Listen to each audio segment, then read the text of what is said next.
Chapter 1266. The Dark Depravity Monarch's heart was struck by fear for the first time as he stared at Lin's fist. Blood reincarnation technique. He let loose an almighty roar, and the bloodline within his body surged as a wheel of blood appeared before him, from which a crimson light lit up the entire space. The wheel was a semi-transparent body of energy that was imbued with the Dark Depravity Monarch's power of the Divine Tao. At the same time, it was imbued with extremely powerful slaughter and reincarnation true intent. Boom! And Lin's fist struck the wheel, and around 70 to 80% of its power was nullified by the rotating power imbued within the wheel. The Dark Depravity Monarch took advantage of this opportunity to hurtle back in retreat. Quick, buy me an opportunity. He really was scared. This 4-9 immortal sect leader was far more powerful than he had imagined.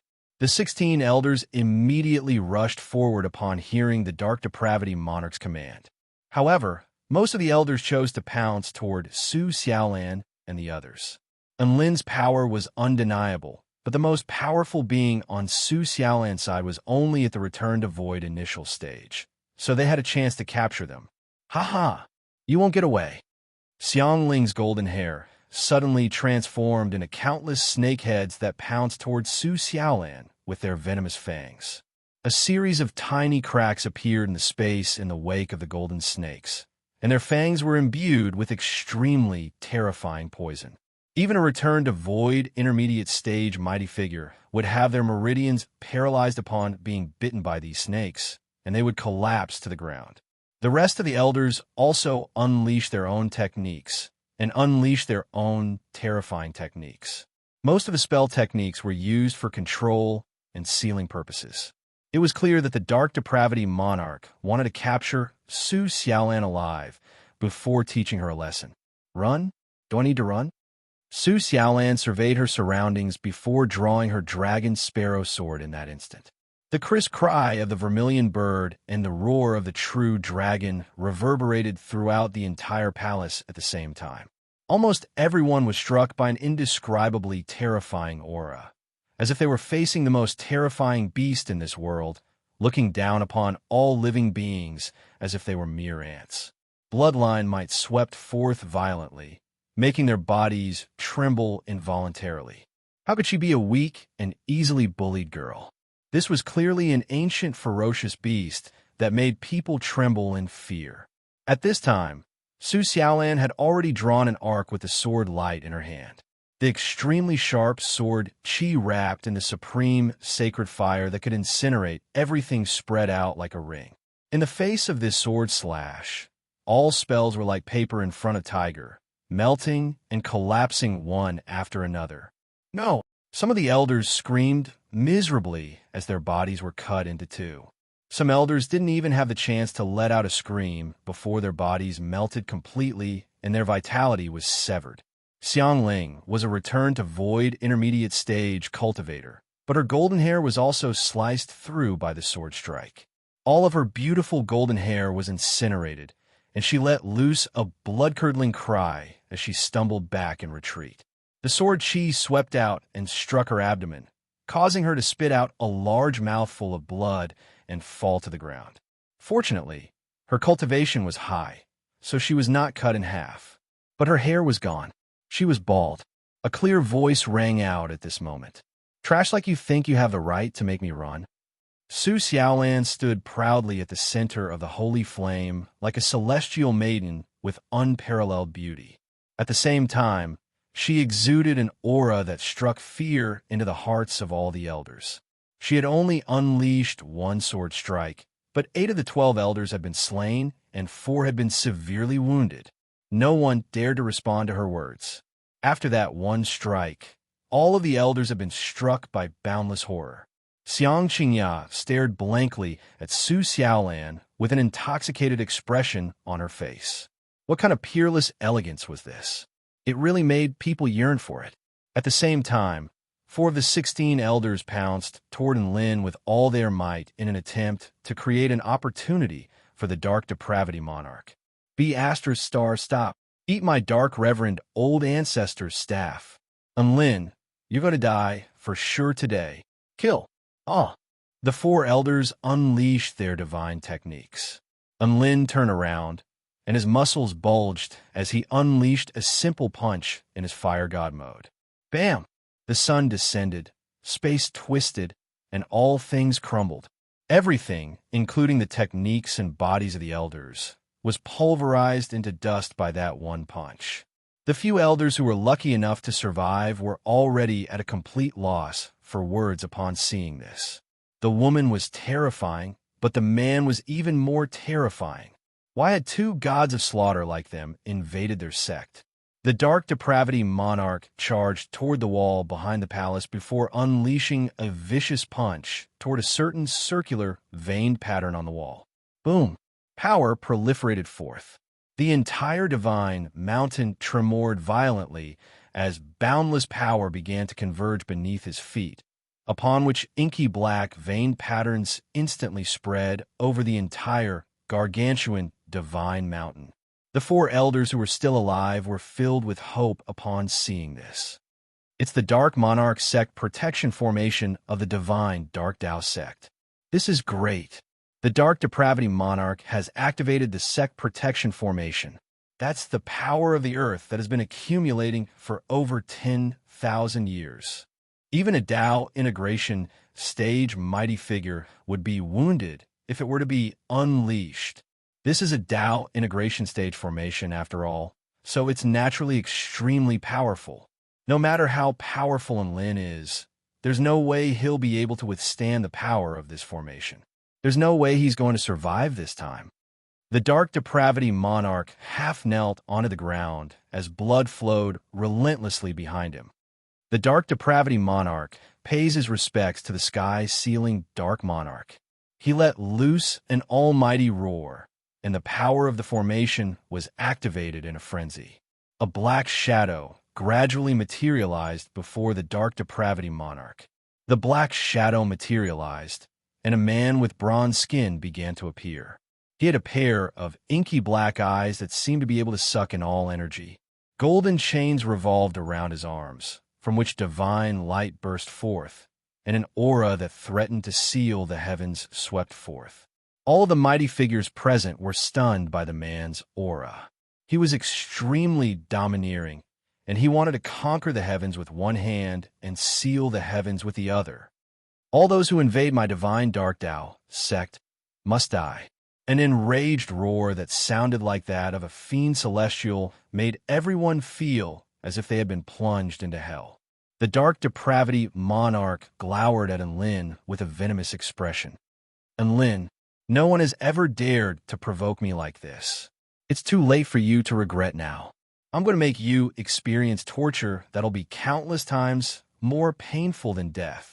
The golden chains on the sky, sealing Dark King's arms, began to squirm as he spoke. Enlin was struck by a sense of extreme danger for the first time. The sky-sealing Dark King before him possessed the power to kill him. He was just about to unleash his divine inspection technique to break through the power of the formation when the 9 dark beads in his storage ring suddenly began to tremor violently. An urge to get out of this place was transmitted to Enlin relentlessly. Enlin instantly made a decision and released the 9 dark beads from his storage ring. 9 dark beads of different colors appeared in the air at the same time before quickly moving through the air. Thin threads of energy connected them to form a special formation. Immediately afterward, a black divine light descended from the sky before landing on Enlin's body. The dark light transformed into a robe, and a demonic sound erupted into the heavens. Countless black divine symbols began to hover in the air before dancing around Enlin's robe of dark light. Immediately afterward, right before the astonished eyes of all of the divine Dark Tao sect mighty figures, the sky-sealing Dark King's movements faltered before he half knelt to the ground and lowered his head. Sky-sealing Dark King formation spirit pays his respects to the new Dark Monarch of the divine Dark Tao sect.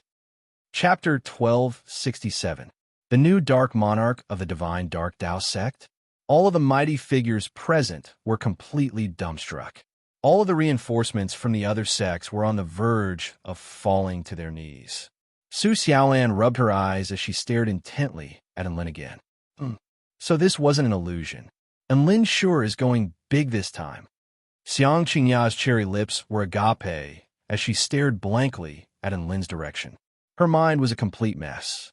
She thought of Enlin as the hero who had saved her, but now her hero had become the new Dark Monarch? No, that's impossible. Senior Sky Sealing Dark Monarch, hurry up and kill this enemy. The Dark Depravity Monarch came to his senses before roaring in a hysterical voice. It was quite clear that he had been struck by fear. Things had progressed far beyond his imagination. The sky-sealing Dark Monarch didn't react to the Dark Depravity Monarch's words.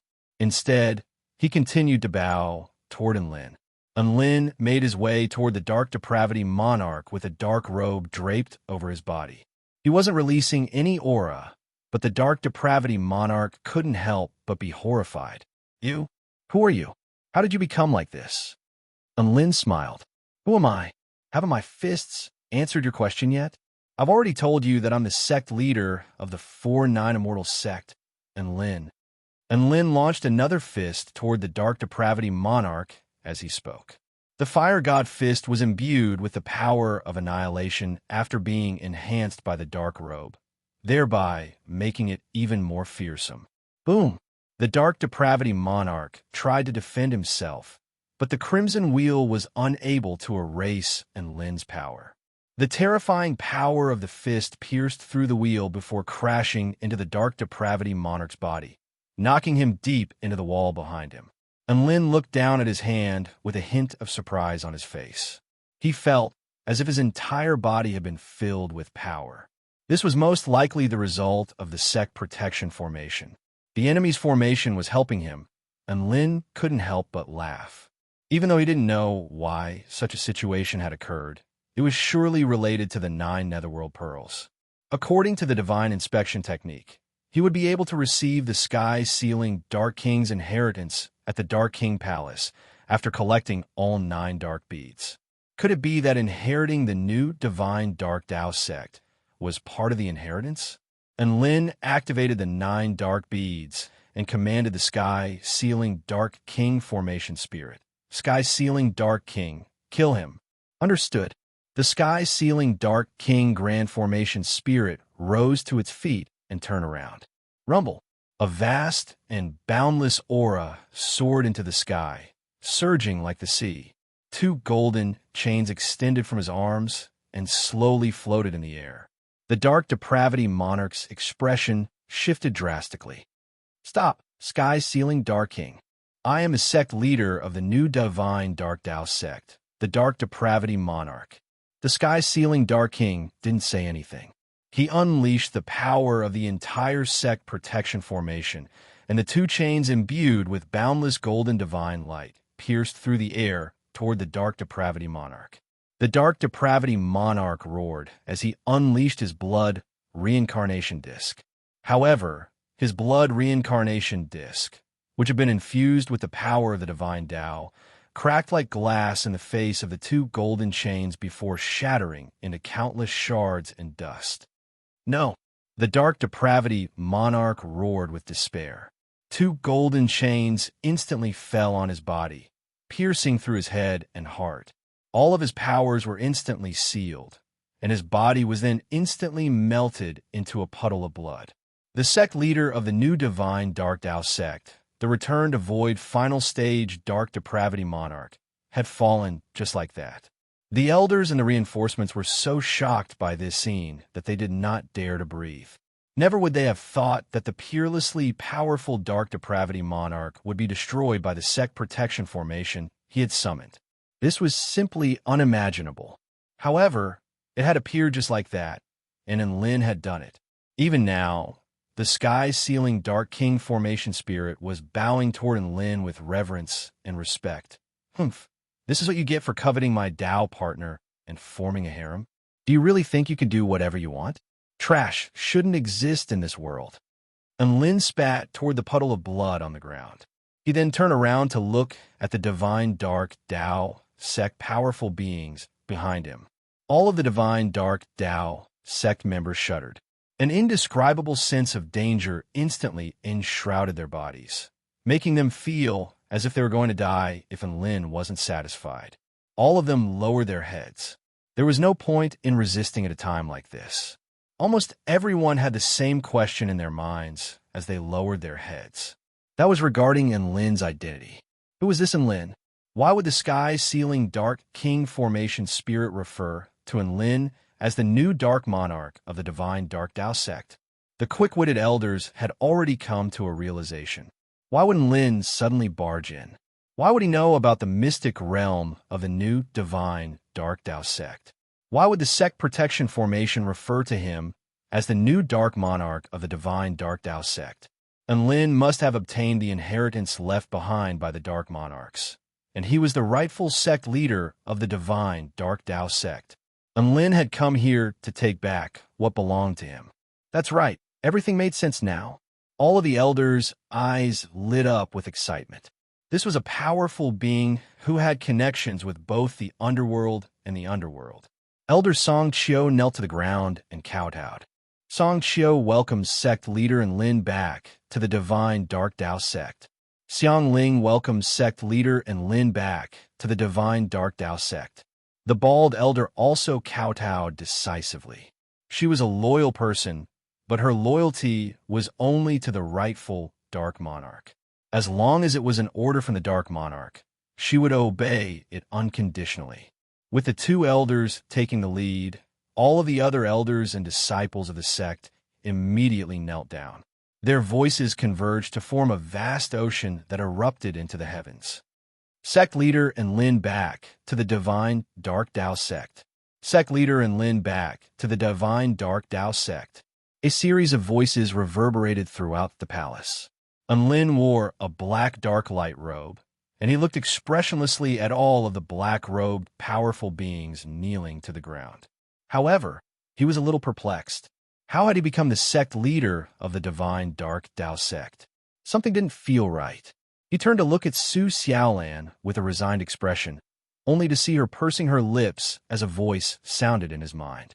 Take all the treasures first. Her words were like a wake-up call. Enlin spoke in a clear voice. There's no need to stand on ceremony. All of the elders and disciples stood up and looked at Enlin with scorching light in their eyes. Even in the faraway North Tsang Mountain realm, Enlin's name reverberated like thunder. Regardless of whether it was his status as the sect leader of the 4-9 Immortal sect or the Lord of Transcendence, both of them were more renowned than the new divine Dark Tao sect. Perhaps he was more suitable to lead the divine Dark Tao sect to glory than the Dark Depravity monarch. I've only just arrived at the divine Dark Tao sect, so I'm not very familiar with this place. Can any of you take me on a tour? Enlin asked. I'll just go to the treasure vault. The bald elder, Xiang Ling, volunteered. Sect leader Enlin, I'll take you there. Enlin nodded. Sure. Chapter 1268. Xiang Ling was an extremely beautiful woman. She originally had a head of beautiful golden hair, but had been sliced off by Su Xiaolan's sword. Even so, her beauty didn't diminish much. Instead, it gave her a different kind of charm. At this moment, she slowly made her way over to Enlin with a dainty smile on her face. I'll show you around the sect right away, sect leader. Su Xiaolan looked at her with a cold expression.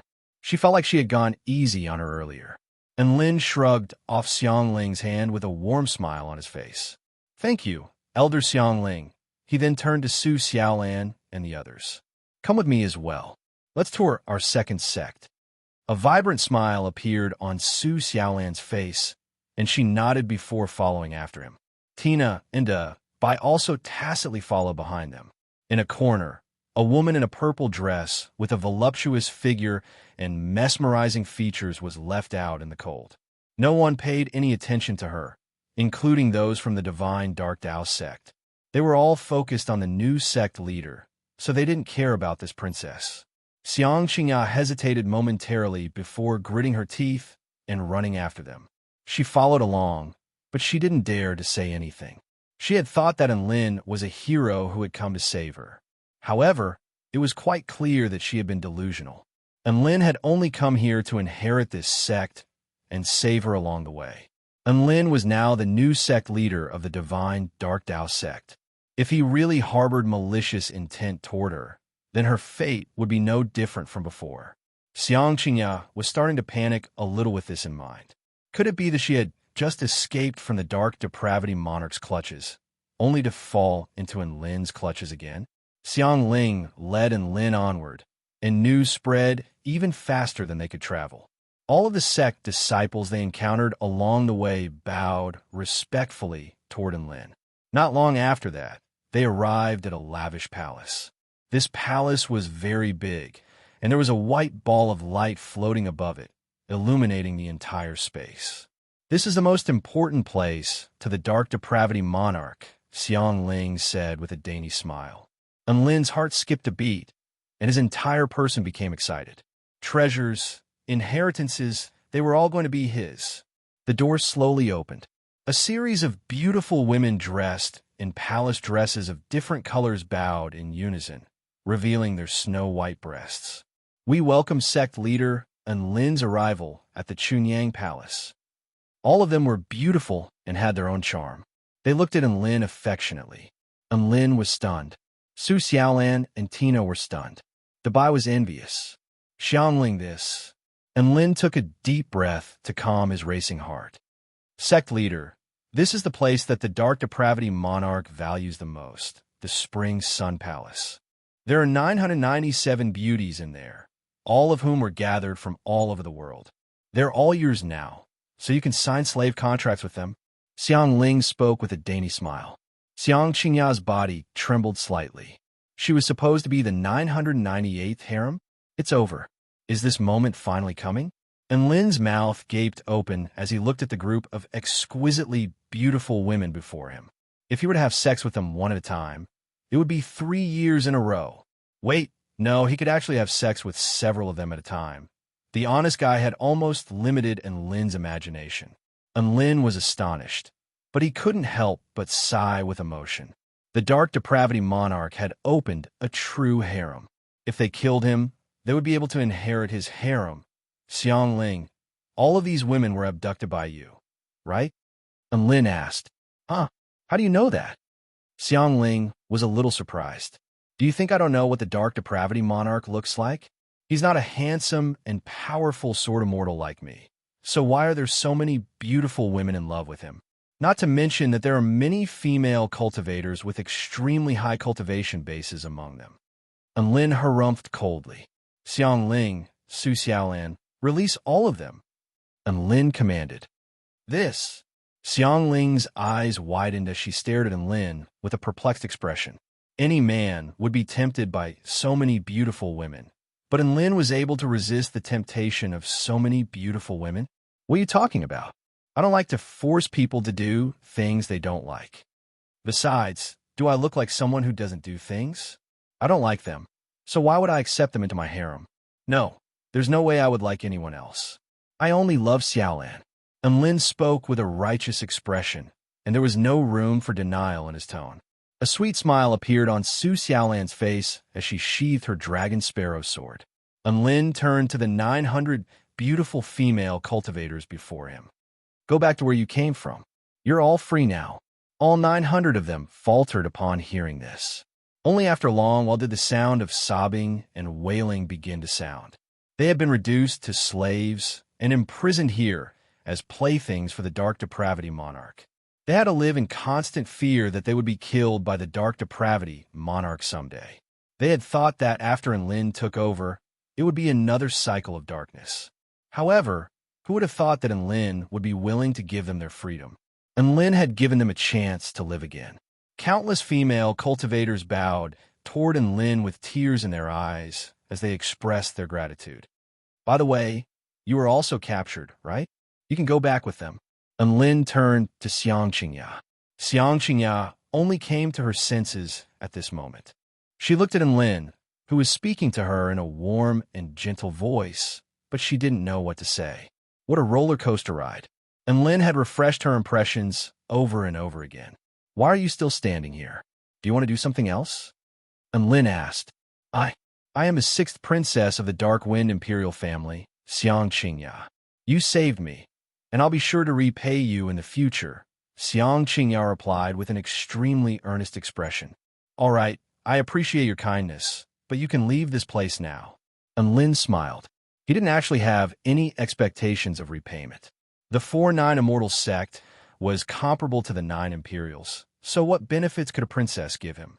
The sixth princess took a deep look at Enlin before nodding and turning to leave. She felt like Enlin wasn't a bad person. She had misunderstood Enlin in the past. Perhaps the Divine Dark Tao sect could be reborn under Enlin's leadership. No one could defy or question Enlin's decision. Close to 1,000 female cultivators regained their freedom and left the Divine Dark Tao sect. Let's continue, Enlin instructed. All right, sect leader. Xiang Ling tried her best to calm herself down before nodding. After that, they went to some cultivation rooms and cultivation rooms, but there wasn't much to see. In the end, Enlin arrived at the real treasure vault. Chapter 1269. They passed through a passageway that was riddled with traps and forbidden techniques before pushing open a heavy gate. A series of mountains of treasures appeared before their eyes. Enlin, Su Xiaolan, and the others were all dumbstruck by the boundless amount of treasures before them. It was quite clear that the treasures before them had far exceeded Enlin and the others' expectations. Xiang Ling introduced with a dainty smile. This is our sect's treasure vault, and it was also where the Dark Depravity Monarch stored his treasures. Enlin thought to himself, no wonder the Dark Depravity Monarch didn't even have a storage ring after his death. Xiang Ling pointed at the mountain of spirit stones and vital stones in front of her and said, there are spirit stones and vital stones here, and they are worth a total of 130 million spirit stones. Gulp, Enlin, Su Xiaolan, Dabai, and Tina all swallowed involuntarily. 130 million spirit stones. Even filthy rich cultivators like them were envious of this.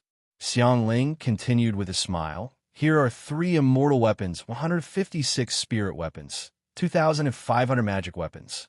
Here are 8 immortal pills, 6 immortal fruits, 320 spirit pills, 500 spirit fruits, and a number of exotic ingredients and earthly treasures. Enlin and Su Xiaolan swallowed involuntarily as Xiang Ling introduced the vast array of treasures.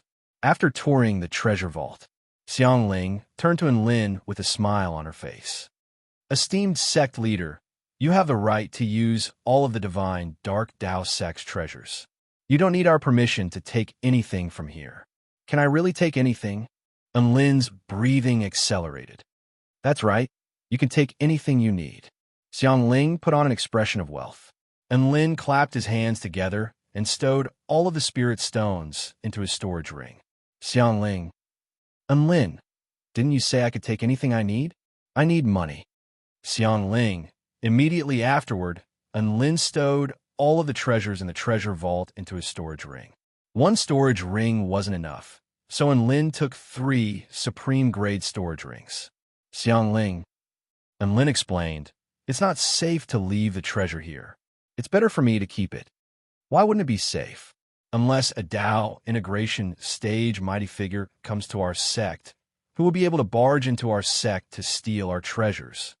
Xiang Ling pursed her lips and protested with difficulty. She was really panicking. No one had ever dared to empty out the sect's treasury. Unless a Dao integration stage mighty figure comes? I'm just an ordinary soul formation stage cultivator, yet I can still barge into the sect. Why would I need a Dao integration stage mighty figure? It's really not safe here. Enlin said worriedly. Xiang Ling was astonished. What F** King ordinary soul formation cultivator? Is he trying to force me to death? But placing the treasures in the treasure vault would be more beneficial to the elders. After all, you have to distribute the resources of so many disciples, and you won't be able to do that on your own. Even the Dark Depravity Monarch has placed his treasures in the treasure vault. Xiang Ling insisted.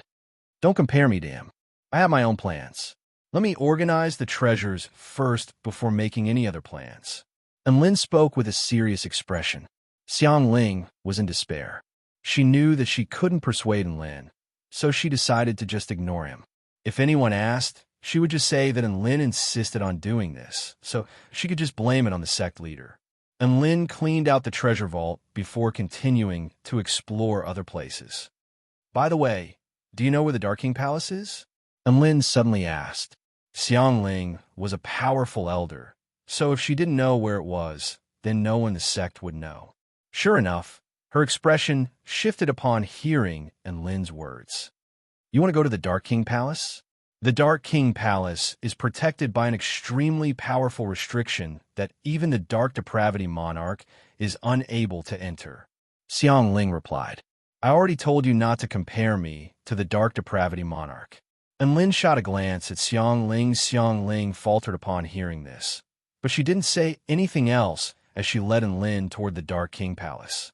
The passageway wound upward, and the Dark King Palace seemed to be located at the top of the Divine Mountain. After a long while, they finally arrived at a place where boundless dark energy revolved around it.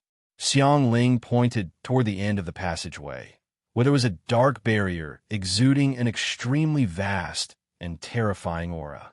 This was clearly a Dao integration stage energy restriction. At the very top was a stone plaque with the words Dark King Palace engraved upon it. Xiangling pointed toward the barrier. This is the place. The Dark King Palace is behind the restriction, and no one can break this restriction unless they're a Dao integration stage mighty figure. So, boom! She didn't even get a chance to finish her sentence before the 9 dark beads crashed into the restriction and were reduced to dust. Immediately afterward, the barrier began to tremor violently before gradually cracking down the middle to reveal a passageway that allowed one to pass through. Enlin turned to look at her.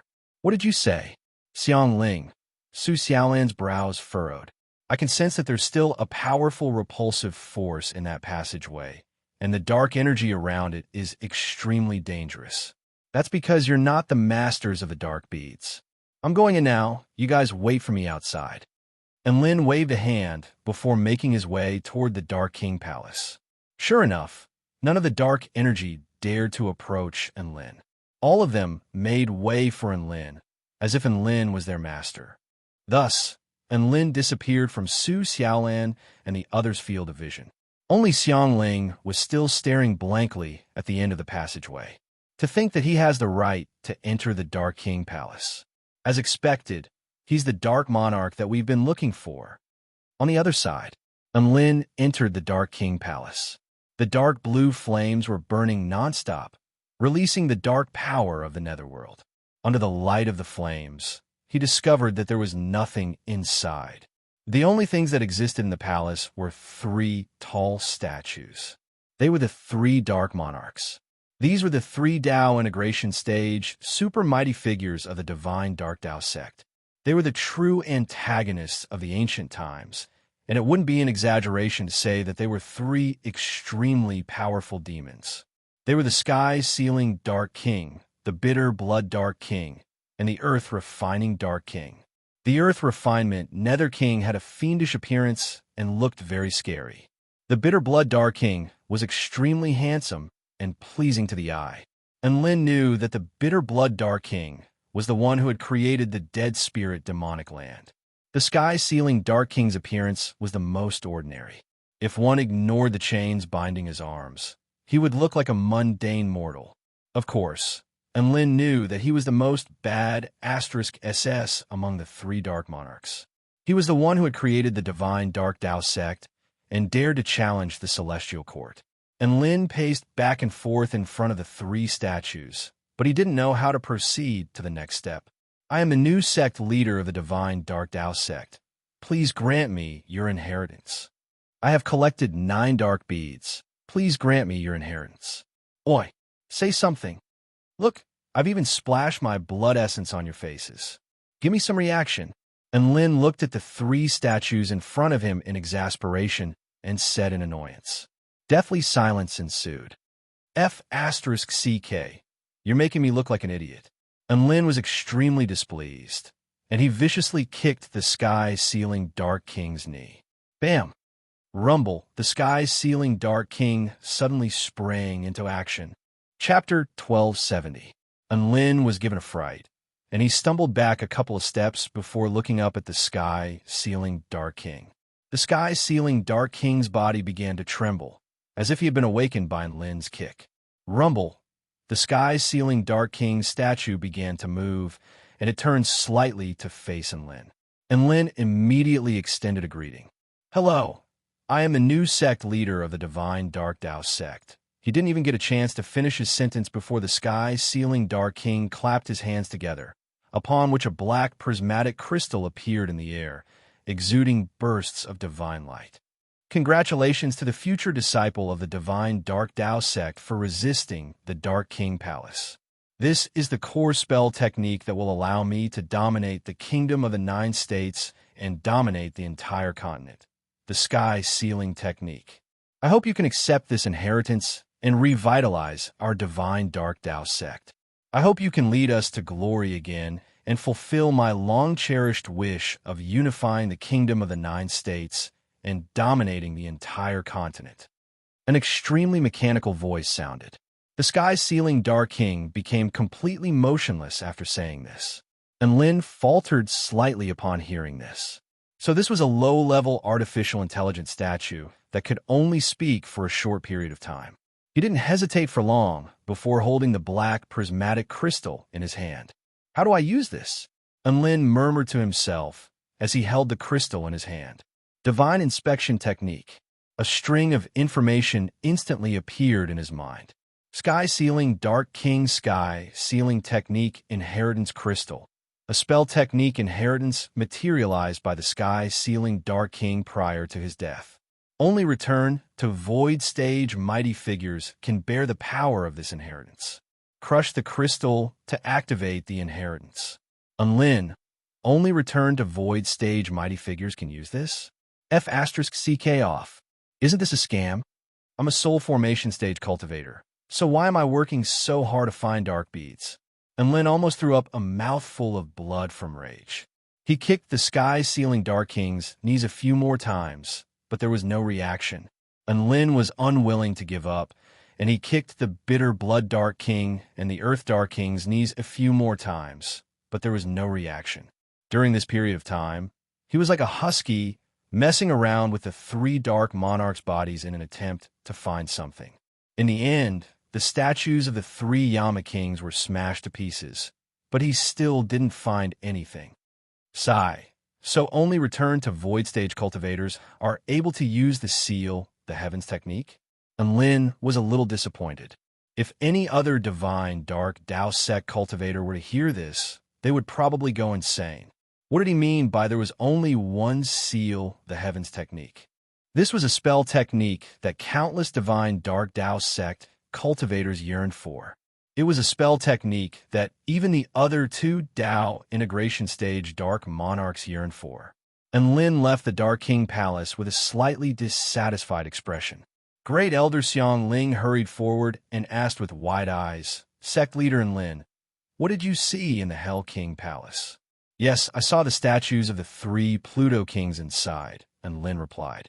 "The statues of the 3 Nether Kings." Xiang Ling's face flushed with excitement. She was a fanatic of the divine Dark Tao sect's ancient Dark Monarchs, and her heart rate began to accelerate upon hearing that there were authentic statues inside. Those 3 Dark Monarchs must have been extremely mighty, right? Xiang Ling panted slightly as she spoke in a seductive voice. "That's right. They were extremely mighty, and Lin replied with a serious expression. However, he added in his heart that they were once mighty, but now he had accidentally reduced them to dust. Then you were inside. Xiang Ling stared at Lin. "I obtained some inheritances, but I can't use them yet," and Lin replied in a calm voice. Xiang Ling's body shuddered, and her eyes were about to tear up. Her breathing accelerated, and her chest rose and fell violently. As expected, you are the true leader of our divine Dark Tao sect. You are the future of our divine Dark Tao sect."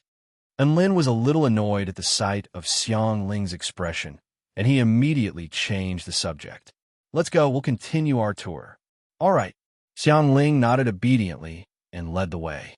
She had already submitted to Enlin with all her heart and soul, and there was no longer any hesitation in her heart. This is our combat practice room. This is where we rest. This is a mystic realm, the blood refinement demonic cave. After walking through one mystic realm after another, Enlin began to familiarize himself with the mystic realms of the divine Dark Dao sect. In the end, Xiangling led them to a black gate. Next up is the most important place of our divine Dark Dao sect. Xiangling spoke to everyone with an excited expression. She licked her lips with a hint of yearning in her eyes as she spoke. I always save the good stuff for last. I'm sure you'll like this place. Enlin and Su Xiaolan were both a little curious. What kind of place would make Xiangling save it for last? It was even more important than the Spring Sun Palace and the Treasure Vault. The gates slowly opened. Shrill screams began to ring out. They converged to form a tidal wave that crashed relentlessly against Enlin's eardrums. A nauseating stench of blood also engulfed everyone as the gate opened. Xiangling took a deep breath with an intoxicated expression. This is the demonic trial ground of our divine Dark Dao sect. Please come with me. Everyone made their way through the gate, and they were greeted by the sight of a series of naked humans who were imprisoned in cages. Their eyes were filled with despair and emptiness, without any hint of vitality. This trial ground was extremely large, and there were at least 100,000 people imprisoned in cages at a glance. There were also several thousand sect disciples active in the trial ground. A sect disciple opened the cage and dragged a naked man out as if he were dragging a rag. Hurry up and get out. Why are you so slow? After dragging the man out, he enshrouded his hand in a ball of black energy before pressing it against the man's head. Ah! The man roared in agony as his face quickly turned pale and sunken. His flesh and blood quickly evaporated, and he was soon reduced to a corpse that was nothing more than skin and bones. The disciple tossed the corpse into a massive black pit. The pit was dark and gloomy, and it was impossible to see what was inside. Only the sound of chewing could be heard, which made one's flesh crawl. A sect disciple dragged the female cultivator out of the cage and slashed her skin from time to time, paying no heed to her blood-curdling cries of despair. The wounds he inflicted on her skin quickly decayed and melted away. He continued to slice her skin one slash after another, and he fell into deep thought from time to time, as if he was analyzing his own abilities. The female cultivator finally stopped breathing, and she lay lifelessly on the ground, covered in blood. A disdainful expression appeared on the disciple's face as he tossed the female cultivator into the black pit to feed the creatures within. It was extremely normal for something like this to happen in this extremely vast trial ground. One after another, the humans wept in shock and horror, and they wailed in agony and despair. The demonic cultivators were either focused, happy, or excited, and they continued to torture the living humans. One dead body after another was tossed into the black pit. Blood flowed over the entire ground, and the pungent scent of blood was accompanied by cries of despair. Many of the disciples were basking in this atmosphere. This was like hell on earth. Chapter 1271. Enlin's mind went blank for a split second upon seeing this. The despair of the humans in the cage, as well as the cruelty and indifference of the divine Dark Dao sect disciples, made his body tremble with rage. Tina, Su Xiaolan, and Dabai also gritted their teeth as their breathing accelerated. Sect leader Enlin, what do you think of our experimental site? Look at our sect disciples. They're so energetic and diligent in their cultivation. Xiangling spoke with an extremely proud expression. All of the divine Dark Dao sect disciples worked even harder at the sight of their sect leader, and all of them began to unleash extremely brutal demonic cultivation techniques. The humans being experimented on began to wail with even more anguish. Their limbs were severed, their bodies were torn apart, their blood energy was sucked away, and their consciousness was sucked away. Where did these humans come from? Enlin asked in a low voice. We secretly captured all of these lab rats from the border of the Kingdom of the Nine States. Every year, We have a quota of over 100,000 of them to use as live test subject for the sect disciples and elders to cultivate their demonic cultivation techniques. Of course, if you have any requests, sect leader and Lin, I can also increase the quota. Xiang Ling spoke with a wide grin. All of the disciples and elders here cultivate here? And Lin asked, that's right. However, there's a limited number of live test subjects, and there is a limit to the number of divine Dark Tao sect disciples. Of course, you're an exception, sect leader. You can kill as many lab rats as you want. After all, you have many special privileges. Xiang Ling looked at Lin with a seductive expression. And Lin nodded. What an eye-opener. Skinning, pulling out tendons, slicing at the waist, digging out chests, drilling holes in the head, injecting poison, extracting souls. There's nothing I can't think of. Xiang Ling nodded with a smile on her face. And Lin took a deep breath, and a boundless, ferocious light burst forth from his eyes as he roared in a thunderous voice. All of you King, stop right now. Boom! Golden ripples proliferated throughout the entire experimental site. He unleashed his divine might technique to its fullest extent. On the testing ground, all the disciples rolled their eyes and collapsed to the ground, foaming at the mouth. Among the thousands of disciples, not a single one was able to withstand Lin's godly aura. Even Xiang Ling, who was of the return to void intermediate stage, fell to her knees. In an instant, the entire space seemed to quiet down. The humans who were being imprisoned or tortured all turned their gazes to Lin. Their empty and despairing eyes did not change at all, as if they were looking at something that had nothing to do with them. And Lin, what happened to you? Did we do something wrong? Xiang Ling looked at Lin with an innocent and panicked expression, as if she didn't understand why Lin was so angry. At this moment, Lin felt as if he and the people in front of him belonged to two different worlds. Lin pointed at the 100,000 humans on the testing ground and yelled, "Release all of these people." Xiang Ling raised her head and stared at Lin with confusion on her face. Sect leader Lin, why?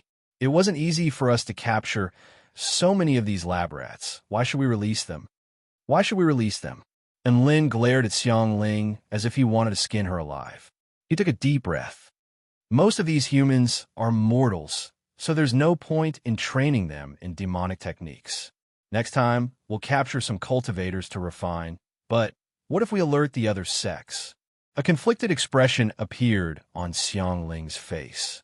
Who calls the shots in this sect? And Lin roared. Xiang Ling's body shuddered, and she hurriedly lowered her head. I'll do as you say. Many of the humans on the testing ground were affected by Lin's words. However, there were still many of them who were dumbstruck. They had clearly not come to their senses yet after experiencing this hellish scene for a long time. And Lin's decision created a massive stir among the elders and disciples of the divine Dark Tao sect. Grand Elder Song Chiu immediately objected, saying that Lin's decision would have extremely negative consequences for the divine Dark Tao sect.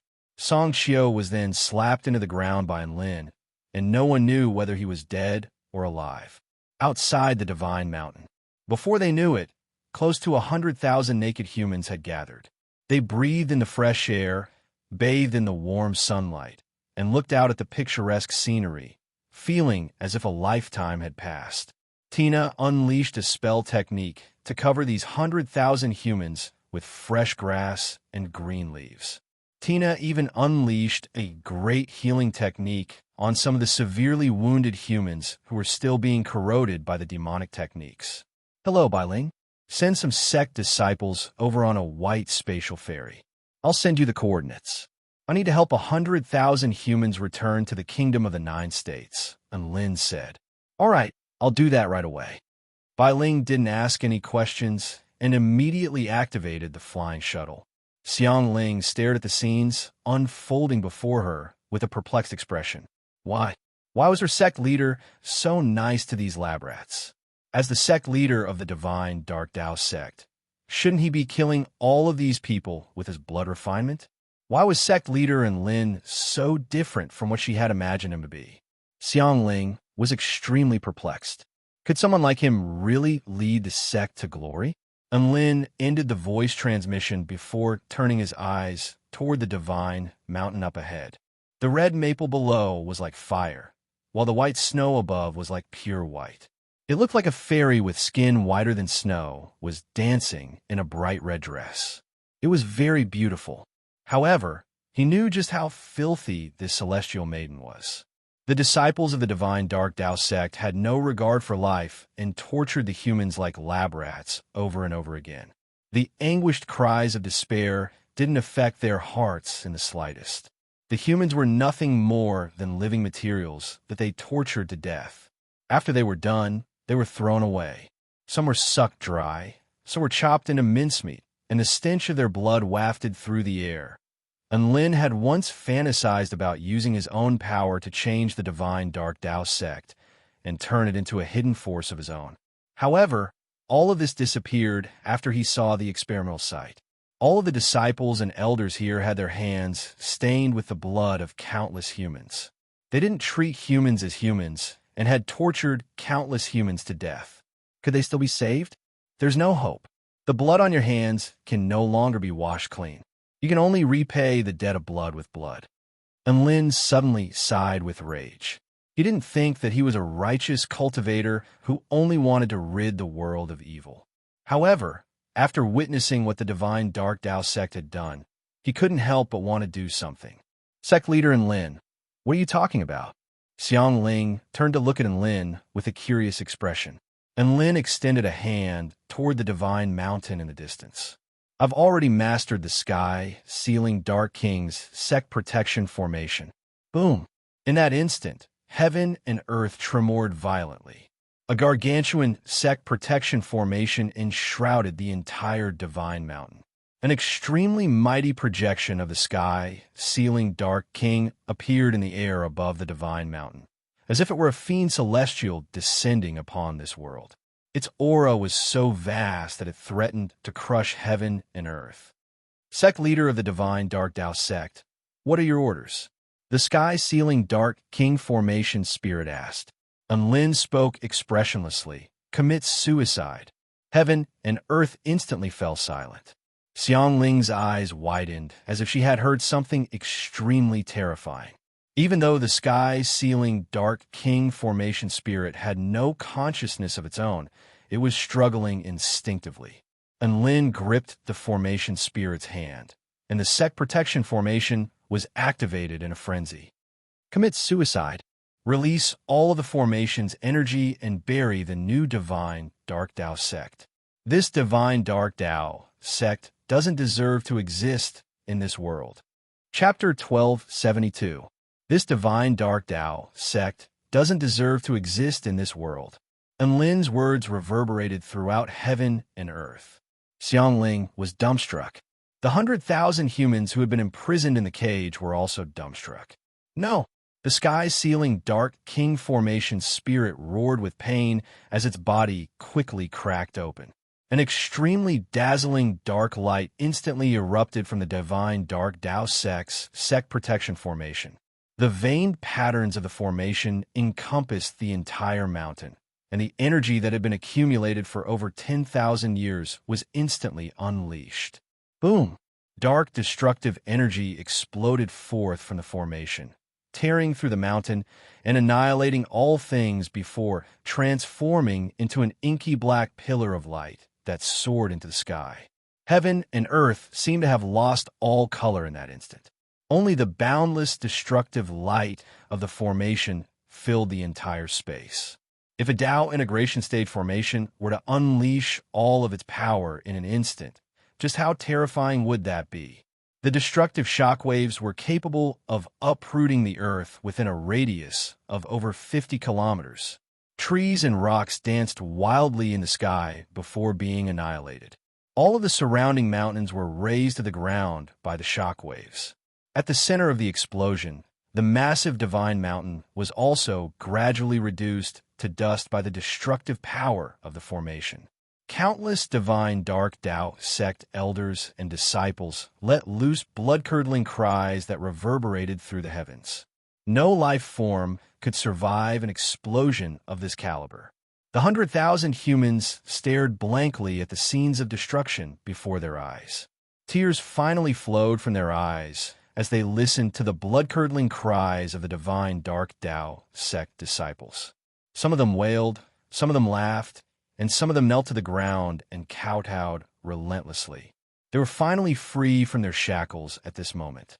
The complete destruction of the divine Dark Tao sect had completely eradicated the nightmare that had been plaguing their hearts. They would never be captured again, and they would never have to return to that hellish place again. All those who had harmed them had suffered retribution. Their eyes were no longer filled with despair, and they were no longer as numb and emotionless as livestock. Their taut heartstrings were finally loosened, and almost everyone began to cry. We're saved. We're finally saved. We can live. We can live again. Thank you, sect leader Lin, for upholding justice for us. Thank you so much. Wah. People released their emotions to their heart's content. Xiang Ling slumped to the ground in a daze, and her eyes were glazed over as she shook her head incessantly. No, this can't be real. This must be a nightmare. This is definitely a nightmare. You are the real one, and Lin said indifferently. Xiang Ling's delicate body trembled. She suddenly stood up and grabbed Lin's collar.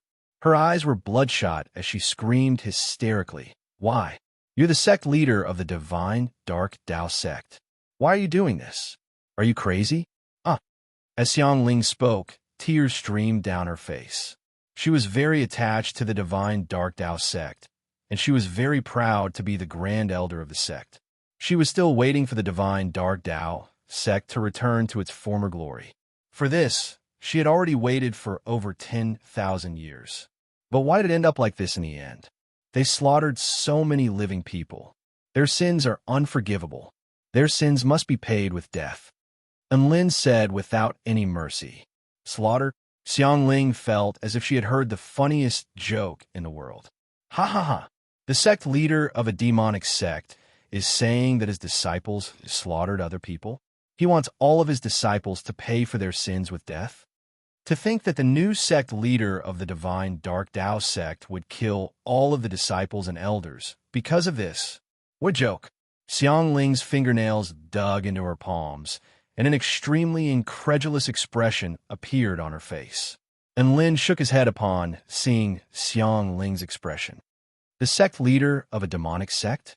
I'm sorry, but I don't want that title anymore. I picked up the Dark King's inheritance on the side of the road, so don't take it seriously. Xiang Ling, also, I know that you're extremely loyal to the divine Dark Tao sect, but your loyalty doesn't differentiate between right and wrong, good and evil, and it's completely inhumane. This is blind loyalty, and I can't let you live.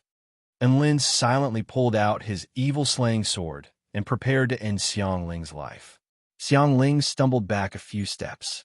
Her beautiful face was deathly pale without a trace of blood. She turned to look at the collapsed divine mountain with a forlorn smile on her face. I don't need you to do anything. Xiang Ling pulled out her snowy white longsword. The divine Dark Tao sect is gone. So what's the point of me living in this world? Isn't it just death? Whoosh! The snowy white longsword pierced through Xiang Ling's heart, and blood stained the snowy white blade. Xiang Ling gripped the hilt of her sword tightly as she glared at Lin. Very good, Lin. Our divine Dark Tao sect has lost this time, but the will of the Dark King is omnipresent, and you're going to suffer the most excruciating pain in this world. And Lin nodded. I understand how you're feeling.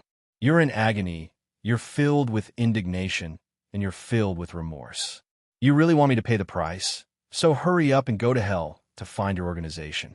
Xiang Ling, the woman finally fell, and she took one last look at the rubble of the divine mountain before slowly closing her eyes. The final survivor of the divine Dark Tao sect had finally perished. All of the spectators who had witnessed the entire process were extremely elated. A smile appeared on Su Xiaolan's face as she stared at Lin. The man before her had never disappointed her. Tina also landed on Lin's shoulder with a dainty smile on her face. She tugged on Lin's hair with a smile. Jin Lin, you've grown a little taller. I'm just angry. He's just angry. To hell with the divine Dark Tao sect. And Lin wasn't particularly smug.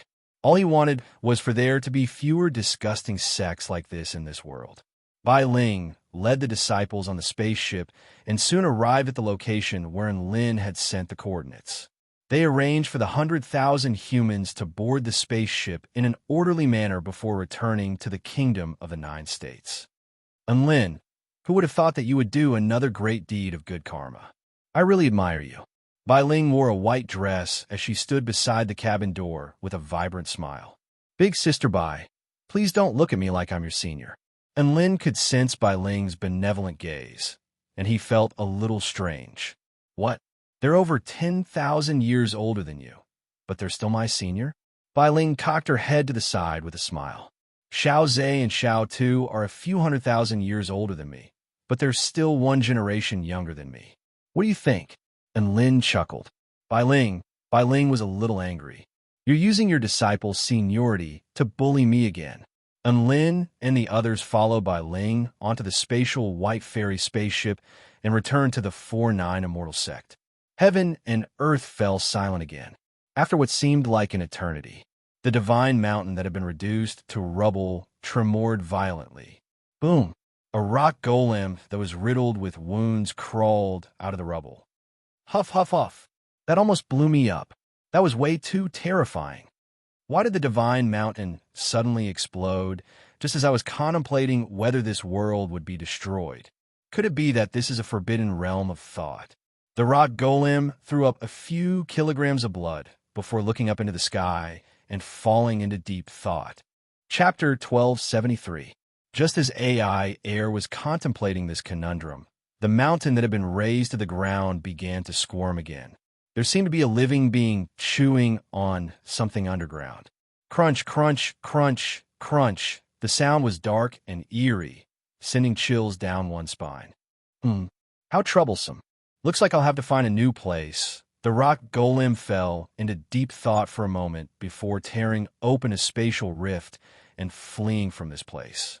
In the kingdom of the 9 states, news of the sect leader of the 4-9 Immortal Sect, and Lin, destroying the mystic realm of the new divine Dark Dao sect, and rescuing over 100,000 humans from the kingdom of the 9 states instantly spread throughout the entire kingdom of the 9 states, and even the entire Taichu continent.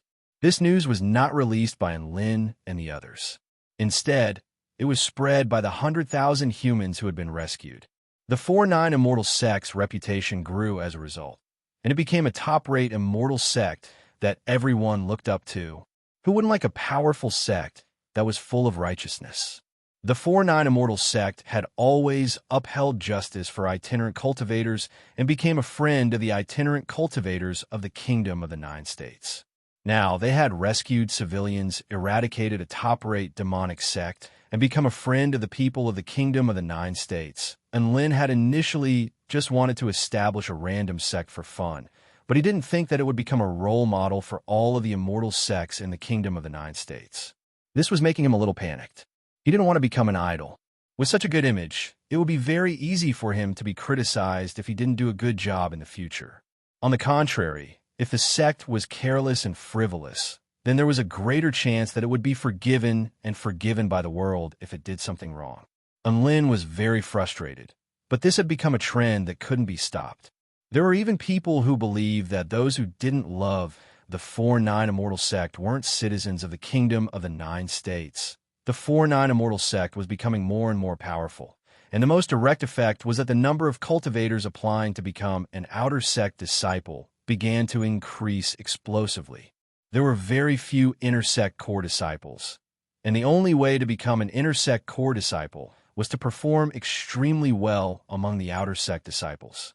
Over the past few days, there had been quite a number of soul formation cultivators applying to become outer sect disciples, and Lin was really worried that he would delay the future of these geniuses, but he couldn't resist their enthusiasm, so he could only reluctantly accept them as outer sect disciples. In the imperial palace of the Dark Wind Imperial family in the Wind Plain province, the purple-clothed woman had a beautiful face and an extremely voluptuous figure. Her hands were crossed, and her chin rested on her jade-like hands as she leaned against the red jade sandalwood table. The 2 large balls on her chest were also lying softly on the table. The woman was currently looking at a white jade mirror, within which was a copy of the Kingdom of the 9 States Dispatch. There was an image of a handsome man in a white robe, and next to the image was a description of his feats in the Divine Dark Tao sect. She was the 6th princess of the imperial family, Xiang Qingya. Xiang Qingya couldn't help but smile as she read the story in the newspaper. I thought you would be a good Devil's sect leader. I really didn't expect. The light you emit makes people want to get close to you within the 4-9 Immortal Sect conference chamber. That's all I'm going to tell you about my experiences in the Divine Dark Tao sect. Aside from the 3 immortal tools, 8 immortal pills, and 6 immortal fruits, everything else, including 156 spirit tools, 2,500 magic tools, 320 spirit pills, 500 spirit fruits, and a certain number of exotic plants and minerals, will all be part of the sect's assets. Do you have any objections? And Lin spoke in a slow voice. All of the pavilion lords and elders raised their hands in approval and cheered the sect leader in unison. This mission could have been defined as an individual mission, and Lin was donating all of these items for the sake of the sect. All of the Divine Dark Tao sect's resources had basically become the 4-9 Immortal Sect's resources. The 4-9 Immortal Sect could finally be referred to as a filthy, rich sect. The 8 immortal pills and 6 immortal fruits were split among Su Xiaolan, Tina, and Dabai. And Lin only wanted 3 immortal tools, and all 3 immortal tools were immortal swords. These immortal swords were very useful to Lin, so he kept them for himself. Coupled with the 130 million spirit stones that he had taken from the Divine Dark Tao sect, he now had a total of 188 million spirit stones. Ah, so much money. So annoying. How am I supposed to spend all of this money? And Lin was very disconsolate as he murmured to himself. If you don't know how to spend it, then just give it to me, woof. Dabai interjected, and Lin shot a glance at Dabai before shoving a Dabai ignore bun into his mouth. Shut up. Dabai immediately began to chew on the Dabai ignore bun with glee. Ha ha! Big brotherin, do you think I provoked you by accident? I did it on purpose to trick you into giving me a stuffed bun. Are you stupid? Ha ha ha woof. And Lin, what a foolish and insignificant pursuit. In any case, Dabai was happy, so Lin just let him be. Time passed by very quickly in the 4-9 Immortal Sect. When he had nothing to do, he would practice his rainbow, lightning, and various types of flames, as well as instruct his disciple, Yi Ling, in her sword techniques. Before he knew it, the day of the Heavenly Peach Banquet had arrived. Hurry up. The Celestial Court is holding the Heavenly Peach Banquet, and it's going to last for 10 days. And Lin called out to all of his friends at the sect. Sun Yulua looked at everyone with an envious expression. The legendary Heavenly Peach Banquet. I really want to go too. I really want to taste Heavenly Peaches. What do you want to eat? Heavenly Peaches? Are the Heavenly Peaches as delicious as I am? A blue-skinned boy suddenly appeared in front of Zhang Xian. He opened his abyssal mouth, revealing a set of white teeth that were stained with blood. A foul stench wafted toward Zhang Xian. Ah, save me, Mommy. Sun Yulua's heart almost skipped a beat, and he immediately turned and fled. A little boy hovered in the air in hot pursuit, and Lin was quite elated upon seeing this. I was worried that Sun Yulua would be lonely without us at the sect, but it looks like my worries were completely unfounded. The Blue Dream Sword Spirit is here to accompany him. Look at how harmonious and loving this is. Everyone's expression darkened upon hearing this. What kind of harmonious and loving was this? That was referring to the Sword Spirit, right? Sun Yulua was about to be scared ***. There were a total of 20 people who could participate in the Celestial Court's Heavenly Peach Banquet in the name of the 4-9 Immortal Sect. And Lin looked at everyone before him, including Su Xiaolan, Xianyuan Cheng, Su Qinyan, Lu Qianhuan, Bai Ling, Xiao Zhe, Xiao Tu, Tang Shiman, and Long Outyin. Xiao Hong, Little Tian, Xiao Cho Baiyao, Little Na, Little Gu, Yi Ling, Little Lang, Bryce, and him. Let's go to the Celestial Court's Heavenly Peach Banquet. Chapter 1274. The Celestial Court was one of the most powerful forces on the Tai-Chu continent. So the banquet it held was definitely going to be a grand occasion for the entire Tai-Chu continent. On the floating continent of the celestial court, all of a sudden, immortal steeds filled the air and flying ships fell like rain. One representative after another from all over the world began to gather at the venue of the Heavenly Peach Banquet, which was the little green island of the celestial court. Even though the little green island had the word little in its name, it wasn't small at all. It was over 1,000,000 square kilometers in size, and the vital energy on the island was extremely rich. There were countless rare mutant beasts on the island, and it was the most renowned immortal holy land in the celestial court. A round white flying ship slowly landed on the island, and then Lin and the others emerged from the cabin door. Phew, such fresh air. I feel like my entire body has been cleansed. And Lin spread open his arms as he breathed in and out with elation. In front of them was an immortal realm. Lush grass and flowers grew all over the ground. Spirit trees provided shade. Immortal mountains rose and fell, and immortal cranes danced in the air. It was an extremely harmonious and natural scene, and it was extremely refreshing to look at. This is the little green island, right? There's an extremely powerful enchantment barrier enshrouding the entire area, Su Xiaolan said with a smile. And Lin nodded. This spell formation is very powerful. At the very least, it would still be very troublesome to break through this spell formation even after using his divine inspection technique. However, there was no need for him to do so. He handed a golden invitation letter to the divine general guarding this holy land, and the 24-9 Immortal Sect members entered the little green island. Oh, so this is the holy land of the Celestial Court? It looks pretty good. It's comparable to the holy land of our dragon tribe in the ancient Tai-Chu dragon realm. Xiaotu looked around with an intrigued expression. Beautiful, grand, and classy. Xiaozhe gave him a thumbs up. Yiling wore a blue dress, and she held tightly onto Lin's large hand with a hint of fear and curiosity in her eyes. Master, the scenery here is so beautiful, and it's very comfortable. I feel like I'm floating, and I feel like I'm about to fly into the sky. And Lin chuckled as he scratched Yiling's nose. Silly disciple, you're in the sky right now. There's no need to fly. Yiling's eyes widened as she looked down at the solid ground with a confused expression. We're not on the ground, but this land is flying in the sky. It's tens of thousands of meters tall. And Lin stretched out his hand and measured the height as he spoke in an extremely serious manner. Yiling suddenly felt as if her legs were about to give way, and tears were about to fall from her eyes as she spoke in a trembling voice. Master, I'm afraid. What are you afraid of? And Lin asked. I'm afraid of heights. Yiling pouted as she looked up at Lin with a pitiable expression. And Lin thought about it for a moment before picking Yiling up with one arm. How about this? Master is holding me, so I'm not afraid. A carefree smile appeared on Yiling's face, and Lin pinched Yiling's soft cheeks. You're always so troublesome. Yiling smiled and didn't say anything as she buried her head in Lin's shoulder with a wistful expression.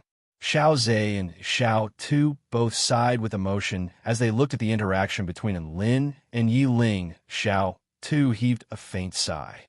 This is the right way to interact with a master and disciple. Xiaozhe nodded in agreement. It's natural and harmonious. I'm envious. I'm suspecting that I'm a fake disciple, Xiaotu continued. Xiaozhe was astonished. You want Lin to carry you? My God. And Lin was carrying a grown man, and they were talking and laughing. Xiaozhe didn't even dare to imagine this. Don't spout nonsense. That's not what I meant. A blush appeared on Xiaotu's face. The 4-9 Immortal Sect group traveled along the Bluestone Path on the Little Green Island. A flight restriction spell formation had already been set up on the Little Green Island in order to prevent chaos, so all visitors had to travel on the ground.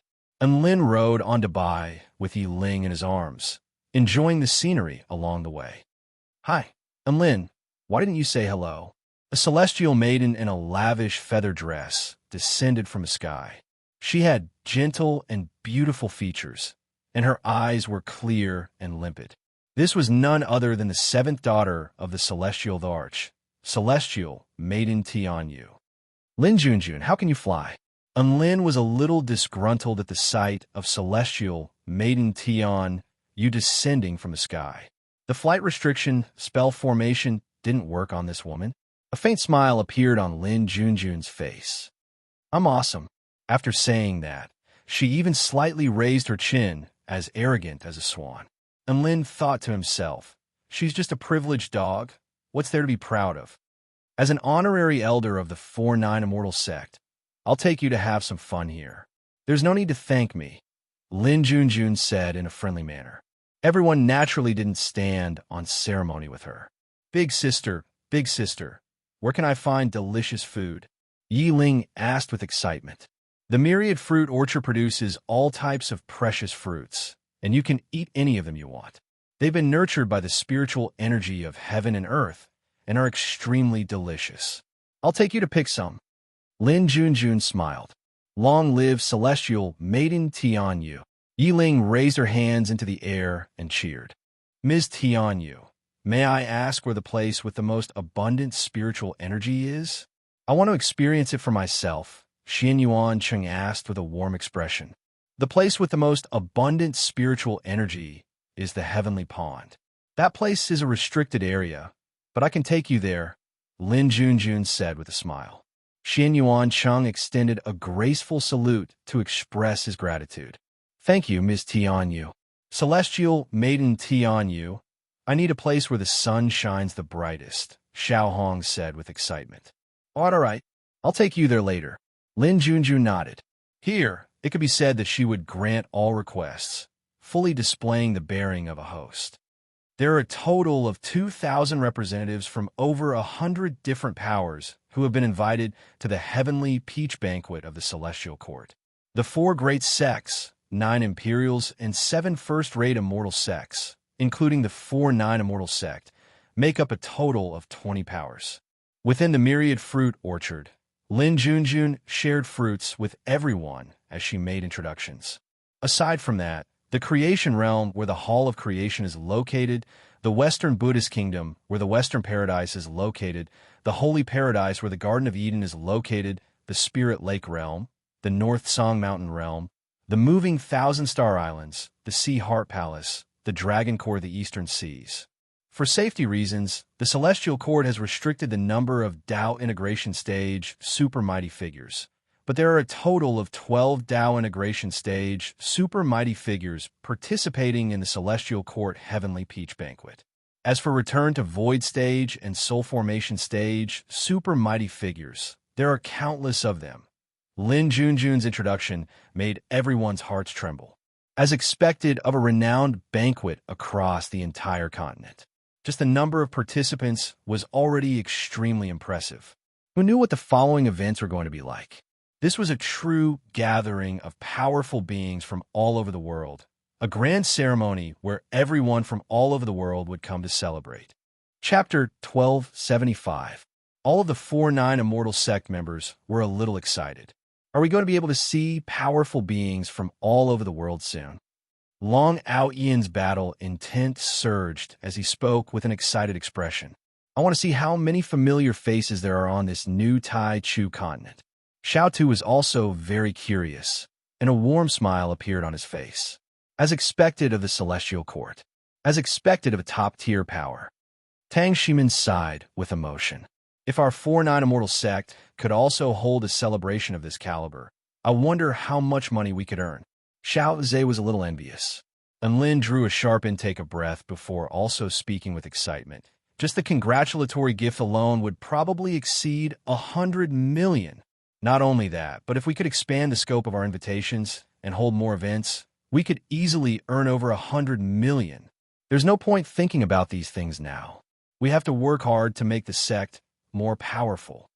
Xian Yuan Cheng's fighting spirit seemed to have been ignited, and he looked up into the sky with a burning desire in his heart. The path to riches is right before our eyes. We have to work hard to achieve even greater glory. And Lin made a concluding speech as the sect leader. Go! Su Qinyan raised her little fist into the air as she spoke in her mellow voice. Go, go. All of the other sect members cheered for themselves. Lin Junjun, wasn't the topic of discussion a little off? Why was the situation developing in a different direction from what she had envisioned?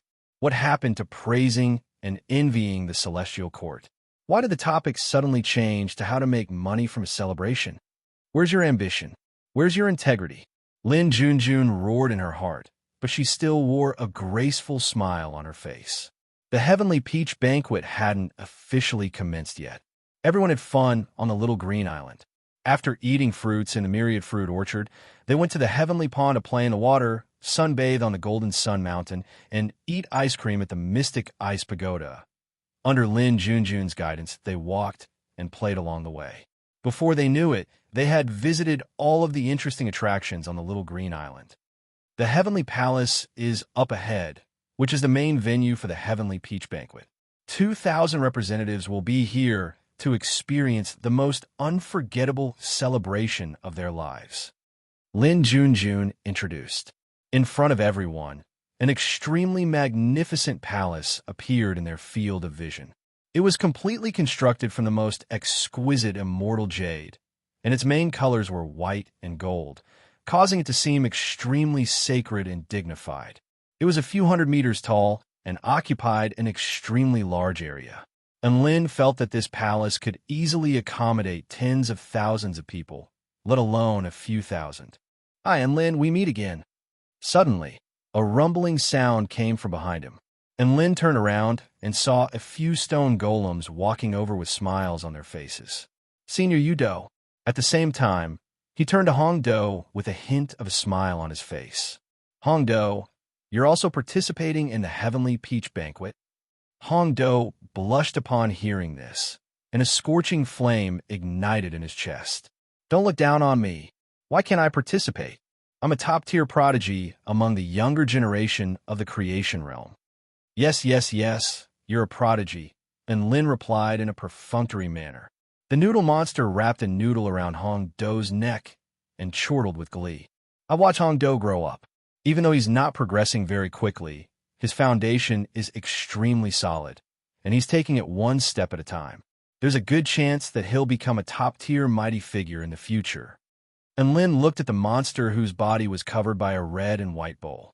The soup within the bowl was rippling, and the noodles were waving like tentacles. You are? And Lin asked in surprise. Yudo laughed heartily.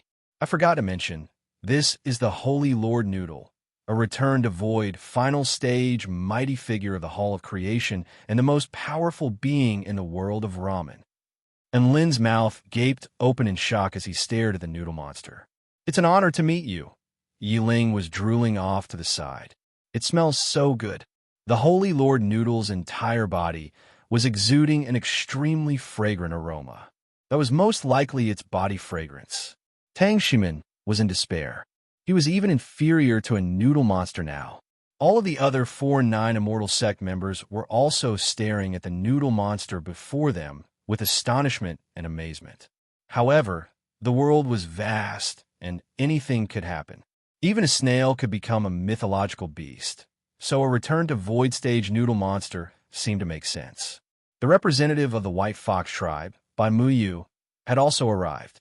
She tugged on Bai Yao's arm and chided her in a quiet voice. Look at you.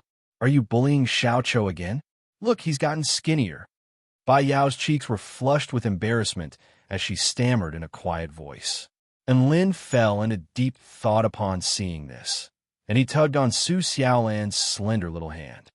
Look, Su Xiaolan, he's getting more and more comfortable, and he's getting more and more exhausted. Xiao Cho is so blessed. When have I ever been as blessed as he is? Su Xiaolan faltered for an instant before instantly understanding. She pinched in Lin's arm with an embarrassed expression. Look at you. Perverted. Shameless. Tina and Yiling blinked with confusion on their faces. They didn't know why Su Xiaolan was yelling at Lin. Had he said something wrong? Only Bai stood off to the side and chuckled with relish.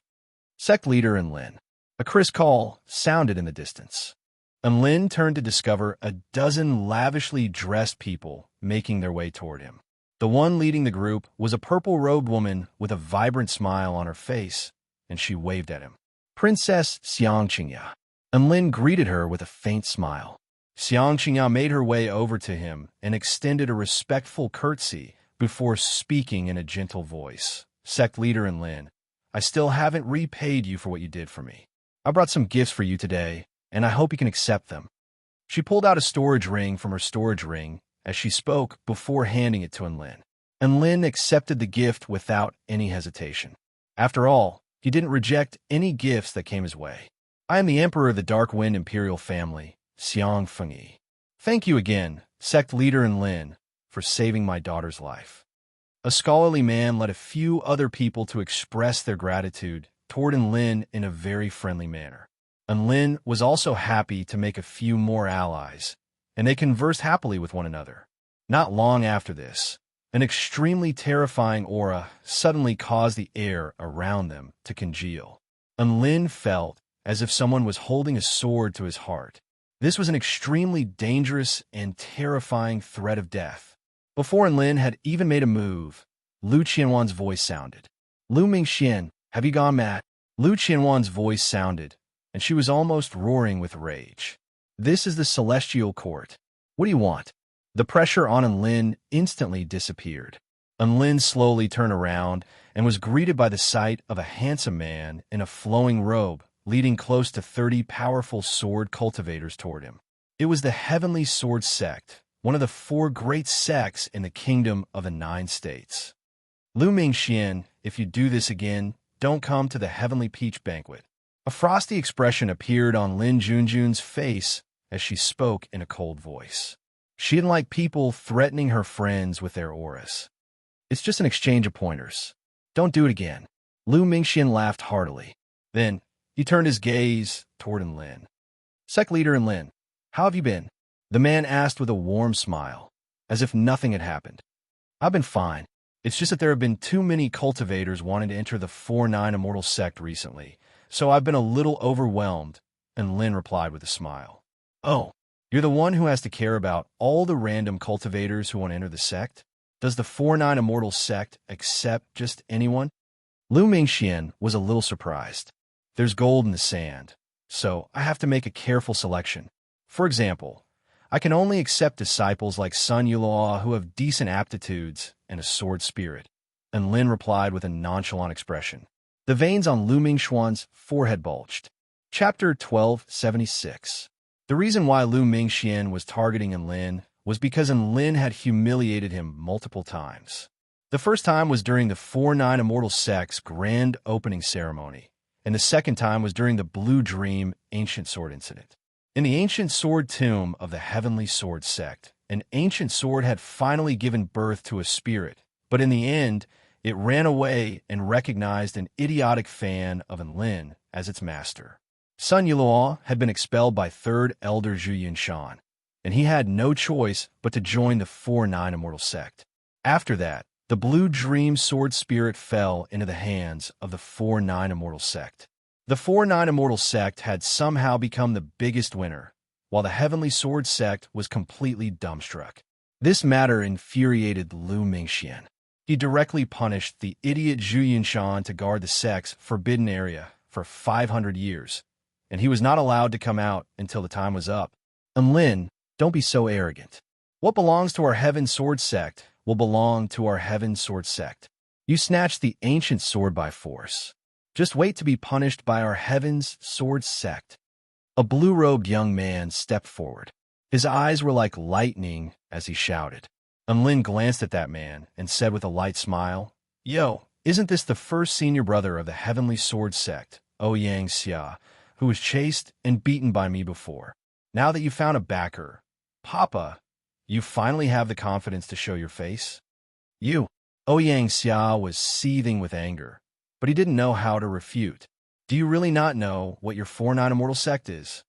You don't even have a Dao integration stage cultivation base, yet you want to oppose the Heavenly Sword Sect? You're all trash outside of the 4-9 Immortal Sect's territory. A woman stepped forward with an enraged expression. Enlin had an impression of this woman. She seemed to be Lu Qianwan's stepmother, Zhu Shan. I won't allow you to talk about my sect like that. You evil woman. Yi Ling was a little scared at the sight of Zhu Shan, but she was still enraged. Zhu Shan had almost killed Yi Ling for Lu Wenbin's sake, and if it weren't for Lin's intervention, Yi Ling would have most likely perished at her hands. Yi Ling had long regarded the sect as her home. Now that someone was insulting her sect, she naturally couldn't tolerate it. Even if that person was a woman that she was extremely afraid of, she still had to stand up. Everyone else from the 4-9 Immortal sect also glared at the Heavenly Sword sect with hostile expressions. And Lin's brows furrowed slightly, and he didn't look at Zhu Shan. Instead, he turned to Lu Mingxian with a smile. Sect leader Lu sure has good eyes to find such a virtuous and intelligent wife. Lu Mingxuan's eyes darkened. Zhu Shan was so enraged that she was about to lash out. How could they not understand such an obvious irony? And Lin merely stood off to the side with a smile. If it weren't for the fact that Zhu Shan had a backer, she definitely wouldn't have lasted more than 2 episodes. At this moment, a gentle and pleasant voice sounded from nearby. So it turns out that the famous and transcendent Heavenly Sword sect master's wife is actually a shrew. This has truly opened my eyes. Zhu Shan's chest constricted with rage upon hearing this, and she glowered at the intruder. You dare to say something like that to my face? Do you have a death wish? I'm telling the truth. What, you're not convinced? Come and hit me, you shrew. An exquisitely beautiful woman made her way over to them in an unhurried manner. She wore a phoenix coronet, and her eyes were as blue as the sea. Her figure was graceful and alluring, and her skin was fairer than snow. There was a hint of indestructible tenacity in her delicate features. A smile appeared on Lin's face upon seeing this woman. This was none other than the princess of the West Sea Spirit Fish clan, Lan Xiaoni. No, he should be referring to her as the alliance leader of the West Sea Alliance, Lan Xiaoni. So what if you have Dao integration stage cultivators? If you really want to fight, I'll call on my 2 Dao integration stage seniors to play with you. Lan Xiaoni glared at Zhu Shan with a disdainful expression. High Priest Gu Yu and Yu Feiyu stepped forward, and their auras began to emanate from their bodies. Zhu Shan's features paled slightly, and she took a step back, not daring to say anything. Each first-rate power on the continent could only send 1 Dao integration stage mighty figure. She wasn't an idiot, and she knew what it meant to have 2 Dao integration stage mighty figures standing behind Lan Xiaoni. She definitely couldn't afford to mess with such a powerful being. Lu Mingxian definitely wouldn't provoke such a colossus over something as insignificant as this. This is a matter between us and the 4-9 Immortal sect. Why are you interfering? Lu Mingxian turned toward Lan Xiaoni and the others with a curious expression. The West Sea Alliance ruled over almost all of the powers in the West Sea, and its power was unprecedented in the entire West Sea. He didn't understand why they would stand up for the 4-9 Immortal sect. I can't stand that B*TCH. It's as simple as that. What right does that B*TCH have to criticize the 4-9 Immortal sect? Lan Xiaoni replied in a straightforward manner, not giving any face to Lin. You! Zhu Shan's body trembled with rage upon hearing this, and she drew her sword as she roared, I'm going to kill you. However, in the next instant, her power was restricted by some kind of power. Lu Mingxian slowly sheathed Zhu Shan's sword. Why? Mingxian, she's insulting me. Zhu Shan gritted her teeth with an indignant expression, and tears of indignation were about to flow from her eyes. You insulted the 4-9 Immortal sect first. So be it. We'll talk about it after the Heavenly Peach Banquet. Lu Mingxuan's voice was a little disinterested, and he clearly didn't want to fight anymore. Zhu Shan was extremely humiliated. She hadn't even been humiliated like this back at the 4-9 Immortal sect. One had to realize that someone was calling her 8B*TCH and 8B*TCH right to her face. She had never been treated like this before, and she was almost driven insane by the feeling of having to swallow her anger. However, she had no choice as Lu Mingxian had already spoken. The Heavenly Sword sect members could only leave with their tails between their legs and enter the Heavenly Palace. Lan Xiaoni made her way over to them before extending a polite greeting. Sect leader and Lin, friend from the 4-9 Immortal Sect, I am Lan Xiaoni, the leader of the West Sea Alliance. Greetings, Alliance leader. And Lin pretended not to recognize her with a smile. A faint blush appeared on Lan Xiaoni's face, and she transmitted her voice to Enlin in a slightly awkward manner. Don't be like that, Big Boss Enlin. Just call me by my name. Underling Lan, you were very cool just then. Enlin transmitted his voice to her in praise. A smug smile appeared on Lan Xiaoni's face. She was very happy to be able to stand up for Big Boss. Alliance leader Lan Xiaoni. Greetings, Alliance leader. All of the 4-9 Immortal Sect members chimed in with relaxed expressions on their faces. They had already met Lan Xiaoni at the 4-9 Immortal Sect, so they knew that she was half a member of the 4-9 Immortal Sect. There's no need to be so polite, just call me by my name. A faint smile appeared on Lan Xiaoni's face, and her domineering aura from before had completely disappeared. She was like a frail little girl. This was actually her true self. Her domineering aura were just a facade she put on for everyone to see. Yu Do, Hong Do, and the others had yet to come to their senses as they stared blankly at the joyous scenes unfolding before their eyes. They had all been to the Fox Tribe wedding, so they were even more dumbstruck. What's going on? Xiao Chou, Bai Yao, and Lan Xiaoni? Aren't they the ones who stole the wedding?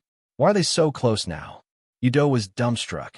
Hong Do looked at Enlin and Lan Xiaoni, and his body shuddered. Could it be? Chapter 1277. What is it? Yu Do asked curiously.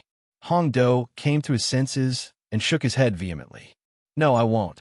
It knew that its conjecture involved a lot of things, so it couldn't easily say it out. Otherwise, there would be a calamity of annihilation. Hong Do turned to Enlin and Lan Xiaoni before heaving a sigh of relief and nodding with a smile on his face, as if he were the only sober person in the world. Don't worry, fellow Taoist Enlin. I'll keep your secret. After chatting for a while, everyone entered the Sky Dome Hall. The main venue of the Celestial Court for the Saturn Peach Feast was the Sky Hall. Pushing open the door, a burst of fruity fragrance wafted over. In just a single breath, Enlin felt as if all the meridians in his body had melted. He felt as if he was about to ascend to the heavens. Ah, this fragrance. It's the fragrance of the peaches of immortality. Is this the legendary immortality peaches fragrance that can extend one's lifespan by 10 years with just a single breath? Oh my God, it smells so good. All of the 4-9 Immortal Sect members let loose cries of surprise as they were intoxicated by this peculiar fragrance. Lin Junjun smiled. That's right. This is the fragrance of spirit peaches that ripen once every 100 years. You guys also have the right to taste the spiritual peaches that ripen once in 100 years. Each of you can taste 3 for free. Gulp. All of the 4-9 Immortal Sect members swallowed involuntarily upon hearing this. When they smelled the fragrance, they couldn't help but drool. It must be incomparably delicious, right? They had made the right decision to come to the Saturn Peach Feast.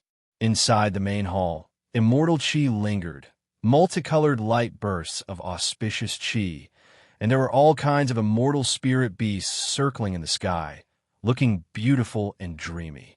Exquisite white tables and chairs were arranged according to a certain pattern. Every force had a fixed position, and it had already been arranged. On the table were plates of fruits and vegetables, and on top of them were all kinds of delicious fruits. What was most tempting was that there were 3 translucent, pink, and tender fruits on each plate. There were bursts of spiritual light around them, making them look extraordinary. Without a doubt, this was the legendary peach of immortality. Enlin and the others eagerly made their way to the 4-9 Immortal Sect's designated seating area. Dabai stuck out his tongue and was about to pounce on the peaches on the table like a hungry dog. However, didn't even get a chance to jump before it was pressed down by Lin Junjun. The Celestial Arch hasn't said anything yet. Calm down, Lin Junjun said with a serious expression. I can't control myself, Woof, Dabai said with a pained expression. At this moment, a thick white bone suddenly pierced into Dabai's mouth. Woo! Woo! Dabai sucked on the bone with a shocked expression. His round eyes widened as he looked to his side, only to find a gentle and beautiful white dog looking at him with a loving expression. Be good and bear with it for a while. I'll give you this bone first so that you can satisfy your craving. This giant white fur dog was Qing Hua, who had followed the divine B-Sex team. Qing Hua winked at Dabai and said with a charming smile, Dabai, I've sucked on this bone before. Dabai's body stiffened, then trembled again. At this moment, the white figure had already disappeared into the distance. What a beautiful scene! Shui Zhantian flapped his little wings as he sighed with emotion. Dabai, all of the 4-9 Immortal Sect members sat down and waited for the commencement of the banquet. One renowned, powerful being after another made their way into the heavenly palace.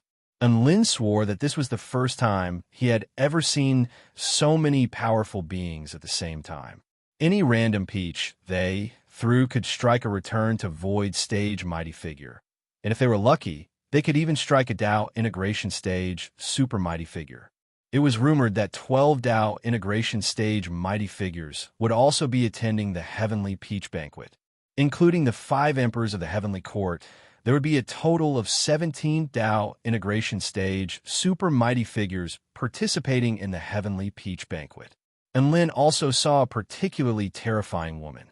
She was the Dao integration stage super mighty figure representing the Snake Spirit clan from the Spirit Lake realm, Black Spirit Snake.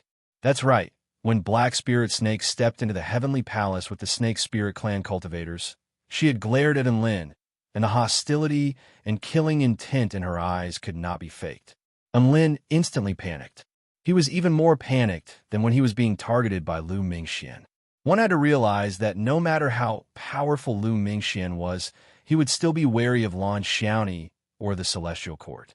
However, Black Spirit Snake was a completely lawless monster.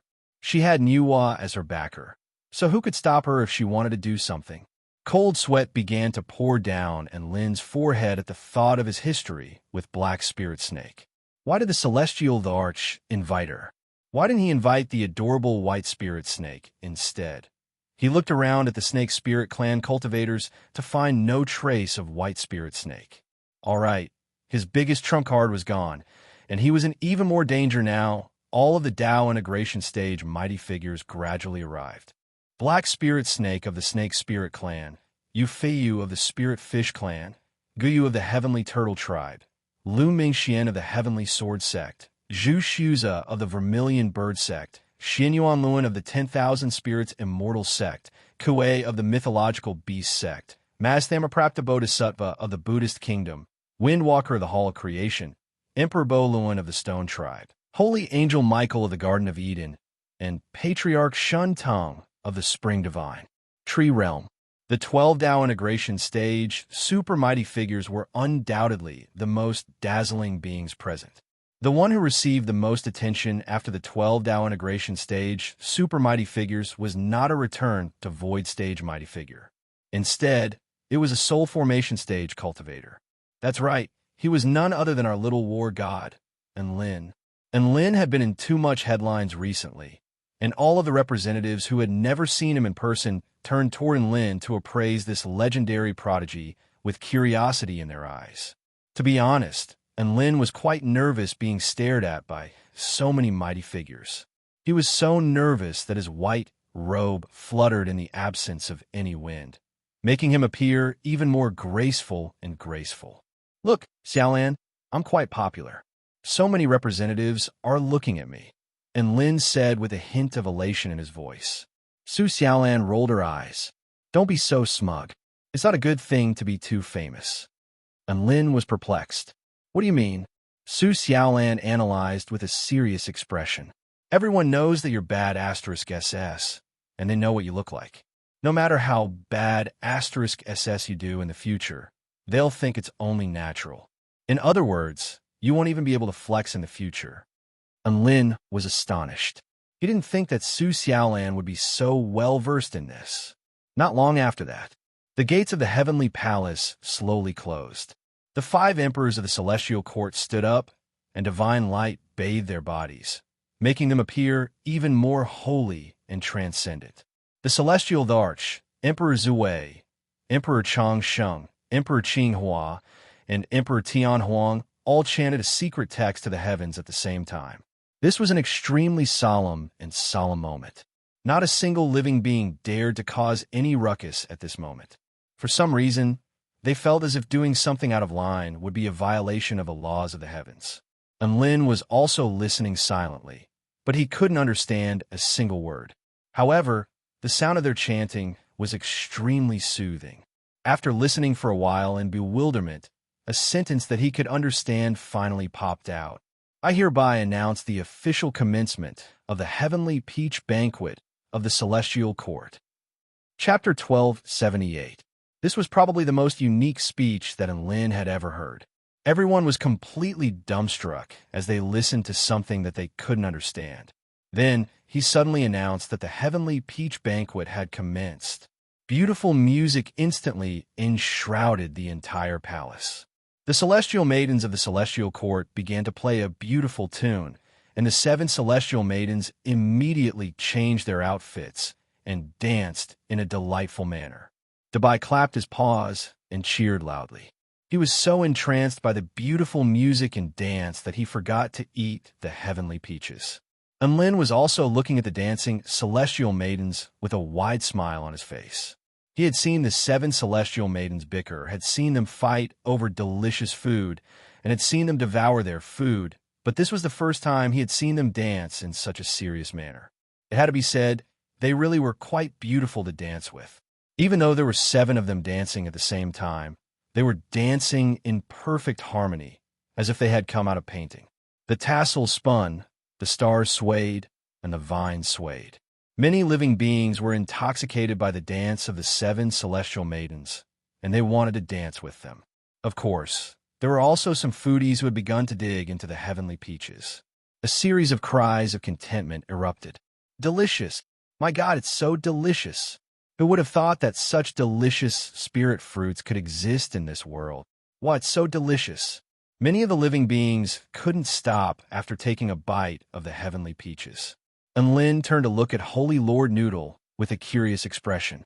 The Holy Lord was sitting right across from him, and it had also begun to dig into the heavenly peaches. It extended its noodle toward the heavenly peaches before placing them into its noodle soup. Its body then shuddered, and the heavenly peaches began to disappear bit by bit from the bottom. A series of contented cries sounded. Oh, delicious! Oh, so comfortable! And Lin, it was truly a strange scene. And Lin silently picked up a peach of immortality. It was pink and tender, emitting a soft, spiritual glow. At first glance, one would want to eat it. Like a shy little girl, she lowered her head and blushed, trying to seduce him. She kept saying, "Come and eat me, come and eat me. If you keep looking, you'll eat me." He couldn't help but take a deep breath, and the faint fruity fragrance from the peach assailed his nostrils, making him feel refreshed. Needless to say, all of this aroused his appetite. I'm starting. And Lin couldn't help but take a bite. The immortal peach was very crispy. When he bit into it, the fresh juice with spiritual charm instantly soaked his tongue. It was cool, sweet, and sour, exquisite and refreshing, as if a lover was caressing his mouth. And Lin's body trembled as he chewed madly. The delicious taste spread throughout his body, making him feel like an immortal, like he was ascending to the heavens. Oh, this feels great. And Lin let loose a loud cry of praise before chewing on the heavenly peach in front of him like a madman. The delicious juice flowed through his entire body, through his esophagus, and he felt as if he had been elevated to a higher level. Every part of his body was nourished by the juice, and his blood energy also became extremely abundant. And Lin felt like, if a mortal were to take a single bite, their lifespan would be extended by 100 years. Delicious. This was truly delicious. Furthermore, it was extremely beneficial to one's body.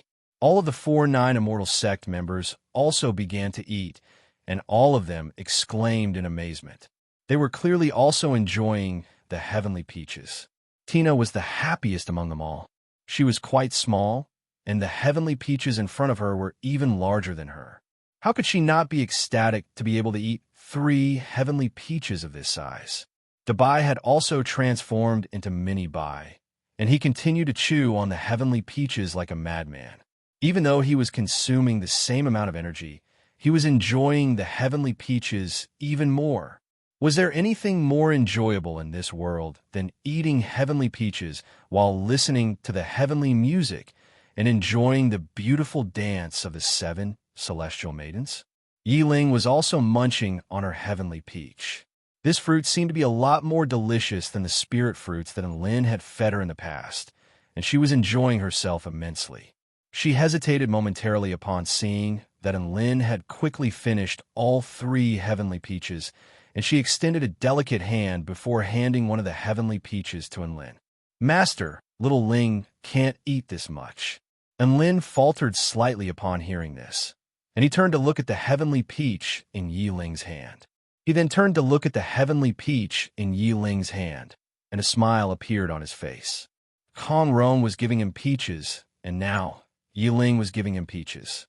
Furthermore, she was giving him peaches, and it was an extremely delicious heavenly peach that grew in the celestial court. How could Lin not be touched? He then turned to look at his 2 disciples, Xiao Zhe and Xiao Tu, who were eating like pigs, and he was even more touched.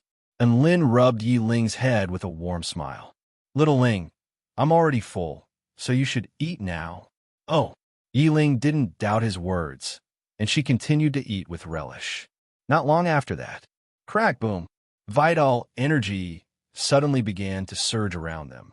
All of the mighty figures who were enjoying the heavenly peaches were given a fright before turning toward a certain direction. That was where the vital energy was surging, and it was frantically absorbing the surrounding vital energy like a vortex. Master, I think I made a breakthrough." Yi Ling chewed on her heavenly peach as she spoke. And Lin, everyone, as expected of his disciple to make a breakthrough while eating heavenly peaches.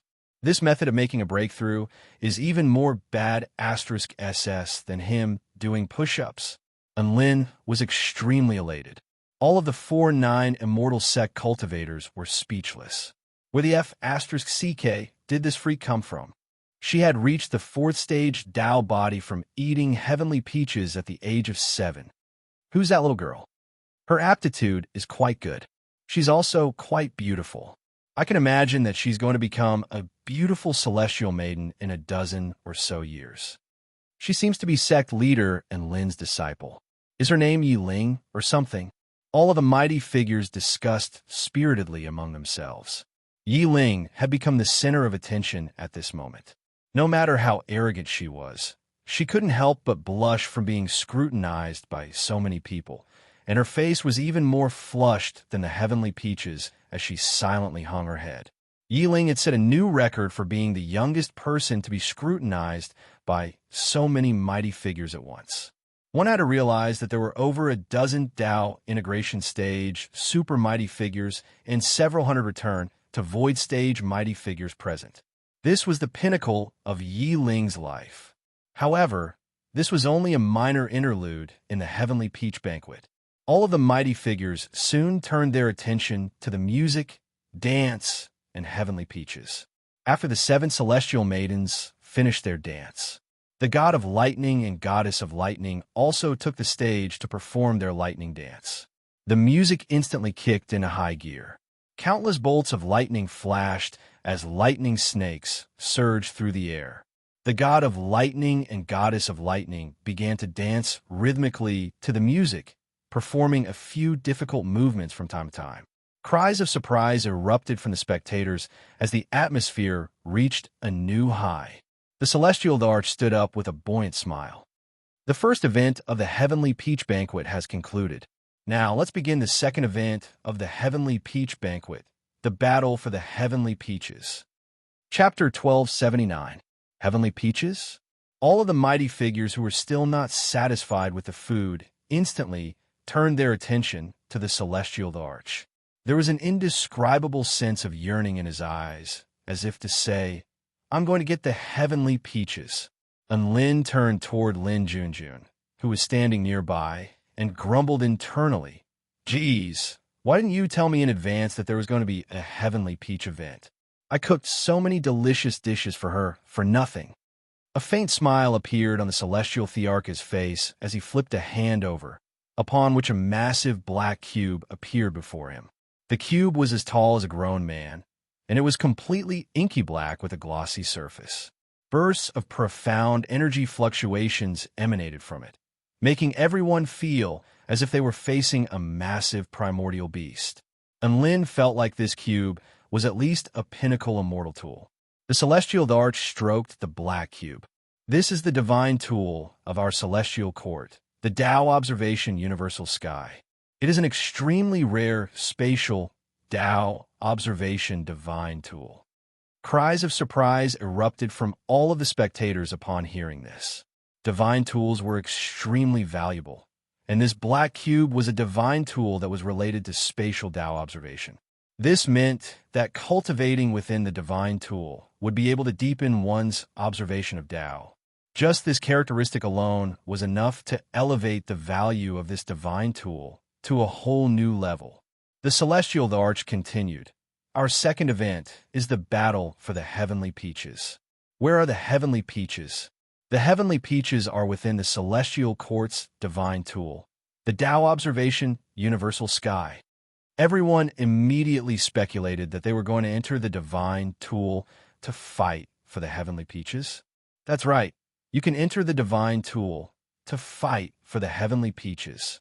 There are a total of 9 Heavenly Peach trees, and they are randomly located in all corners of the divine tool.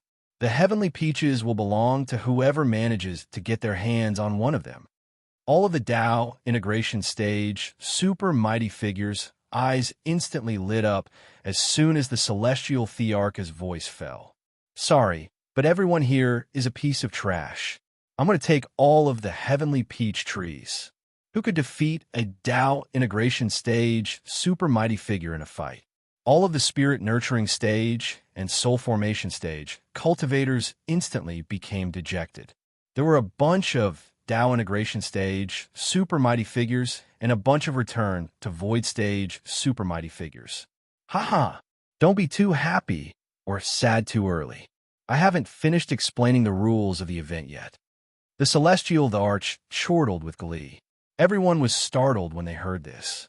After entering the Tao observation universe, your strength will be suppressed to the level of a 10th stage Tao body by the rules of the divine tool. However, a Tao integration stage, super mighty figure can use the power of the divine Tao to resist the nomological powers of a divine tool. This is unfair. Hence, if the power of the divine Tao appears, I will immediately revoke that mighty figure's right to participate in this event. After that, everyone's power level will be maintained at the level of a 10th stage Tao body, and everyone will compete fairly for the Heavenly Peaches inside.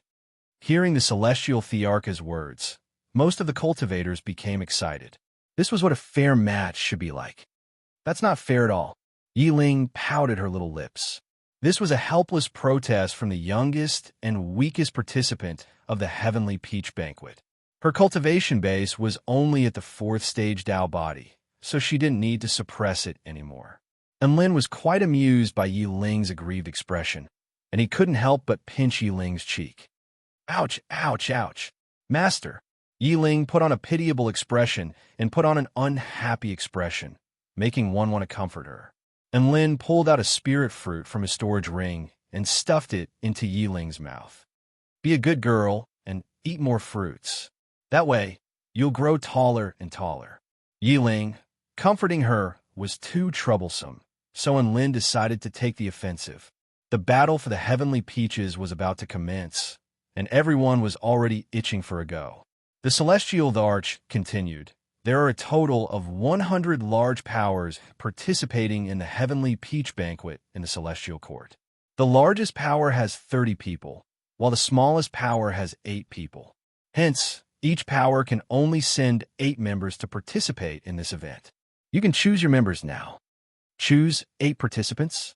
Everyone's expression shifted upon hearing this. This policy was meant to be fair to the sex with the least number of members, but there were still some areas where it was unfair. For example, the Tao integration stage, super mighty figures were still very happy. Kuei grinned. So what if I restrict my power to the Tao body stage? Back in the day, I was able to stab a spirit-nurturing stage demonic monkey to death when I was only at the Tao body stage. The Wind Walker from the Hall of Creation looked both real and illusory, like wind and jade. His voice was ethereal and distant. Tao body? That's not really weak, so it's meaningless. Patriarch Shun tongue chortled with glee. So what if I restrict my power? I could take on 100 of you. All of the Tao integration stage, super mighty figures were brimming with confidence. Even though their cultivation bases had been restricted, their usage of battle techniques, battle experience, and all types of extremely insane observations were more than enough for Tao integration stage, super mighty figures to reign supreme. This was the confidence of Tao integration stage, super mighty figures. There is no such thing as absolute fairness in this world. The Celestial Arch was only doing this to make this event more interesting. One more thing to keep in mind is that any living being that enters the Divine Tool will immediately be teleported out of the Divine Tool upon receiving 20% of their injuries, upon which they will lose the right to participate in the competition. All right, all of you, please select your competitors and gather around the Divine Tool. The Celestial Arch laid a hand onto the black cube, and a powerful spatial power began to proliferate forth. Lin turned to the members around him. Who want to go? There are only 8 spots left, so hurry up. Xiao Hong shook her head with a resigned expression. I'm not going. Master, please bring me a few more heavenly peaches. There are many heavenly peaches on a single heavenly peach tree. Little Gu recoiled slightly. If I only had the power of the Tao body stage left, I probably wouldn't even be able to become a butterfly. A bug would only get stomped on.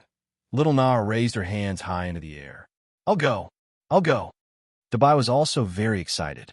I'll go too, Woof. I'm at a critical juncture in my Tao of defense, so I don't want to become weaker, Xiao Zhe said with a disappointed expression. I'm at a critical juncture in my breakthrough, so I don't want to get hammered. Xiao Tu also didn't want to go. Su Xiaolan smiled. I'll go. Lu Qianhuan, Su Qianyun, and Xin Yuan Cheng also decided to go.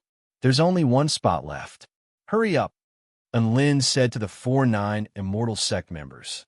I want to go. Yi Ling replied with a dainty smile. And Lin shoved a spirit fruit into Yi Ling's mouth. Eat your fruit. Don't meddle in the affairs of the adults. Xiao Chou thought for a moment before raising his hand. I'll go. All right, there are 8 of us now. Let's go and fight for the heavenly peaches. And Lin announced with a heroic expression. And Lin, Su Xiaolan, Dabai, Little Na, Xiao Chou, Lu Qianhuan, Xin Yuan Cheng, and Su Qianyun made their way over to the black cube. All of the mighty figures also gathered in front of the black cube. All of them were either extremely dazzling prodigies or renowned mighty figures on the Taichu continent. None of them were weaklings. The 100 Sect War had officially commenced. Chapter 1280. The Celestial Arch delivered another slap to the black cube. Tao observation heaven and earth activate. Boom. An extremely powerful spatial ripple swept forth. And Lin was struck by a rush of dizziness. In the next instant, he found himself in an extremely unfamiliar environment. An extremely beautiful mountain appeared before his eyes. There were flowers, birds, insects, and fish, as well as green mountains and white clouds. As expected, the team has been split up again. And Lin heaved a faint sigh.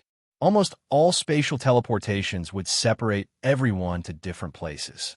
Should I find the heavenly peach tree first or gather everyone else first? And Lin fell into deep thought. Forget it, just wait and see. And Lin decided to go with the random search method. Theoretically speaking, there was strength in numbers. However, if someone else found the heavenly peach tree first and he gathered everyone else, all of the heavenly peaches would be taken by them. So what the F***CK would be the point.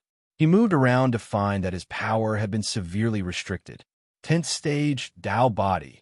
It had been a long time since Lin had experienced the feeling of weakness. He was unable to maintain his body of the war god, and his divine flame was only about the size of a palm. It was extremely scorching hot, and even the air around it was warping, but it was too little to maintain his fire god mode. What a tragedy. Lin was feeling quite dejected for himself. He wandered aimlessly on the plain, looking around to see if there were any immortal peach trees. Boom! All of a sudden, a golden light erupted into the heavens from a nearby mountain. This is such a solemn and compassionate light. Lin's eyes widened with astonishment. It was quite clear that this was a man-made light. What was he trying to achieve by doing this? If his location was exposed, wouldn't it attract other enemies? Lin's expression shifted drastically. That's right, this is a special signal to gather everyone. He's even willing to expose his location in order to gather everyone. He felt like he was being extremely courageous. Seeing as that was the case, he didn't mind teaching him the consequences of his boldness. Lin began to run towards the mountain where the golden light shot up into the sky. The other party wasn't at the top of the mountain, but at the waist of the mountain. It seemed like he wanted to leave a way for him to escape. Lin laughed coldly. Do you think you can escape from the little god of war of the celestial court? In the sky vault hall, in the space above the Tao Comprehension universe, a huge screen suddenly appeared, then split into 800 different small screens. Each image corresponded to a contestant. The celestial arch said with a benevolent expression, there are over 2,000 living beings who aren't participating in the competition, so don't worry about being bored. Let's eat some sunflower seeds and fruits, and then enjoy the competition for the heavenly peaches. Isn't that fun? All the creatures cheered in satisfaction. There was going to be a good show to watch. At the very least, he wouldn't be idle while waiting for the results. Our sect master, the divine beast Kue Ox, is really powerful. He had just entered that world, and he had already killed a competitor beside him with a single kick. It's a blessing to be able to see the beautiful angel sister fight. I love you, Shirley. Look, and Lin's sect master is taking the initiative. My God, he's actually going to the place with the golden light. And Lin nimbly leaped along the rocky and rugged path. Even though he had been restricted in all aspects, his body was still extremely powerful and far superior to the average cultivator of the 10th stage Tao body. He was 800 meters away from the location where the pillar of light had erupted. And Lin's eyes gradually calmed down, and his nerves also began to tense up as he prepared to strike at any moment. Boom! There was a sudden explosion. A blood-curdling cry erupted. A black figure drew an arc in the air, like a parabola. Thump! He crashed not far away from Lin, and his entire body was charred black with smoke rising from it. The protective golden light around his body released bursts of powerful light. This was the light bestowed upon him by the divine tool. His injuries were quite severe, and Lin couldn't tell who this man was anymore. Whoosh! A spatial fluctuation traveled over, and the man disappeared. He had been teleported away. Lin raised his head again, only to discover that 5 benevolent-looking monks had their palms together and were smiling benevolently at him. It ba, so it's sect leader Lin? Mr. Lin, come and play with us. The 5 monks looked at Lin with benevolent expressions and spoke in gentle tones. Between them, a golden pillar of light soared into the sky. That pillar of light wasn't as simple as summoning teammates. It was King pulling monsters over to torture them. Haha, sorry for the disturbance, masters. I won't be coming over. Farewell. Lin laughed heartily, turned around, and broke into a run. Benefactor, don't go. Bah, eat my staff. The 5 monks roared and broke into a run, killing intent surging from their bodies. Holy CK, you bald donkeys are too shameless. How dare you chase after me? Are you trying to gang up on me? Lin yelled angrily as he fled. He wasn't arrogant enough to think that he could take on all 5 of them at once. After all, those monks had also fallen from the Return of Void stage, so they still had their foundation and combat instincts, so they weren't much inferior to him. The heavenly peaches weren't there anyway, so there was no need to fight them on sight. Oi, why are you still chasing after me? Can't you just attract the other idiots over? Lin was about to have a mental breakdown. They had already chased him for over a kilometer. Our Buddhist kingdom of the West cultivates the Buddhist heart. Once we set our mind on something, we must complete it, one of the monks said with a solemn expression. This is the persistence of silent meditation. This is the persistence of a sadhu. Another monk continued. This is the spirit of seeking scriptures from the Western paradise, a younger monk exclaimed with a scorching light in his eyes. The oldest monk had his eyes tightly shut, and his palms were pressed together, but his legs seemed to be flying through the air. Amitabha, benefactor and Lin, just submit. And Lin felt like a herd of mythological beasts were stamping over his heart. Submit my A***s. These people are all F***king retarded. Why did she have to hold on to him and not let him go? She could even talk a lot of spiritual beliefs. Why was she so arrogant? And Lin ran all the way away from the mountain, but the monks were still hot on his heels in another place. F***ck Hong Do. I haven't even called on you yet. What are you doing? Are you trying to get yourself killed? Look at the situation now. Both of us are going to be screwed. A spinning top roared at a rock beside it. Hong Do recoiled in fear. It's not like we can't beat them. Then go F***king fight them. The spinning top roared with rage.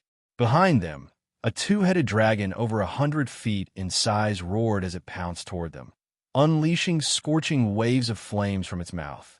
Hong Do, a black figure suddenly appeared nearby. Hong Do focused his gaze to discover that it was a familiar face, and he instantly became excited as he waved his hands through the air. Mr. Lin, what a coincidence. Come and save me. And Lin, F***CKU. Chapter 1281. Upon seeing Hong Do and the twin-headed flying dragon behind him, Enlin immediately turned around and ran in another direction. Hong Do immediately panicked upon seeing that Enlin was ignoring him. Mr. Enlin, don't abandon me. I know where the heavenly peach tree is.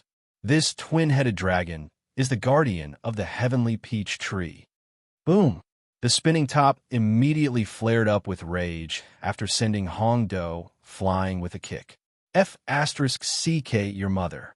How dare you tell someone else something like that? Hong Do spoke with an aggrieved expression. But if I don't ask for help like this, we'll both be killed by the dragon. Our lives are the most important thing right now. Sure enough, Enlin's footsteps faltered before he turned around. Mr. Hong Do, don't panic. I'm here to save you. A powerful aura erupted from his body as he ran over. Look, Mr. Enlin is here. He's a powerful ally, so there's hope for us. Hong Do grinned from ear to ear. The spinning top's lips twitched as it looked at the approaching Enlin. Look, what's behind him? Huh?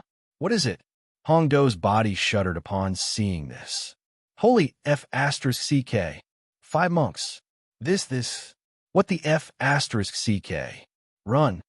The spinning top immediately fled. Hong Do hurriedly followed along with tears on his face.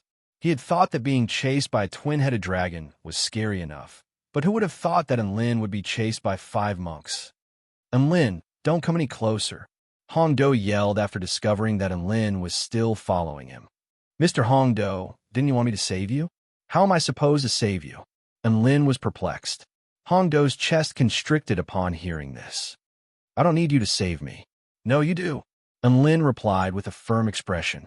Hong Do, don't think I don't know that you're here for the heavenly peach tree. Are you regretting your decision? Hong Do, because of you, we originally had a 20% chance of escaping, but now, we don't even have a 10% chance. The spinning top complained with extreme dissatisfaction.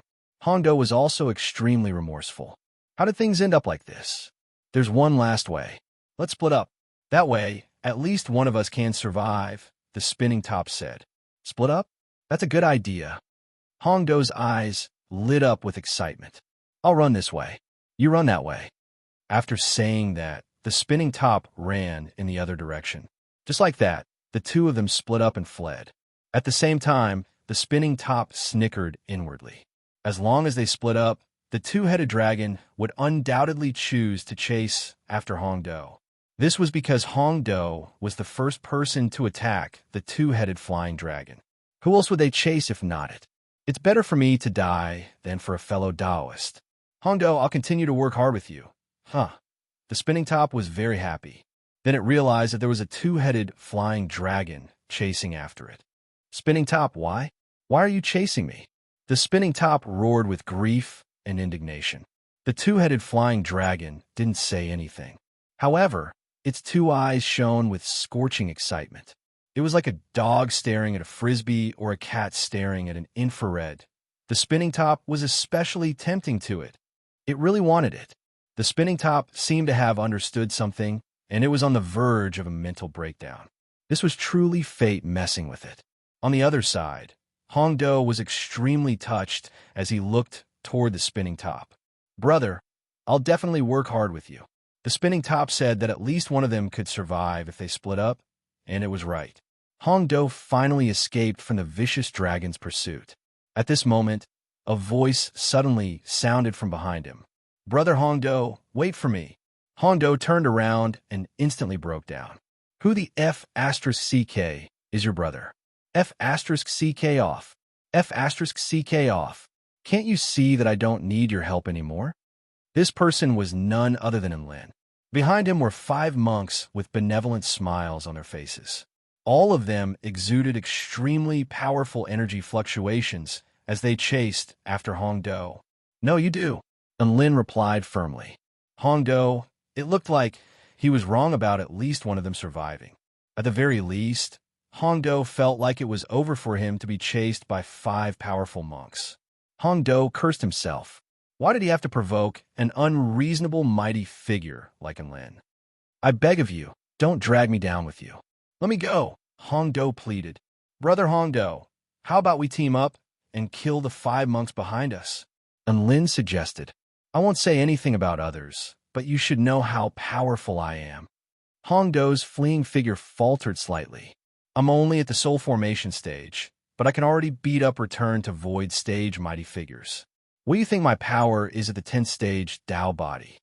Enlin asked. Hongdo abruptly stopped in his tracks as a boundless fighting spirit ignited in his chest. F***CK it. Mr. Enlin, I'll team up with you. Enlin was elated. I'm glad you're willing to make this choice. Let's attack together. The golden lotus on his forehead flashed as he spoke, and his aura became even more terrifying. Hongdo was not to be outdone. Crimson flames engulfed his entire body as he pounced toward the 5 monks behind him. Red lotus explosion. The flames around Hongdo's body expanded like a red lotus before exploding. Boom! The air warped and the earth crumbled. Just the shockwave of its explosion alone had spread to a radius of 100 meters. It was extremely powerful. The 5 monks were not to be trifled with. Golden light appeared around their bodies at the same time, and they instantly blocked Hongdo's flames. They were completely unscathed as they retreated. Hongdo was given a fright.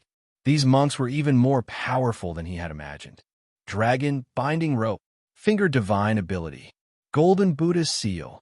3 of the monks attacked Hongdo at the same time, while the other 2 were on guard against Enlin. Golden vital energy chains tore through the air, and Hongdo quickly evaded them. However, his chest was punctured by the sharp light from the finger divine ability, and blood and lava gushed forth. Hongdo let loose a wail of anguish. A huge golden palm fell from the sky at this moment, pinning him firmly to the ground. Boom! The earth cracked open, and dust and debris billowed through the air. It was also at this moment that the dust and debris began to swirl. The oldest monk's expression shifted drastically. Be careful. At this moment, another wail of anguish erupted. A monk had his chest punctured by an inky black sword with streams of white wind revolving around it. Too late. That's the first one, and Lin spoke in an indifferent voice. A golden protective light suddenly erupted from the monk's body, and he was summoned back by the divine tool. He had clearly been disqualified, and Lin pulled out his sword, and his body disappeared on the spot again. He didn't expect Hongdo to be able to defeat any of the monks. He only sent Hongdo to attack because he wanted Hongdo to draw the attention of the monks so that he could find an opportunity to attack. Boom! Spell techniques clashed, and another monk was eliminated with a wail of anguish. The second one, a ghostly voice sounded. The other three monks didn't dare to underestimate their opponent, and they immediately turned their attention to Enlin. Dragon binding rope. A series of golden chains shot forth. Enlin quickly evaded the chains, binding him.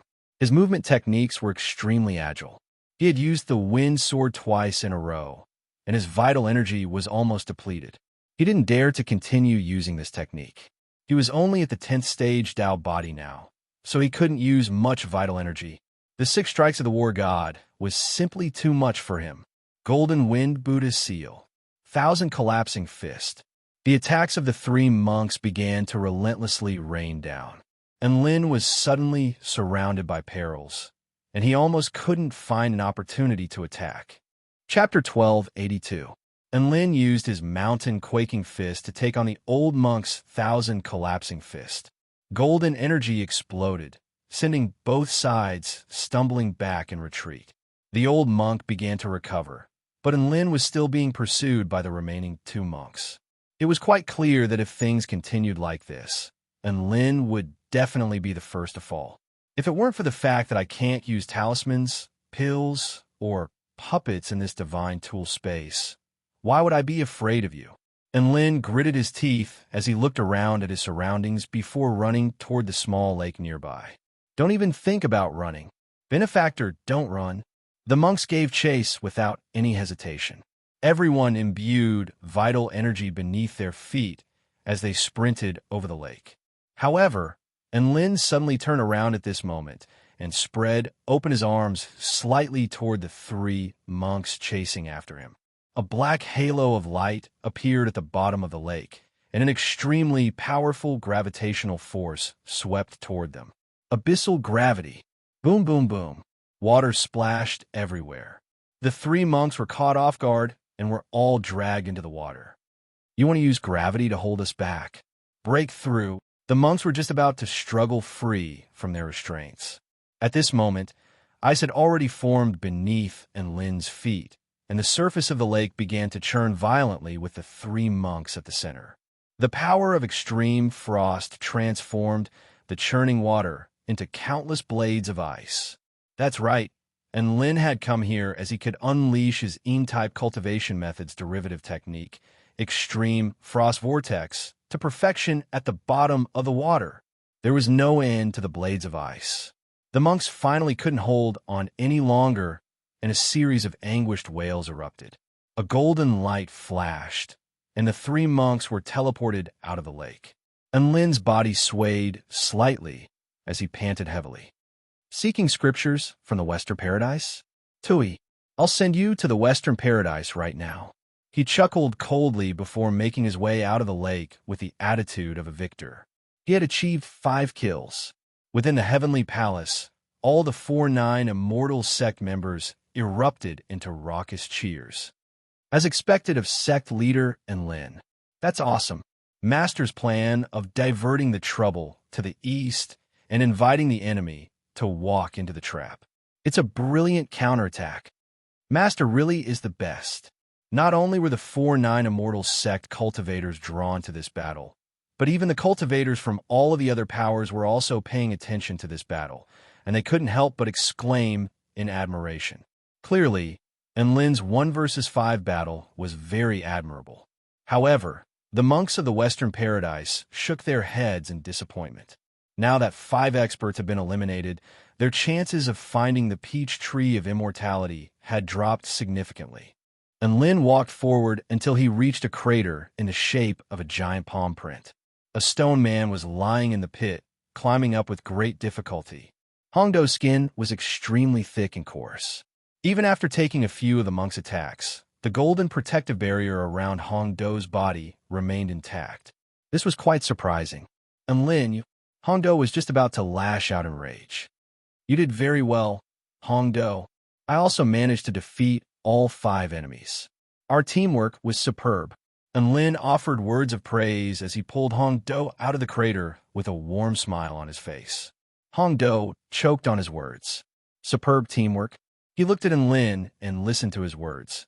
And for some reason, all of the anger he had felt for being used had completely disappeared. Yes, well done. Hong Do nodded in agreement, and Lin patted Hong Do's shoulder. "Let's go, brother Hong Do." Hong Do suddenly came to his senses. "All right, let's go find the heavenly peach tree. Don't let someone else get to it before us." The two of them began to run toward a hilly area. The power of the second stage evergreen technique was finally on full display. As he inhaled and exhaled, the surrounding life force energy was able to nourish his body and quickly replenish his depleted vital energy. "It's up ahead. There's a heavenly peach tree in that forest." Hong Do pointed ahead, and Lin was a little excited, but at the same time, he was also very cautious.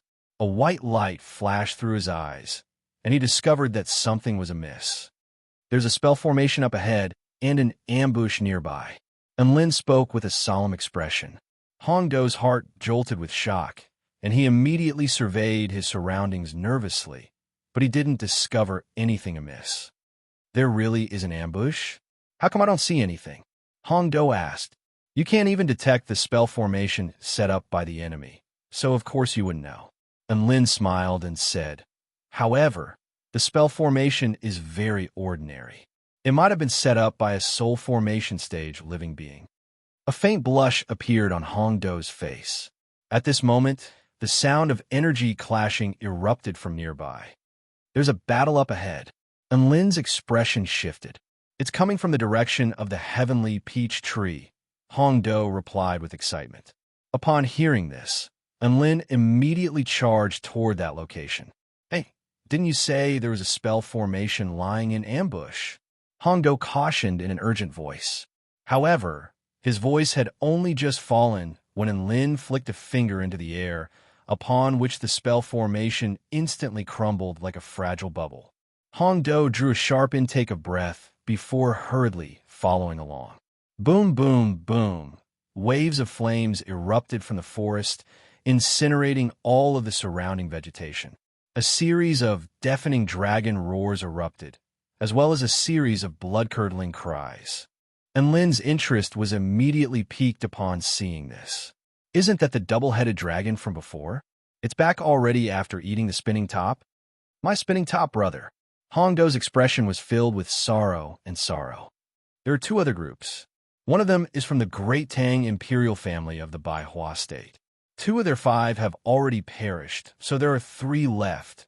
The other group is from the Flaming River Imperial family of the Heavenly River State, and they also only have 3 left. It looks like the 2 Imperial family groups aren't allied." And Lin looked on with interest.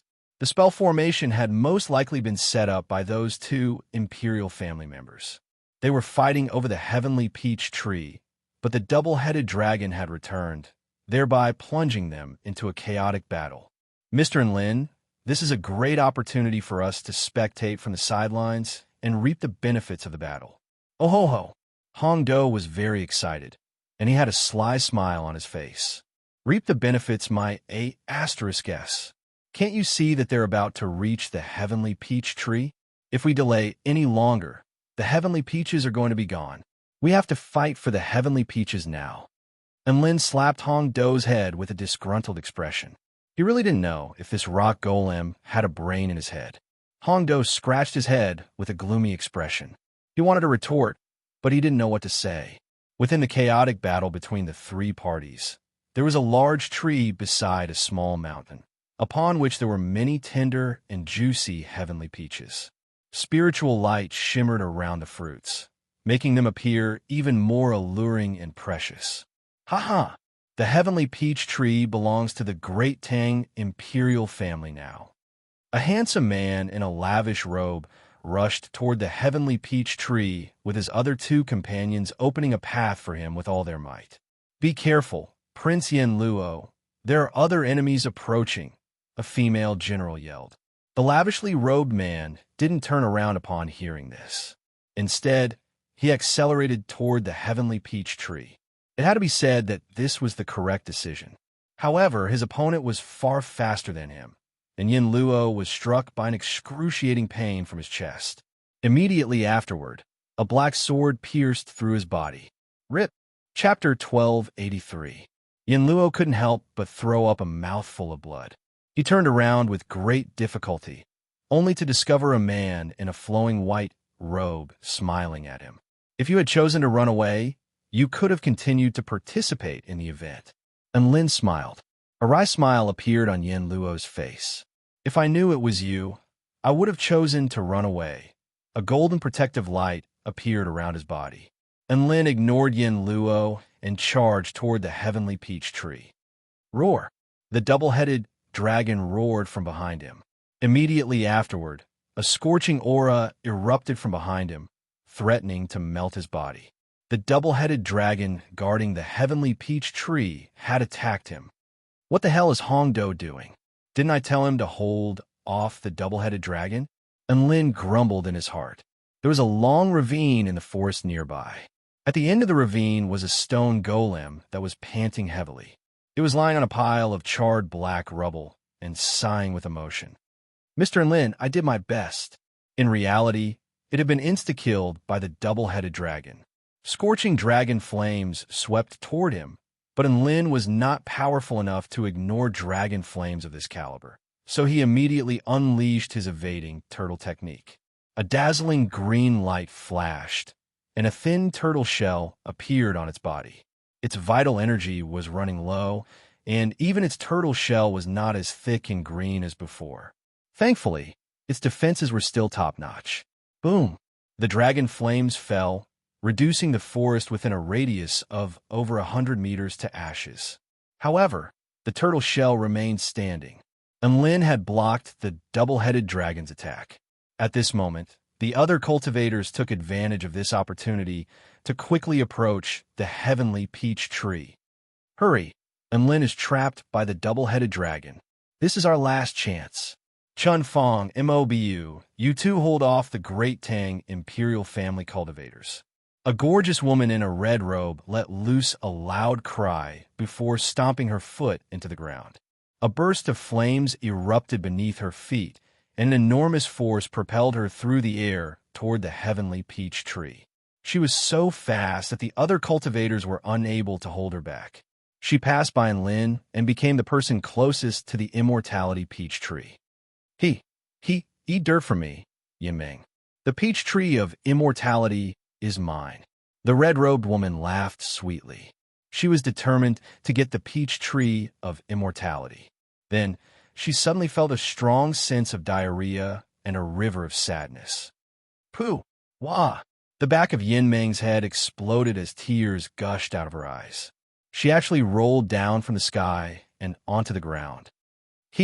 You dare snatch my peach of immortality? Dream on. A white figure flew past Yin Meng and arrived in front of the immortality peach tree in an instant. Lin, I hate you. What'd I do to me? Yin Meng's tears fell like rain as she clutched her lower abdomen under her red robes and spoke with a face full of shame and indignation. Lin ignored her and grabbed onto the trunk of the heavenly peach tree with his bare hands. He let loose an almighty roar as his muscles bulged. An enormous power poured forth to uproot the heavenly peach tree before stowing it away into his storage ring. Yin Meng was dumbstruck as she glared at Lin. You can do that. She had thought that Lin would pluck the heavenly peaches one by one. That way, they would have a chance to steal few. However, she didn't think that Lin would pluck all the heavenly peaches from the tree without any hesitation. Was this something a human could do? For some reason, she suddenly recalled the horror she felt when Lin had used some special method to refine a few ancient artifacts in the Baihua State Treasure Pavilion. Perhaps Lin wasn't someone who could be judged by logic. Run. Let's get out of here. Yin Ming suddenly yelled. As long as there was life, there was hope. Only one of the 9 immortal peach trees had been taken. As long as they conserved their strength, there would still be hope. The other 2 members of the Flaming River Imperial family looked at each other before fleeing into the distance. The twin-headed flying dragon roared before pouncing toward Lin. Lin had taken the heavenly peach tree, so he was now the twin-headed flying dragon's sworn enemy. The Great Tang Imperial family members hesitated momentarily before choosing to hide behind the twin-headed flying dragon. They were clearly waiting for an opportunity to strike. Lin was powerful, But the twin-headed flying dragon wasn't weak either. In a place filled with 10th stage Tao body cultivators, the twin-headed flying dragon was a spirit-nurturing intermediate stage cultivator. In a battle between the two of them, both of them would be severely wounded. The courageous would be stuffed to death, while the cowardly would be starved to death. They chose to land the killing blow when Enlin was wounded and forcefully take the heavenly peach tree from Enlin's storage ring. The battle between Enlin and the twin-headed flying dragon soon erupted. The twin-headed flying dragon had wings and was even faster than Enlin. Hence, if Enlin chose to run away, he would most likely be exhausted to death by the flying dragon. Hence, he chose not to run. Instead, he pounced toward the twin-headed flying dragon.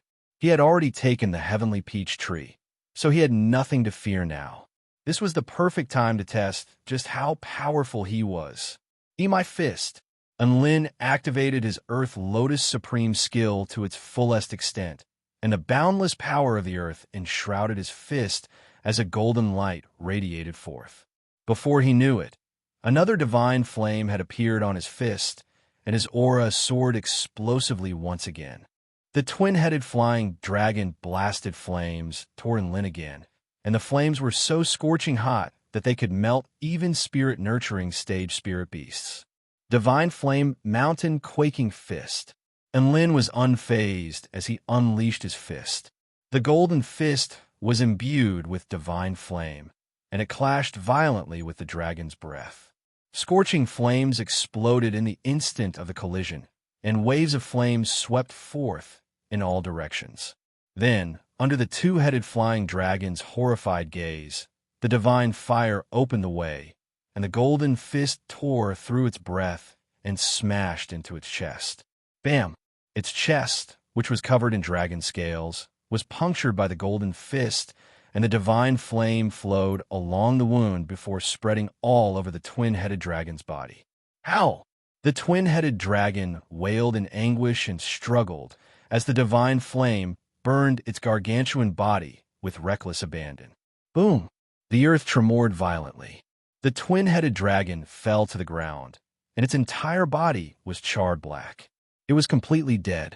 The two great Tang Imperial family members hiding behind the twin-headed dragon were dumbstruck. Insta-kill. How could this be?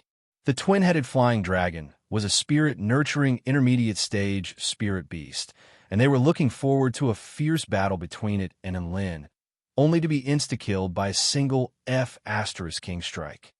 There was no need for verbal or eye contact. The two cultivators made the same decision, and that was to run.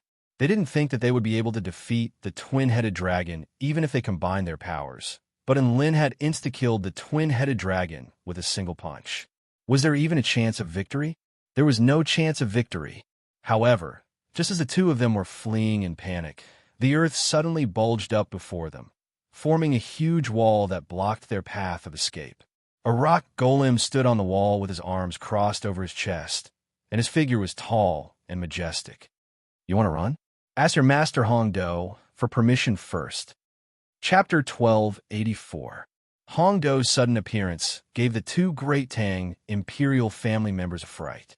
However, they quickly came to their senses and charged toward Hongdo at an even faster speed. Tang 13, Swords Mountain Cleaving. A man unsheathed his sword.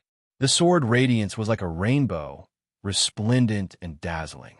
It carried the power to split mountains and seas as it landed on the protruding wall in an extremely tyrannical manner. Rumble. Just like that, the tall wall was destroyed by the man's sword. Hongdo fell from the high wall, and before he had a chance to do anything, another man had already appeared before him and unleashed a palm strike. Hongdo hurriedly threw a punch in response. Their powers collided violently. Hongdo let loose a wail of anguish as he was sent flying by the man. "I'm asking if you agree or not. Who do you think you are?" The man who had attacked had a look of disdain as he coldly harumphed and continued to run. But before he could take 2 steps, a terrifying impact came from behind him. The powerful energy almost tore his body apart, as if it was going to shatter his spine. Pooh! The man didn't even have time to react before he threw up a mouthful of blood. His body flew through the air like a cannonball, flying even further than Hong Do. When he landed on the ground, a golden protective barrier had already been activated.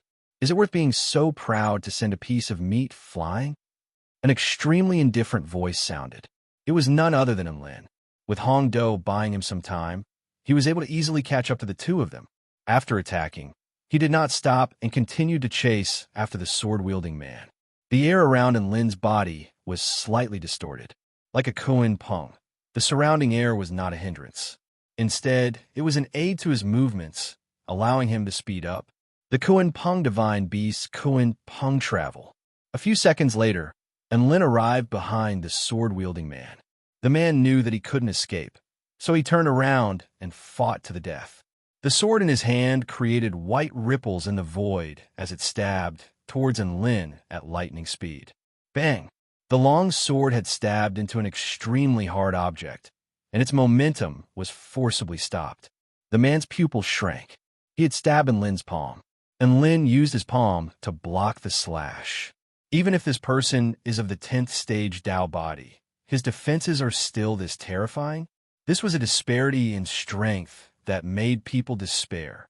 This time you can't escape. And Lin grinned.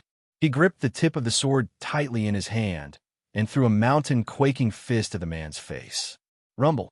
Golden light rumbled. The man rolled on the ground, golden light shining. The last member of the Great Tang royal family had been eliminated. In the Celestial Hall, the members of the Great Tang Imperial clan had pained expressions. Murong Tian and Murong Sha. These two idiots. Can't they learn from the Flaming River royalty? Isn't Lin someone they can provoke? They're completely different types of 10th stage Dao body. Sigh, there are only 2 people left from the original 8. There's no hope for the immortality peach tree anymore. The members of the Great Tang Imperial family wore pained expressions, while the 4-9 Immortal sect was ecstatic. Oh yeah, sect leader Lin is indeed the best. We managed to obtain a peach tree of immortality so quickly. We'll have peaches of immortality to eat. Master is really amazing, doing what he says and sweeping away all obstacles. There are 9 heavenly peach trees. Classmate Lin took one, and Senior Windwalker from the Hall of Creation took another, so there are still 7 left. We still have a chance to obtain more heavenly peach trees. Everyone stared at Lin with excitement in their eyes, looking forward to what he was going to do next. Within the Dao observation heaven and earth space, Lin pulled Hong Do up from the ground with a concerned expression. Are you all right? I'm fine. Hong Do shook his head before turning to look at Lin's storage ring. About the heavenly peaches, I know. Mr. Hong Do, you provided us with information and contributed to our quest for the heavenly peaches, so I'll naturally reward you handsomely. How about we split the spoils 80-20? Lin proposed with a gentle expression. Hong Do faltered slightly before feeling a little guilty. Mr. Lin, I don't think that's a good idea. I feel like you should get more. So you're saying we should split it 90-10? That's an outrageous request of yours. I agree. Lin waved a hand in a straightforward manner. Huh? Hong Do was dumbstruck before coming to his senses and flared up with rage. You, Lin, you want 90%. It had thought that the 82 split Lin had said was that it would get 8 and Lin would get 2. What the F***CK was going on? I provided the location of the heavenly peach trees and contributed to the quest, so how can I get so little? This is daylight robbery. Hong Do roared with grief and indignation. Lin was a little dejected. That's why I said 80-20. What else can I do if you insist on giving me more? Now that you're unhappy, forget it. Let's continue with the 82. Hong Do's eyes widened, and his chest exploded with rage. He was about to explode with rage. No, I created far more than that. You can't do this to me. Hong Do glowered at Lin with an enraged and aggrieved expression. He was no match for Lin, so he could only hope that he could change Lin's mind with words, even though the chances of that happening were very slim. What a fickle Hong Do. Lin pursed his lips. How about this? Seeing as you've worked so hard for us, we'll split the spoils 70-30. Hong Do faltered slightly upon hearing this. He clearly didn't think that the domineering Lin would actually change his mind. For some reason, he was a little touched by Enlin's words.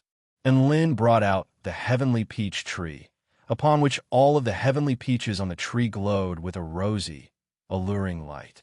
He counted to find that there were exactly 100 heavenly peaches on one tree. Enlin handed over 30 heavenly peaches to Hongdo before putting the tree back into his storage ring. Thank you. Hongdo was a little touched as he accepted the heavenly peaches. Soon, they set off on their journey again. In order to compete for heavenly peaches in this world, not only did one have to be powerful, but they also had to be able to detect the presence of heavenly peach trees in a limited amount of time. Enlin and Hongdo ran over a series of hills. The hills rose and fell with lush greenery, creating a very pleasing sight to behold. Boom! The earth suddenly tremored violently. A small mushroom cloud rose into the air in the distance. Enlin's eyes immediately lit up at the sight of the explosive power. There's no mistaking this power. It's Big Brother Cheng's power.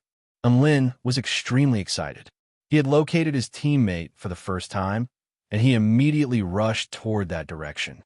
Mr. Enlin, wait for me. Hongdo chased after Enlin, only to discover with despair that he was also running much slower than Enlin, within a vast expanse of flames and dust.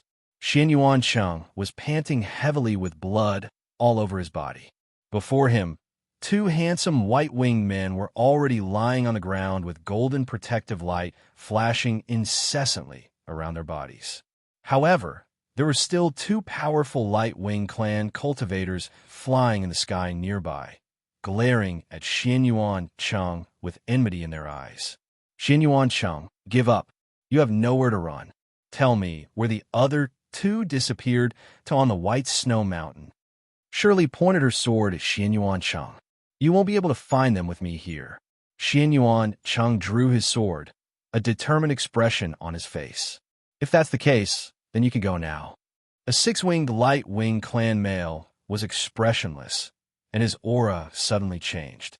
Over 1,000 extremely sharp, white sword intents began to appear behind him, and they were extremely terrifying and intimidating.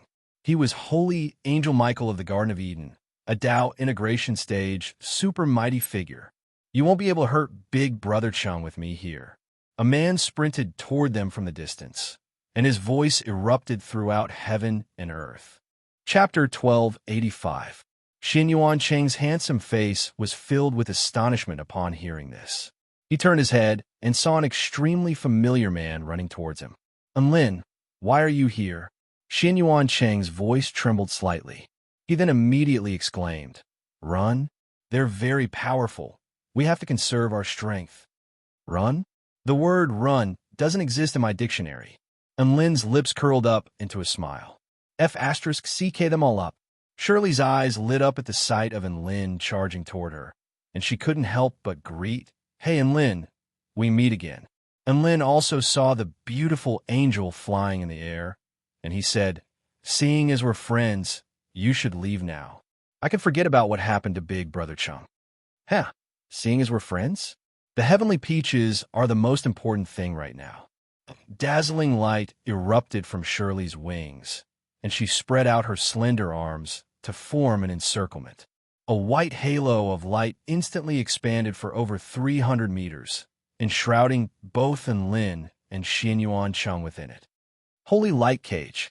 Shirley fully utilized her role as a healer and constructed a cage. She was planning to capture Enlin and Xianyuan Cheng in one fell swoop. Beautifully done. Mi Jialai smiled faintly as he praised. He then turned his gaze toward Enlin, and with a gentle wave of his hand, the countless light swords behind him fell toward Enlin like meteors. Enlin's heart skipped a beat. He could sense an extremely dangerous aura from those light swords, as if each sword could slay the two-headed flying dragon from before.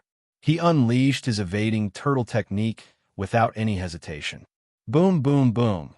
The ground was torn apart by the sword intent, and Enlin's figure was also engulfed by the light swords. Enlin, Xianyuan Cheng could feel the terror of the sword rain and couldn't help but exclaim. Michael's eyes were glowing as he looked up at the dust cloud with a calm expression. Enlin, You are undoubtedly the #1 cultivator among the younger generation. However, there's always someone stronger. There are more experts in this world than you can imagine. For example, in my eyes, you are still an existence that can be easily crushed. Shirley also broke into a faint smile. Hee, and Lin, you can rely on the Little Queen's hacks during the Tao Exchange Conference of the Four Powers. Now, with the help of our holy angel, the tables have turned. How is it? Are you surprised? Are you surprised? Michael of the Garden of Eden was no ordinary Tao integration stage super mighty figure. Instead, he was a super mighty figure at the pinnacle of the Tao integration stage. His status was equivalent to that of the Celestial Arch, the leader of the 5 emperors of the Celestial Court.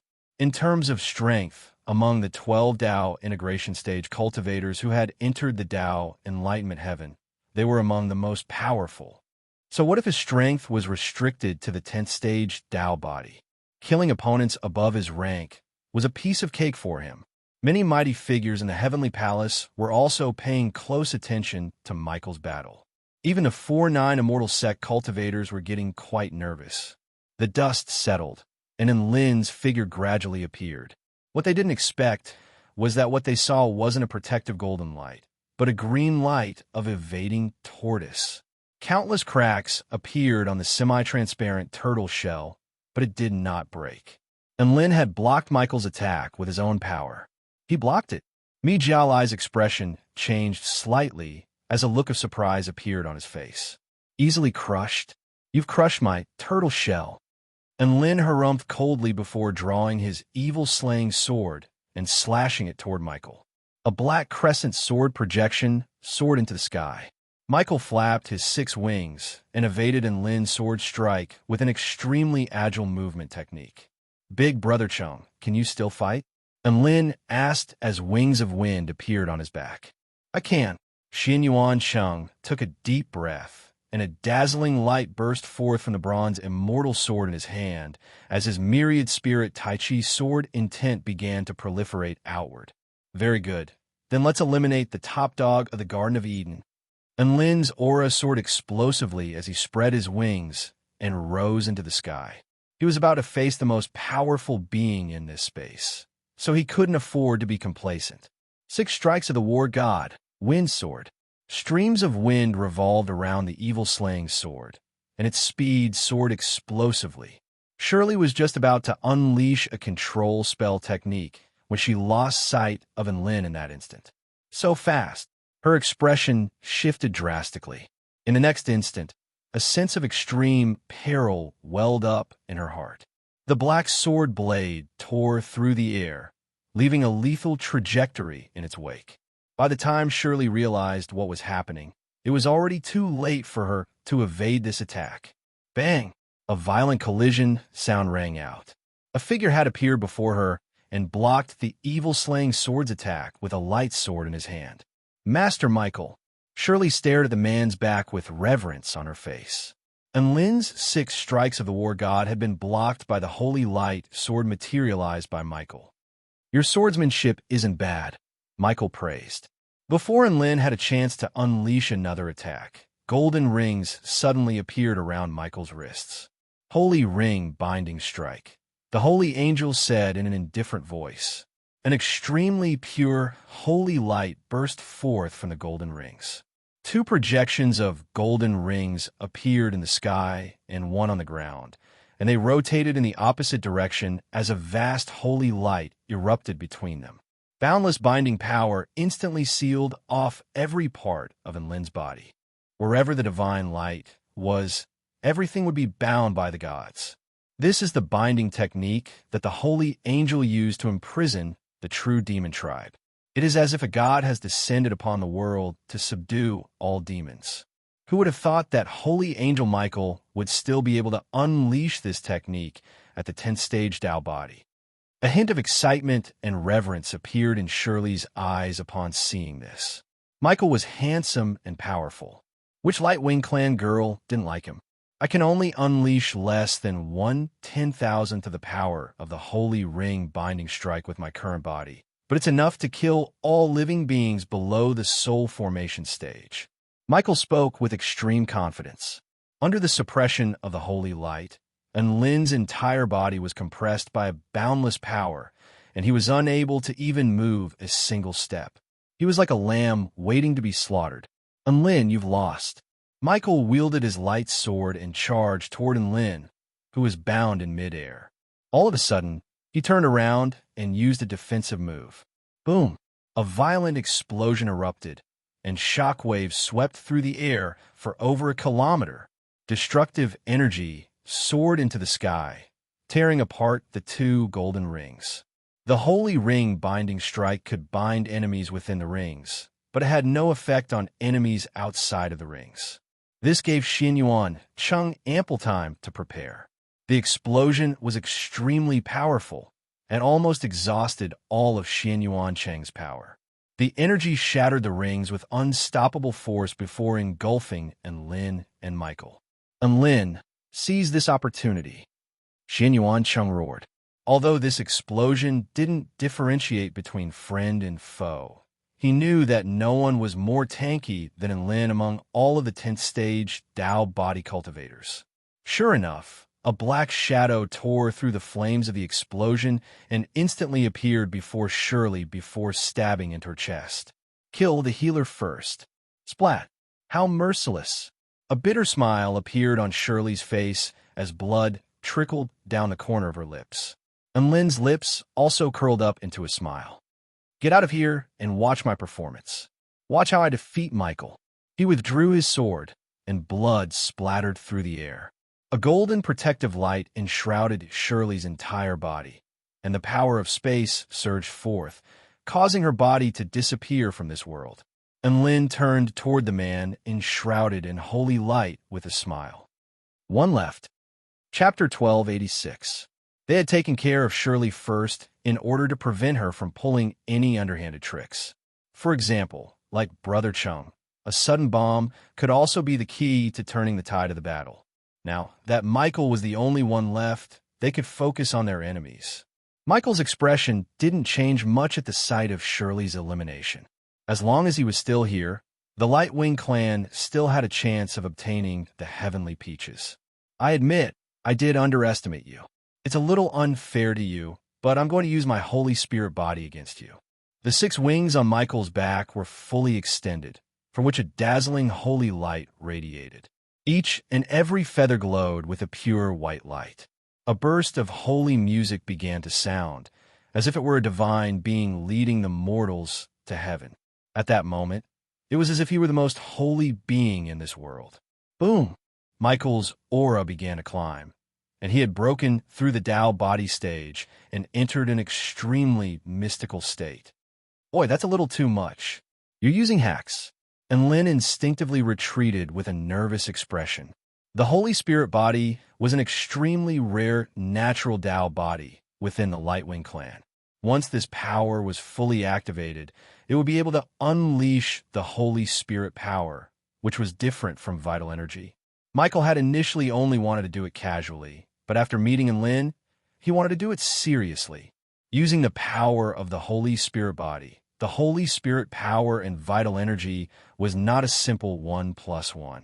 After combining them, they would be able to unleash a type of explosive power that could enhance one's power to the maximum.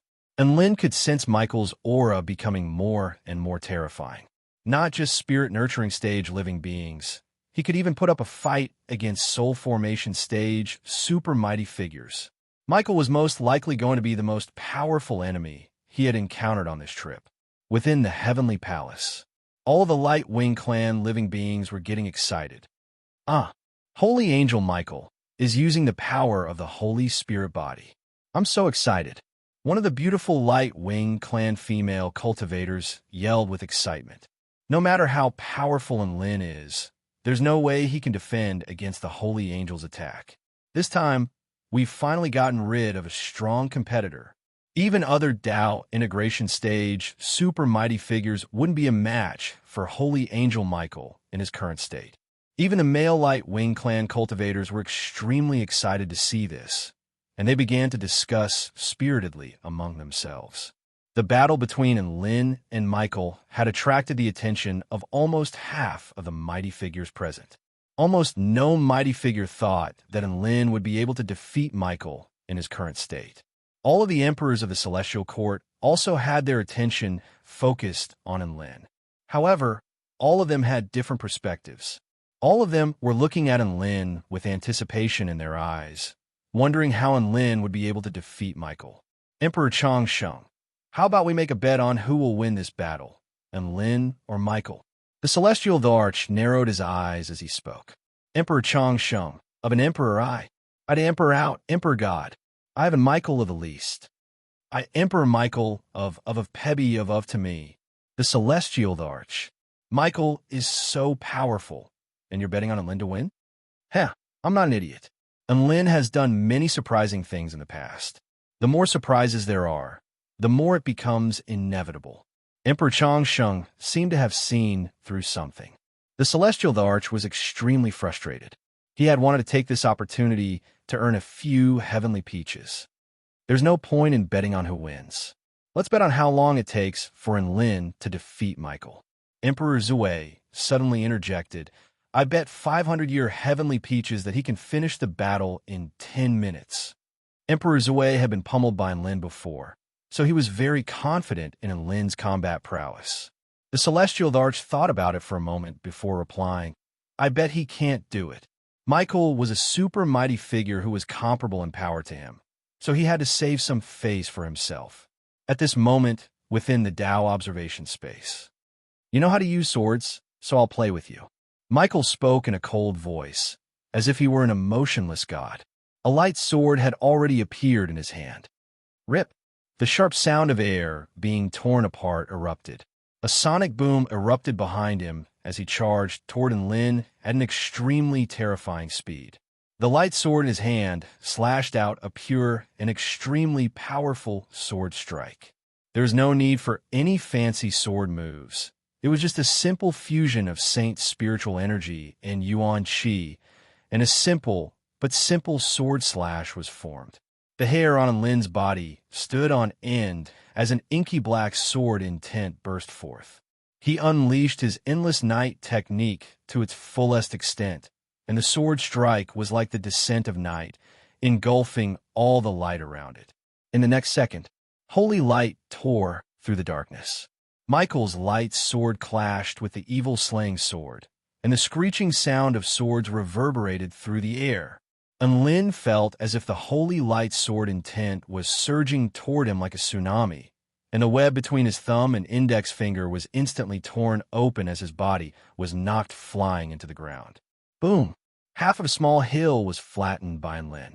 Blood trickled down the corners of his lips as his blood flowed erratically.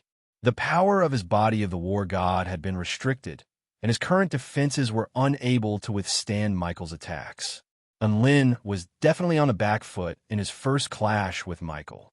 Before Enlin had a chance to catch his breath, Michael charged toward Enlin again, and his holy light sword fell again. Whoosh!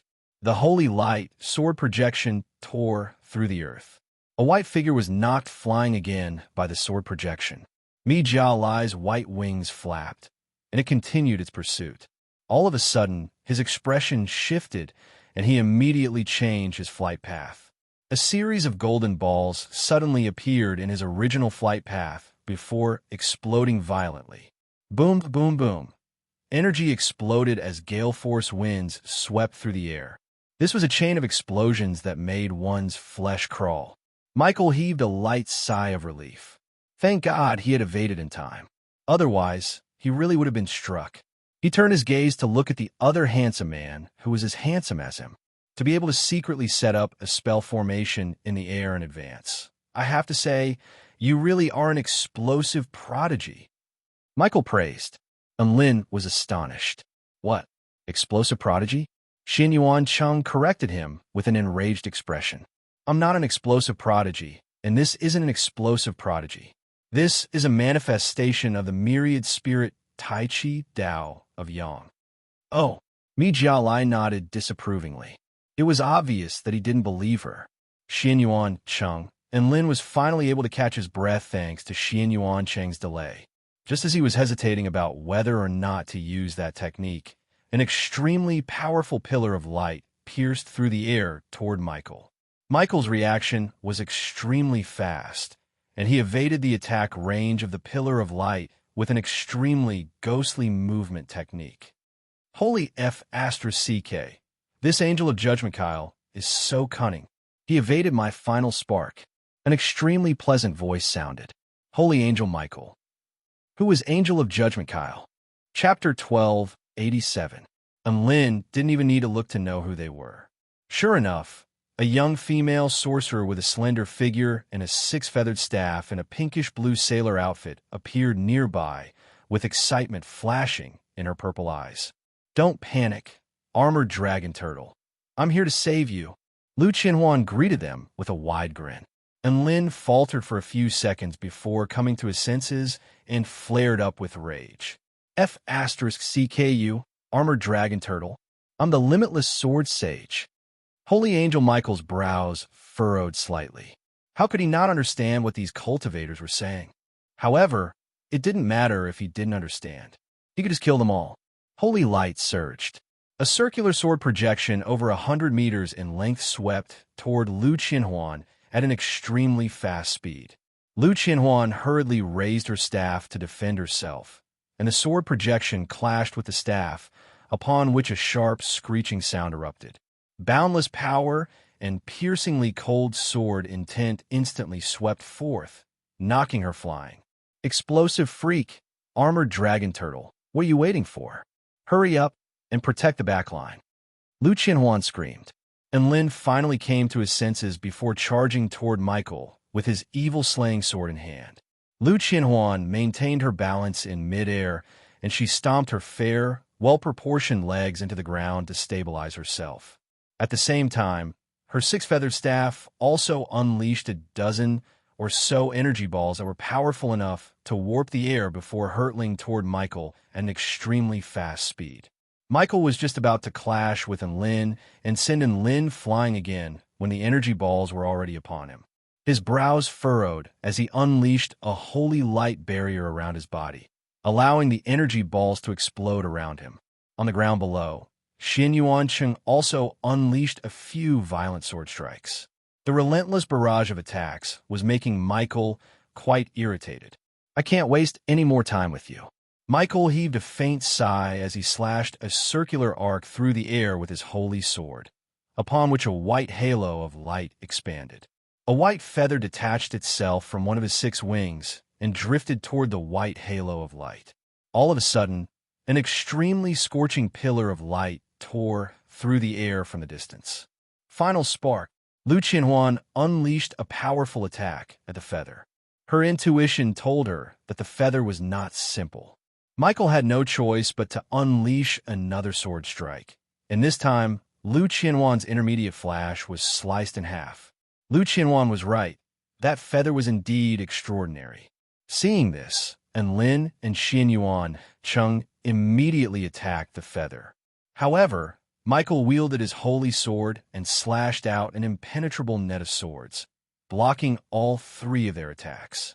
Finally, Baiyu fell into the white circle. Heavenly Feather Kingdom. As soon as Michael finished speaking, the white feather shattered, and the halo of light expanded by several hundred meters. The holy light that was so condensed that it was almost tangible began to illuminate the world. And Lin, Xin Yuan Cheng, and Lu Qianhuan all half-knelt on the ground as their bones crackled and popped.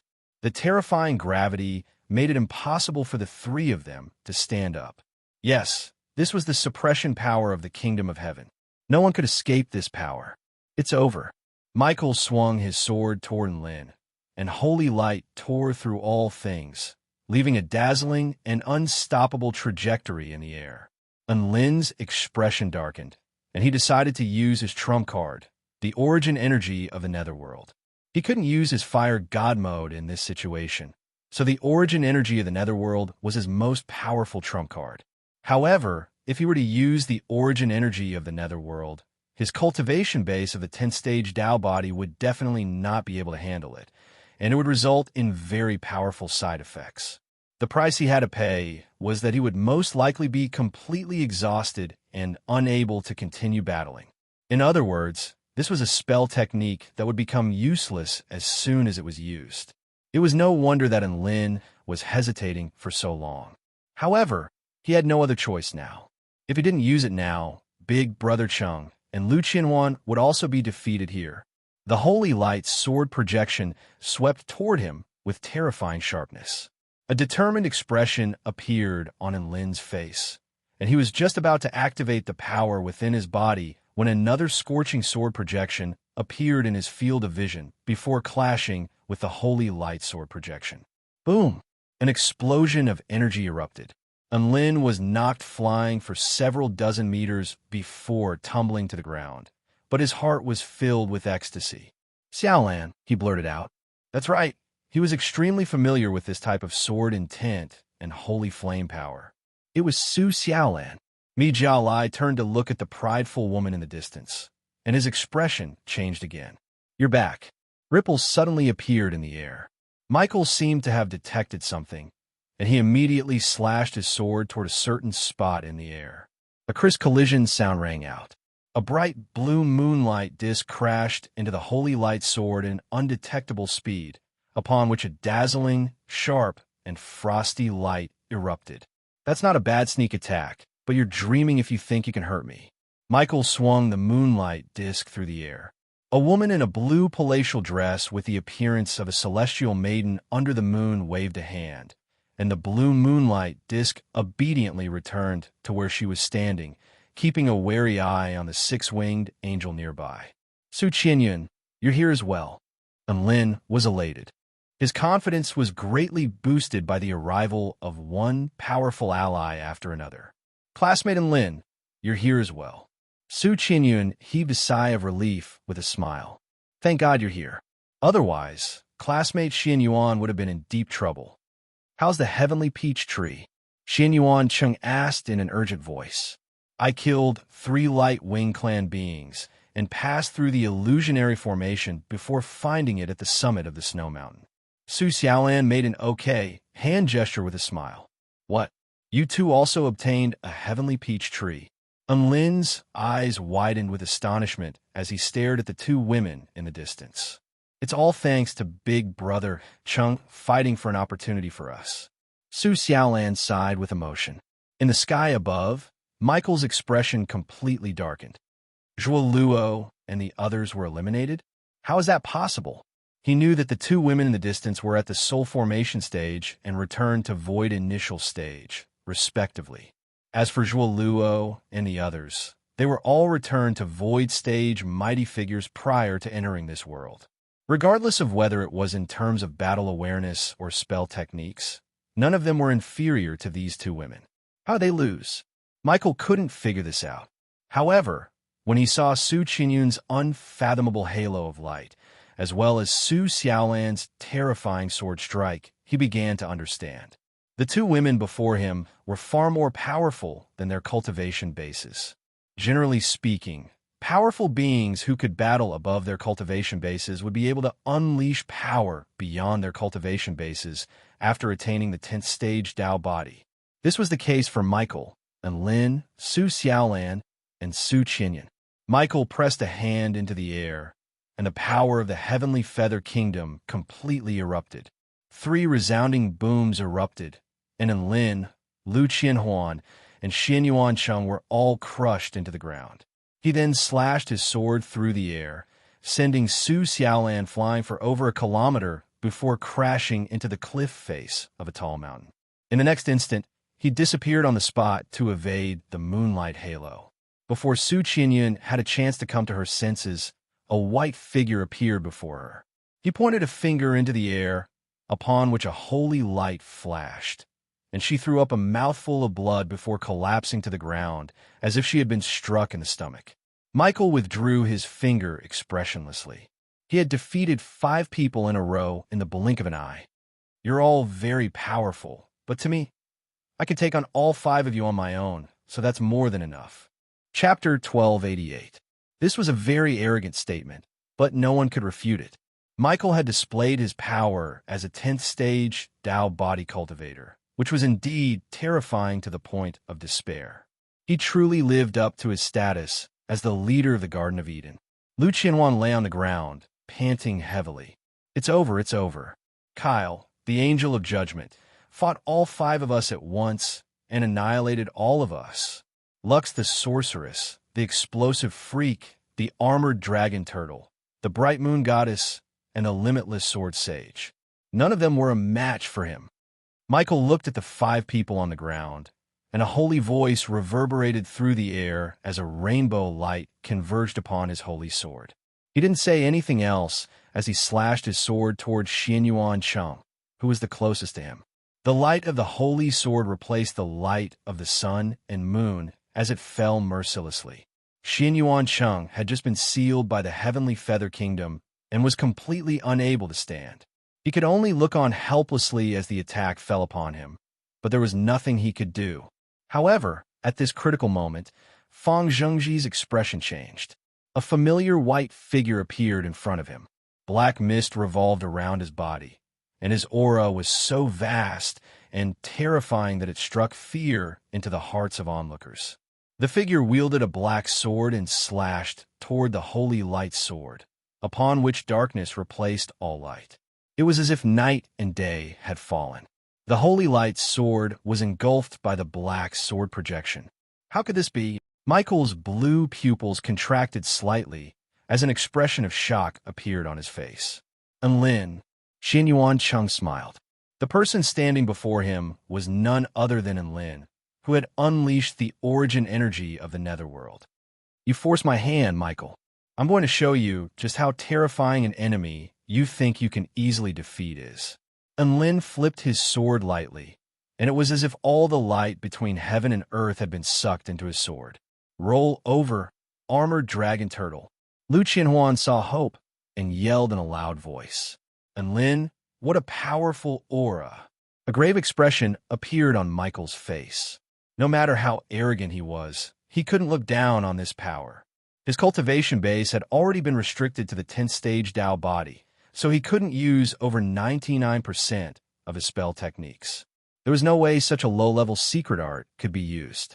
Therefore, he didn't expect Enlin to possess such a terrifying secret technique. 6 strikes of the war god, Shadow Tiger. The world suddenly turned dark. Mi Jialai's heart skipped a beat. His 5 senses were instantly stripped away, and even his divine sense was blocked. This was true darkness. Without the slightest hesitation, he immediately mobilized all the power in his body to defend himself. However, before the holy light defense could be completely activated, the sharp blade light had already pierced through his barrier of power and entered his body. The speed was extremely fast, and the power of the sword had transcended to another level. Rip! The sword mercilessly tore through his body.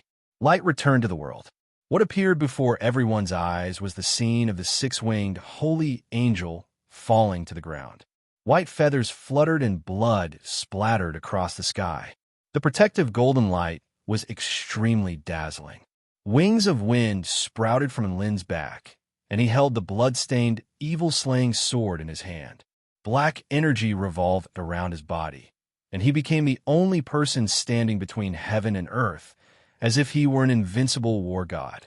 Lu Qianhuan couldn't help but cheer loudly upon seeing this. The entire heavenly palace erupted into a frenzy. The scene of Enlin slaying Mi Jialai with a single sword strike was simply far too astonishing. My god, Mi Jialai lost. He clearly had the upper hand just a moment ago. How did he lose in the blink of an eye? That's an insta-kill. Is that insane? Many living beings' faces were burning with embarrassment as they stared at the scenes unfolding before their eyes with shock and humiliation. After all, most of the mighty figures had thought that Enlin would definitely lose, and they had even declared that Enlin wouldn't be able to last much longer than that. No, how could Holy Angel Mi Jialai be defeated?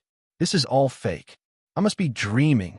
Some of Mi Jialai's fanatics were unable to accept reality, and they were already beginning to reject reality.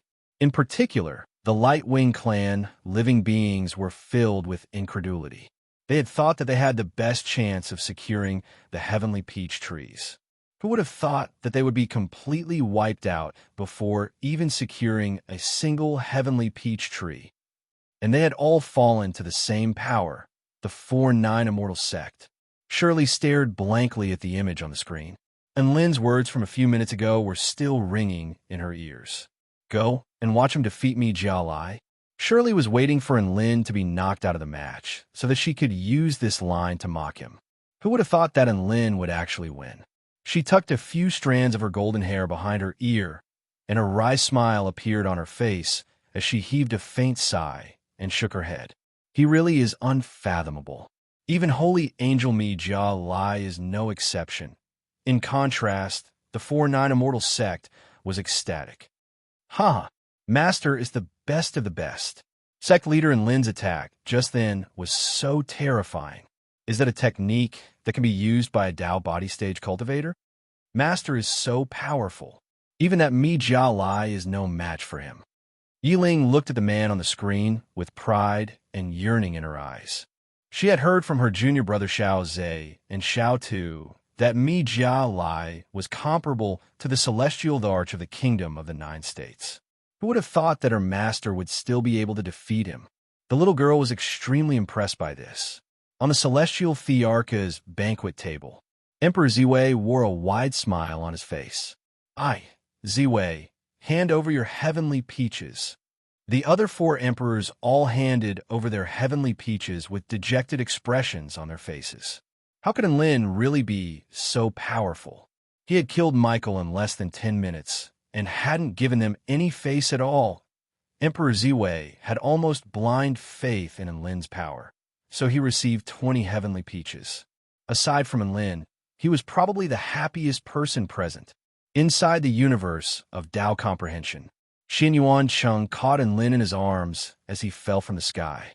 And Lin's heart was filled with a sense of security as he felt the warmth of Lin's chest. Su Xiaolan ran over from afar, and her footsteps faltered slightly upon seeing this before she continued to run toward Lin. Lin, are you all right? I'm not. I'm so tired right now and can't move at all. I need a beautiful big sister to hold me. And Lin looked at Su Xiaolan with a mischievous smile as he spoke. Su Xiaolan had initially wanted to take Lin from Xianyuan Cheng. However, she felt like Lin was a little perverted upon hearing this, so she changed her mind. Oh, then I'll have to trouble classmate Xianyuan Cheng to take care of him. Su Xiaolan patted the dust off her body as a warm but implacable smile appeared on her face. And Lin's chest constricted. Xiaolan, you're going to lose me like this. Su Xiaolan pretended as if she hadn't heard him, and she ran over to the other side to help Su Qianyun up. Thank you, classmate Xiaolan. Su Qianyun smiled sweetly as she wiped the blood from the corner of her lips. You're welcome. It's a pity that pills are prohibited here, so we have to rest for a while. Su Xiaolan stroked Su Qianyun's back with a gentle expression as vital energy surged through her body to unclog her meridians. And Lin felt a sense of loss. Chapter 1289. And Lin, Xianyuan Cheng, Lu Qianhuan, Su Xiaolan, and Su Qianyun gathered together to meditate and recover from their injuries. After their battle with Michael, all of their powers were almost completely depleted, and Lin was basically a cripple. If they didn't rest, any Tao integration stage super mighty figure would be able to kill them. Only by being in a better state could they face greater challenges. Besides, they had already obtained 2 immortality peach trees, which could be considered as a small achievement. Therefore, they were able to keep their composure and were not too anxious. Ahem. And Lin, are you guys all right? Mi Jia Lai was defeated by you? That's so impressive. The rock golem limped toward Lin and the others with an astonished expression. And Lin turned to the rock golem with a perplexed expression. Hongdo, where did you go just then? That's right. The disheveled rock golem was none other than Hongdo. If it weren't for Hongdo's sudden appearance, he would have forgotten that he was with him. An awkward expression appeared on Hongdo's face. It's a long story. I wanted to transform into a rock and slowly approach Michael in order to launch a surprise attack. What happened after that? And Lin asked. After that, I was unlucky and was struck by Holy Angel Michael's sword projection, and I was almost killed. Hongdo pointed to his chest with an aggrieved expression. There was a gaping hole there, from which scorching lava was still gushing out relentlessly. After that, I didn't dare to show myself in fear of being discovered by Michael, so I lay silently on the spot. Who would have thought that I would be struck by that heavenly feather kingdom AoE attack again, and my golden protective light was almost blasted out. Hongdo became more and more aggrieved as he spoke, and Lin's expression darkened upon hearing this.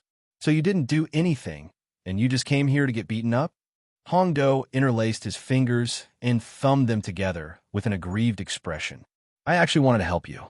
Even if I didn't do anything for you, I still put in a lot of effort. As for the newly obtained heavenly peach tree, and Lin, Su Xiaolan frowned and said, "Scram." Lu Qianhuan didn't hide the disdain in her eyes at all. You're just a giant lava beast that only knows how to hide in the bushes and doesn't even know how to unleash a single skill before being killed by an enemy with an unknown range attack. You still have a nerve to ask for heavenly peaches? Your face is thicker than a rock. Hongdo didn't dare to say anything else as he sat off to the side with a gloomy expression. Everyone continued to recuperate and recover their strength. In the distance of the hills, there is a black dog and a bowl of ramen. They hid behind a big tree and looked in the direction of Lin and the others. Woof, they probably don't have much combat power left. Lord Noodle, should we attack? Blackhound asked in a low voice. There's no hurry. We can't be too cautious against an enemy that can defeat Holy Angel Michael.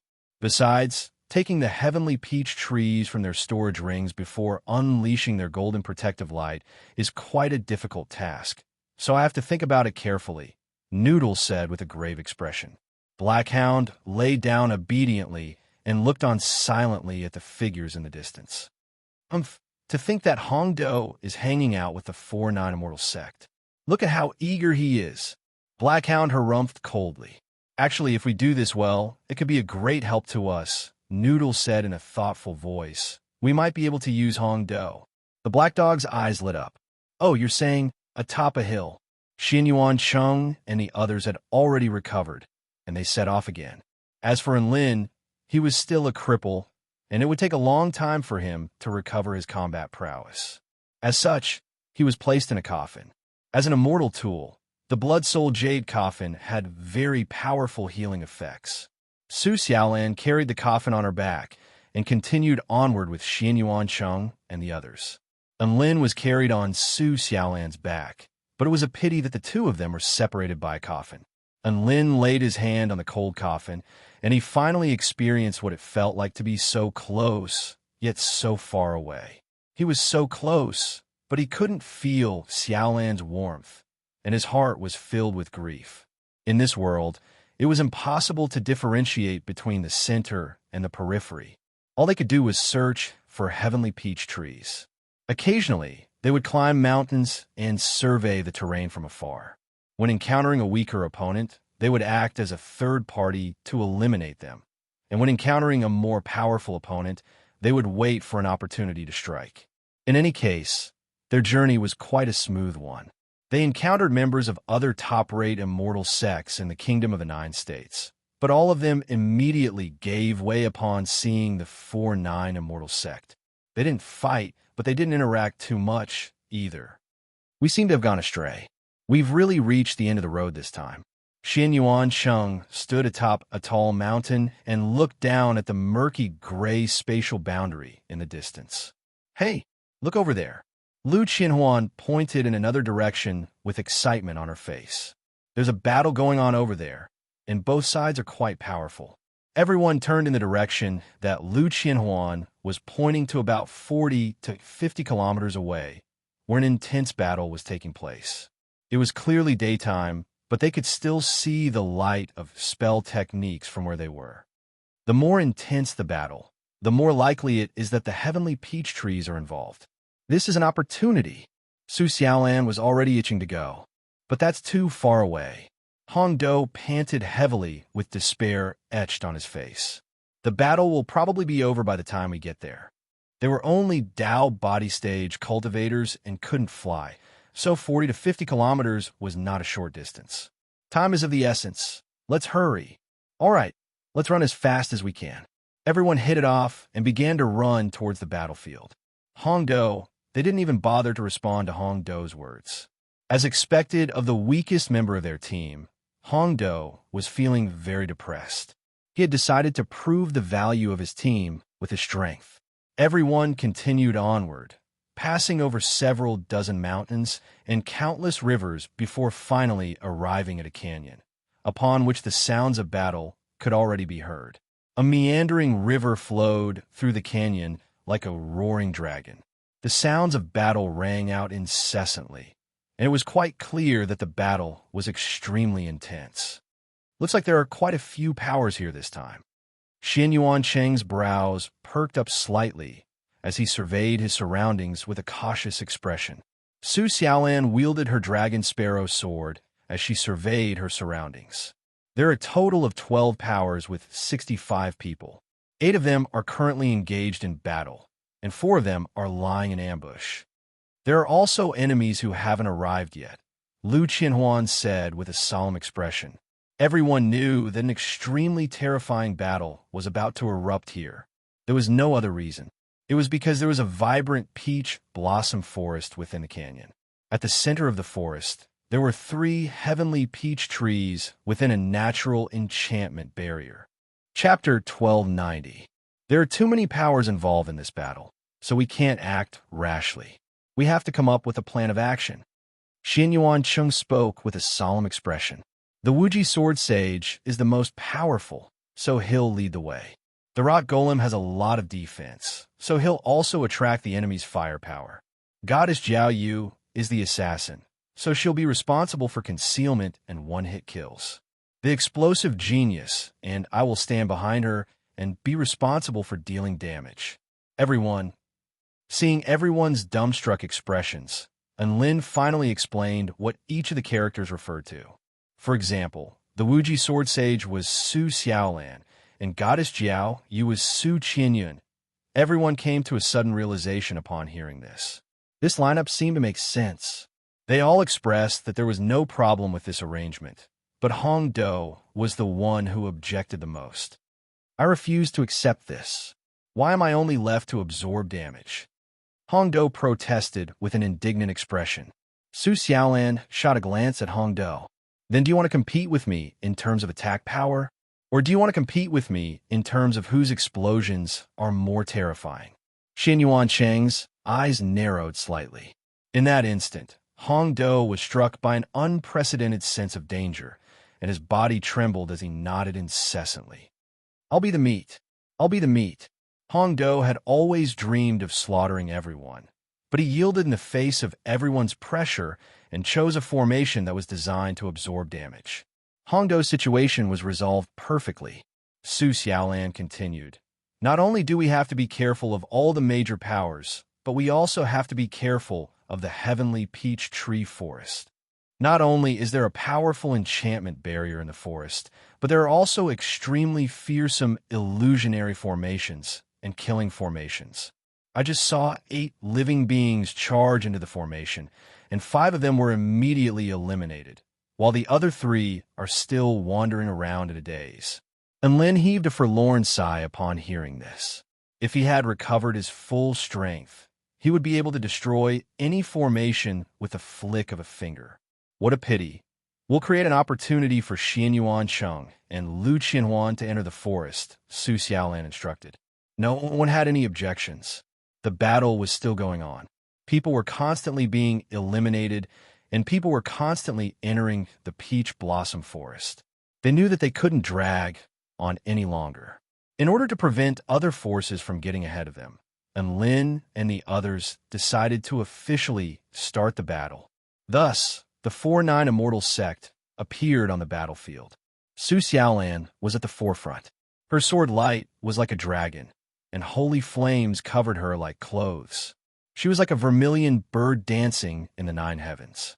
No one could get within 10 feet of her. Ha ha! Idiots, come and hit me.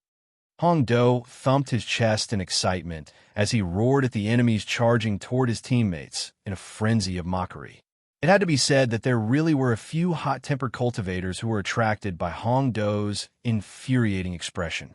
In the end, they were blasted by Lu Qianhuan and Xinyuan Cheng. The 4-9 immortal sect cultivators were well-coordinated and organized, and they were like a sharp blade that sliced through all obstacles and eradicated all enemies in its path as they pressed toward the cherry blossom forest. Be careful, everyone. The 4-9 immortal sect is here. No one can stop our Spider Star spirit tribe. Everyone surround them.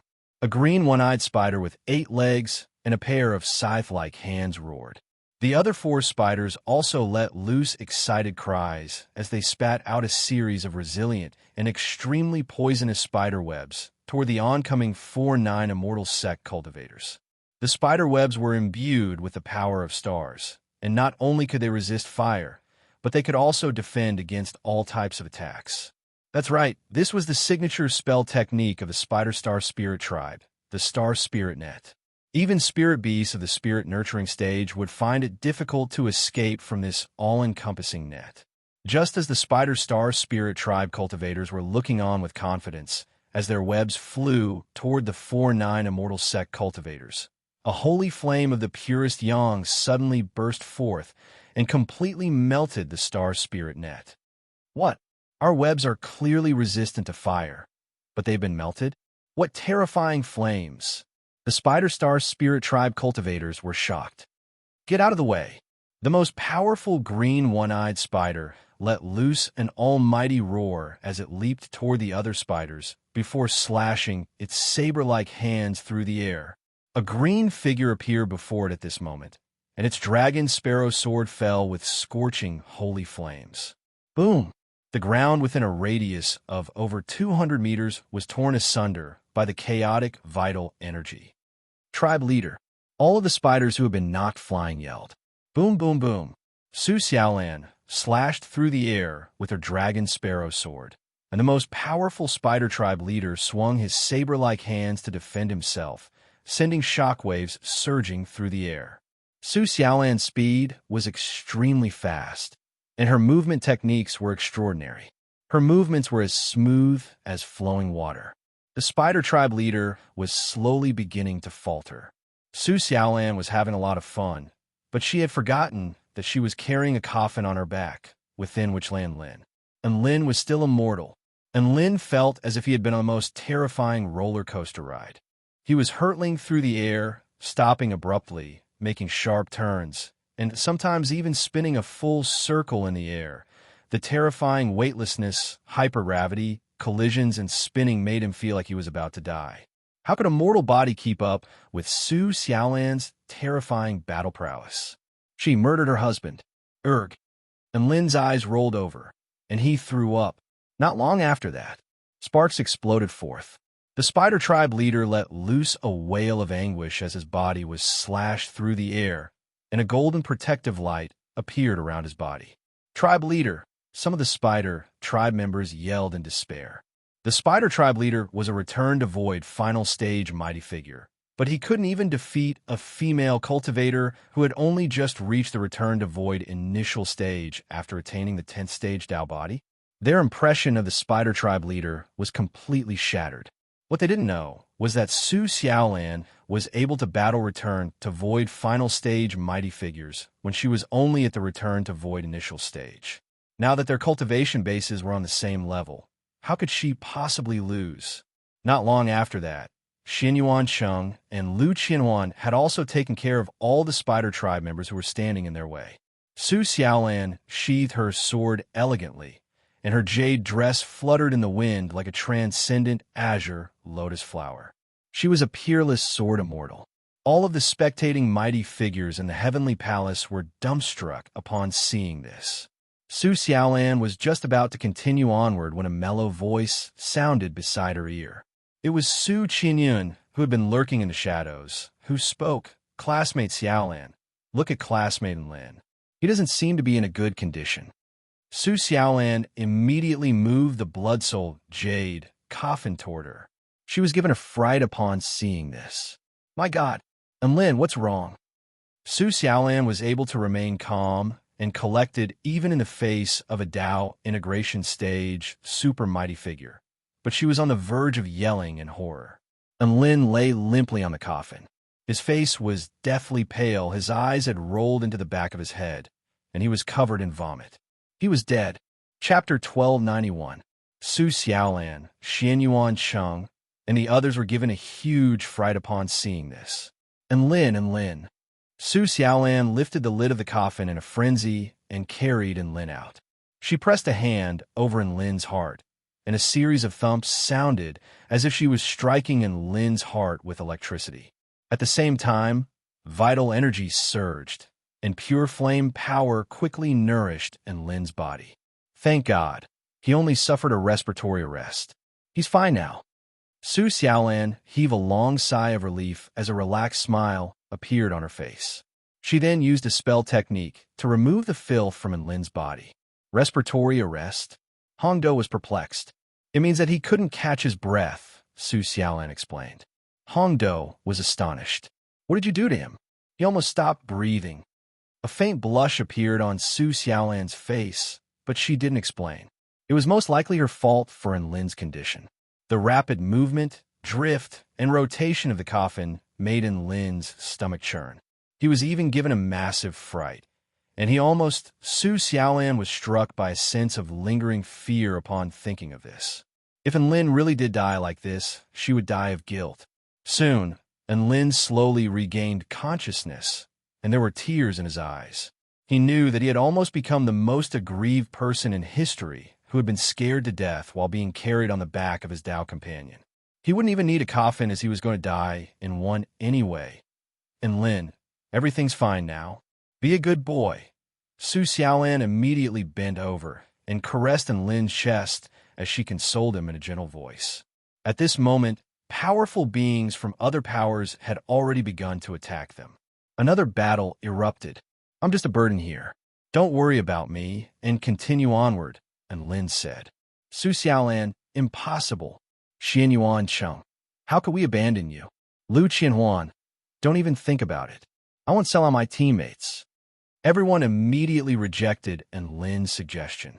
Don't forget what our goal is, to obtain the peaches of immortality. It's not like I'm going to be separated by life and death. At most, I'll be kicked out. So what? At most, give me a few more flat peaches of immortality when you return. And Lin insisted. Su Xiaolan shook her head firmly. It's not about the immortal peaches. I don't want to see you being bullied by others when you're so weak. Even if I don't want the peach of immortality, I will protect you. That's it. And Lin was stunned when he heard this. He stared blankly at the green-clothed woman in front of him. When he saw the unquestionable determination on the woman's face, his heart was inexplicably touched. It has nothing to do with the immortality peach, power, or life or death. I just don't want to see you get bullied. Even though Lin was a burden right now, he was still extremely happy to be protected by someone else. Su Xiaolan placed Lin back into the coffin before turning to Hongdo. Carry Lin on your back and follow behind me. Her speed and movement techniques were too fast for Lin to handle. As such, they had to find someone more reliable to carry him, and Hongdo was clearly the most suitable candidate. Hongdo was moved by everyone's words, and he immediately agreed. Don't worry, I'll be sure to protect Mr. Lin. He carried the coffin on his back as he spoke, and he puffed out his chest as if he were carrying out an extremely sacred mission. They rushed toward the nearby cherry blossom forest again. It had to be said that the strength of their small team was very strong. They could kill anything that stood in their way.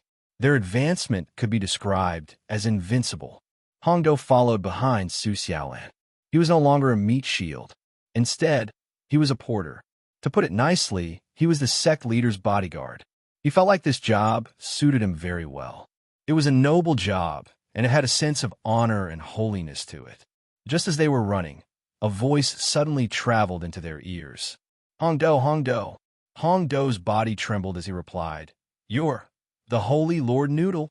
This was definitely the voice of the Hall of Creation's mighty figure at the return to Void Pinnacle stage. The Holy Lord Noodle. That's right. It's me, Hee. I didn't think that you would be working with the 4-9 Immortal Sect. Not bad at all. The Holy Lord Noodle's elated voice sounded, interspersed with slurping sounds of praise. Hongdo thought that the Holy Lord Noodle was mocking him, and an awkward expression appeared on his face as he transmitted his voice. "We're only working together temporarily. Don't overthink things." "Of course I'm not overthinking things. I know that you're the mighty spy of our Hall of Creation." "Spy?" Hongdo was dumbstruck. "That's right. Don't forget what kind of event this is. It's a battle for the heavenly peaches. No matter what you do, it's all for the heavenly peaches, isn't it?" The Holy Lord Noodle's voice sounded again. "That's true, but what does this have to do with being a spy?" Hongdo replied. "Don't forget what you're carrying on your back. It's the sect leader of the 4-9 Immortal Sect, Enlin. I overheard your conversation, and Enlin has a heavenly peach tree in his storage ring. He's just a mortal who's completely exhausted, so you can take the heavenly peach tree from his storage ring. Then, you can use him as a hostage to force the 4-9 Immortal Sect to hand over the second heavenly peach tree. That way, we'll be able to obtain 2 heavenly peach trees." "Hongdo, who would have thought that you'd be such a resourceful rock?" Holy Lord Noodle was rambling on, as if it were emphasizing something. A bold idea suddenly surfaced in Hongdo's mind. It was as if he had been struck by a bolt of lightning, and a bold idea surfaced in his mind. Why was he following the 4-9 Immortal Sect around during this battle for the heavenly peaches? Now, there was a once-in-a-lifetime opportunity for him to obtain 2 heavenly peach trees. The Holy Lord Noodle had already proposed a method, so it was completely feasible in theory. "Hongdo, what are you hesitating for? If you're afraid of retaliation from the 4-9 Immortal Sect, the Black Dog and I can help you, and we'll split the heavenly peaches 50-50. How did that sound?" Holy Lord Noodle's offer was extremely enticing to Hongdo. Hongdo was tempted. He was a member of the Hall of Creation, and he was only with the 4-9 Immortal Sect for the heavenly peaches.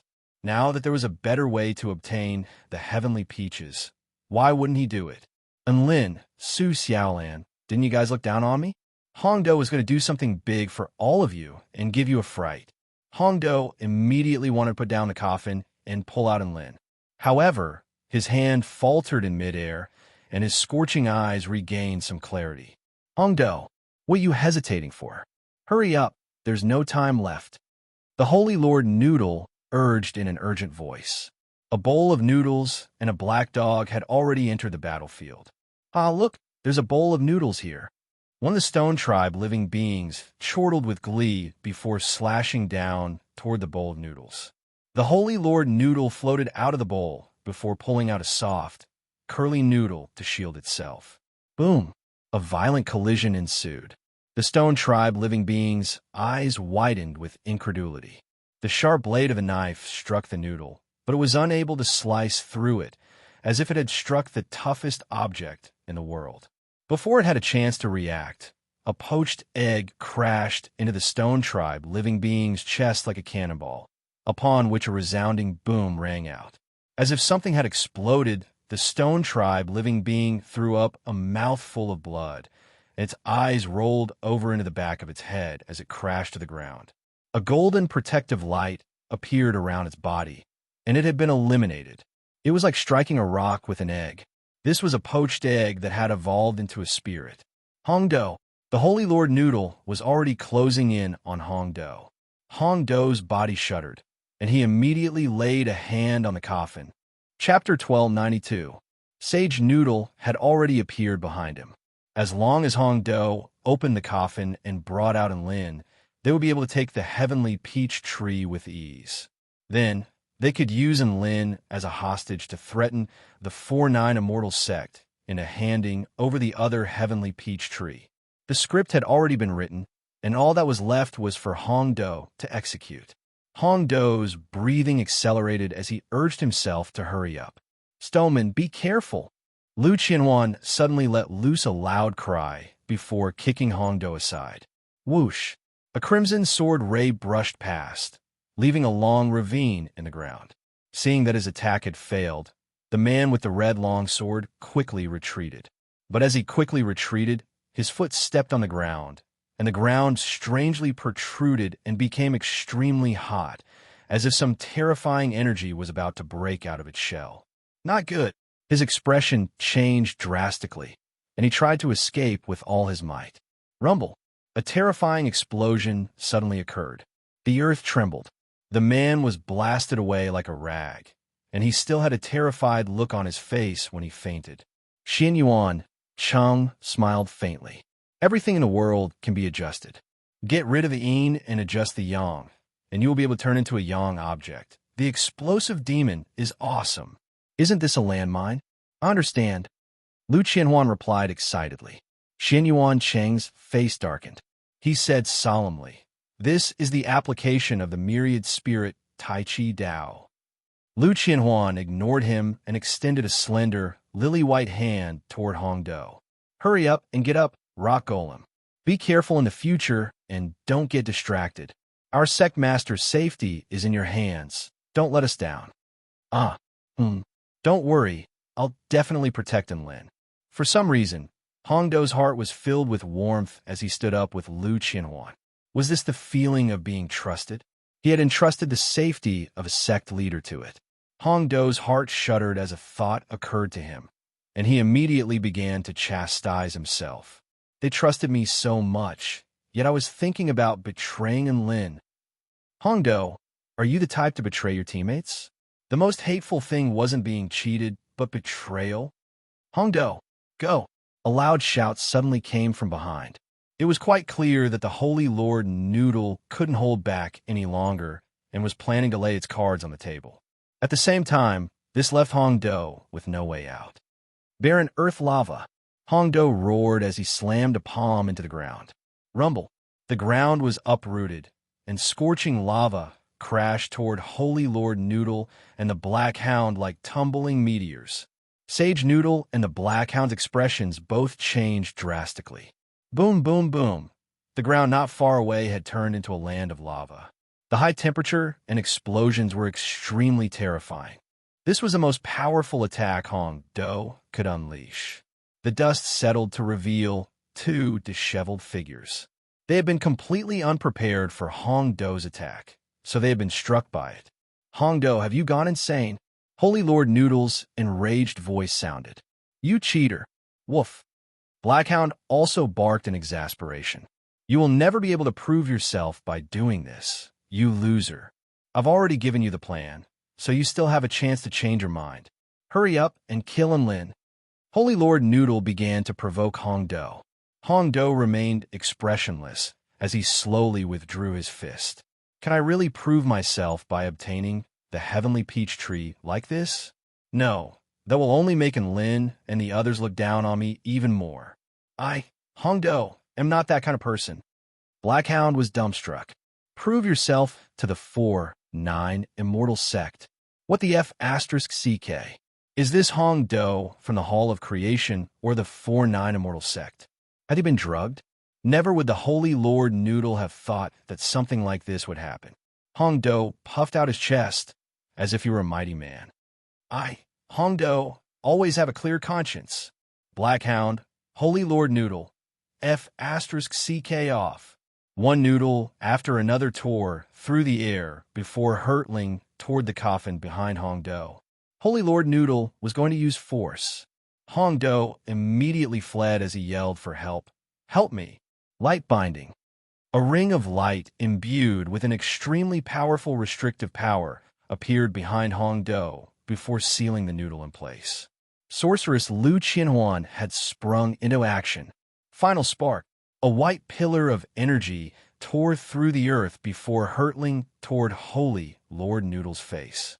Holy Lord Noodle was completely unfazed as a pair of golden chopsticks suddenly materialized from the noodle soup.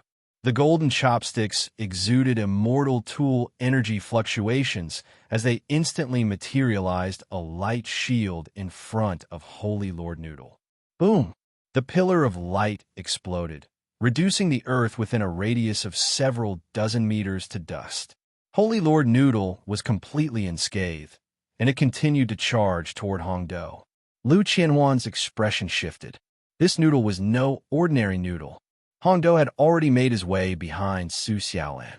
Su Xiaolan was the most powerful being present, so he would only feel safe behind her. You reacted very well just then. A faint smile appeared on Su Xiaolan's face as she led the way for Hongdo. It's all very basic. Hongdo nodded in an awkward yet polite manner. No one knew what kind of mental struggle he had just undergone. Within the coffin, and Lin nodded with approval at Hongdo's departing figure. He had actually heard everything that had just taken place and what Hongdo had said, so he knew what had transpired between Holy Lord Noodle and Hongdo, as well as Hongdo's decision. To be honest, Lin was a little surprised that Hongdo would make such a decision, but he was also very pleased that he hadn't trusted the wrong person. Holy Lord Noodle and the Black Dog were still in hot pursuit. Lu Qianhuan and Xianyuan Cheng unleashed a relentless barrage of spell techniques to stall the two powerful beings from the Hall of Creation. Hold on for a bit longer. We've already reached the entrance to the Cherry Blossom Forest.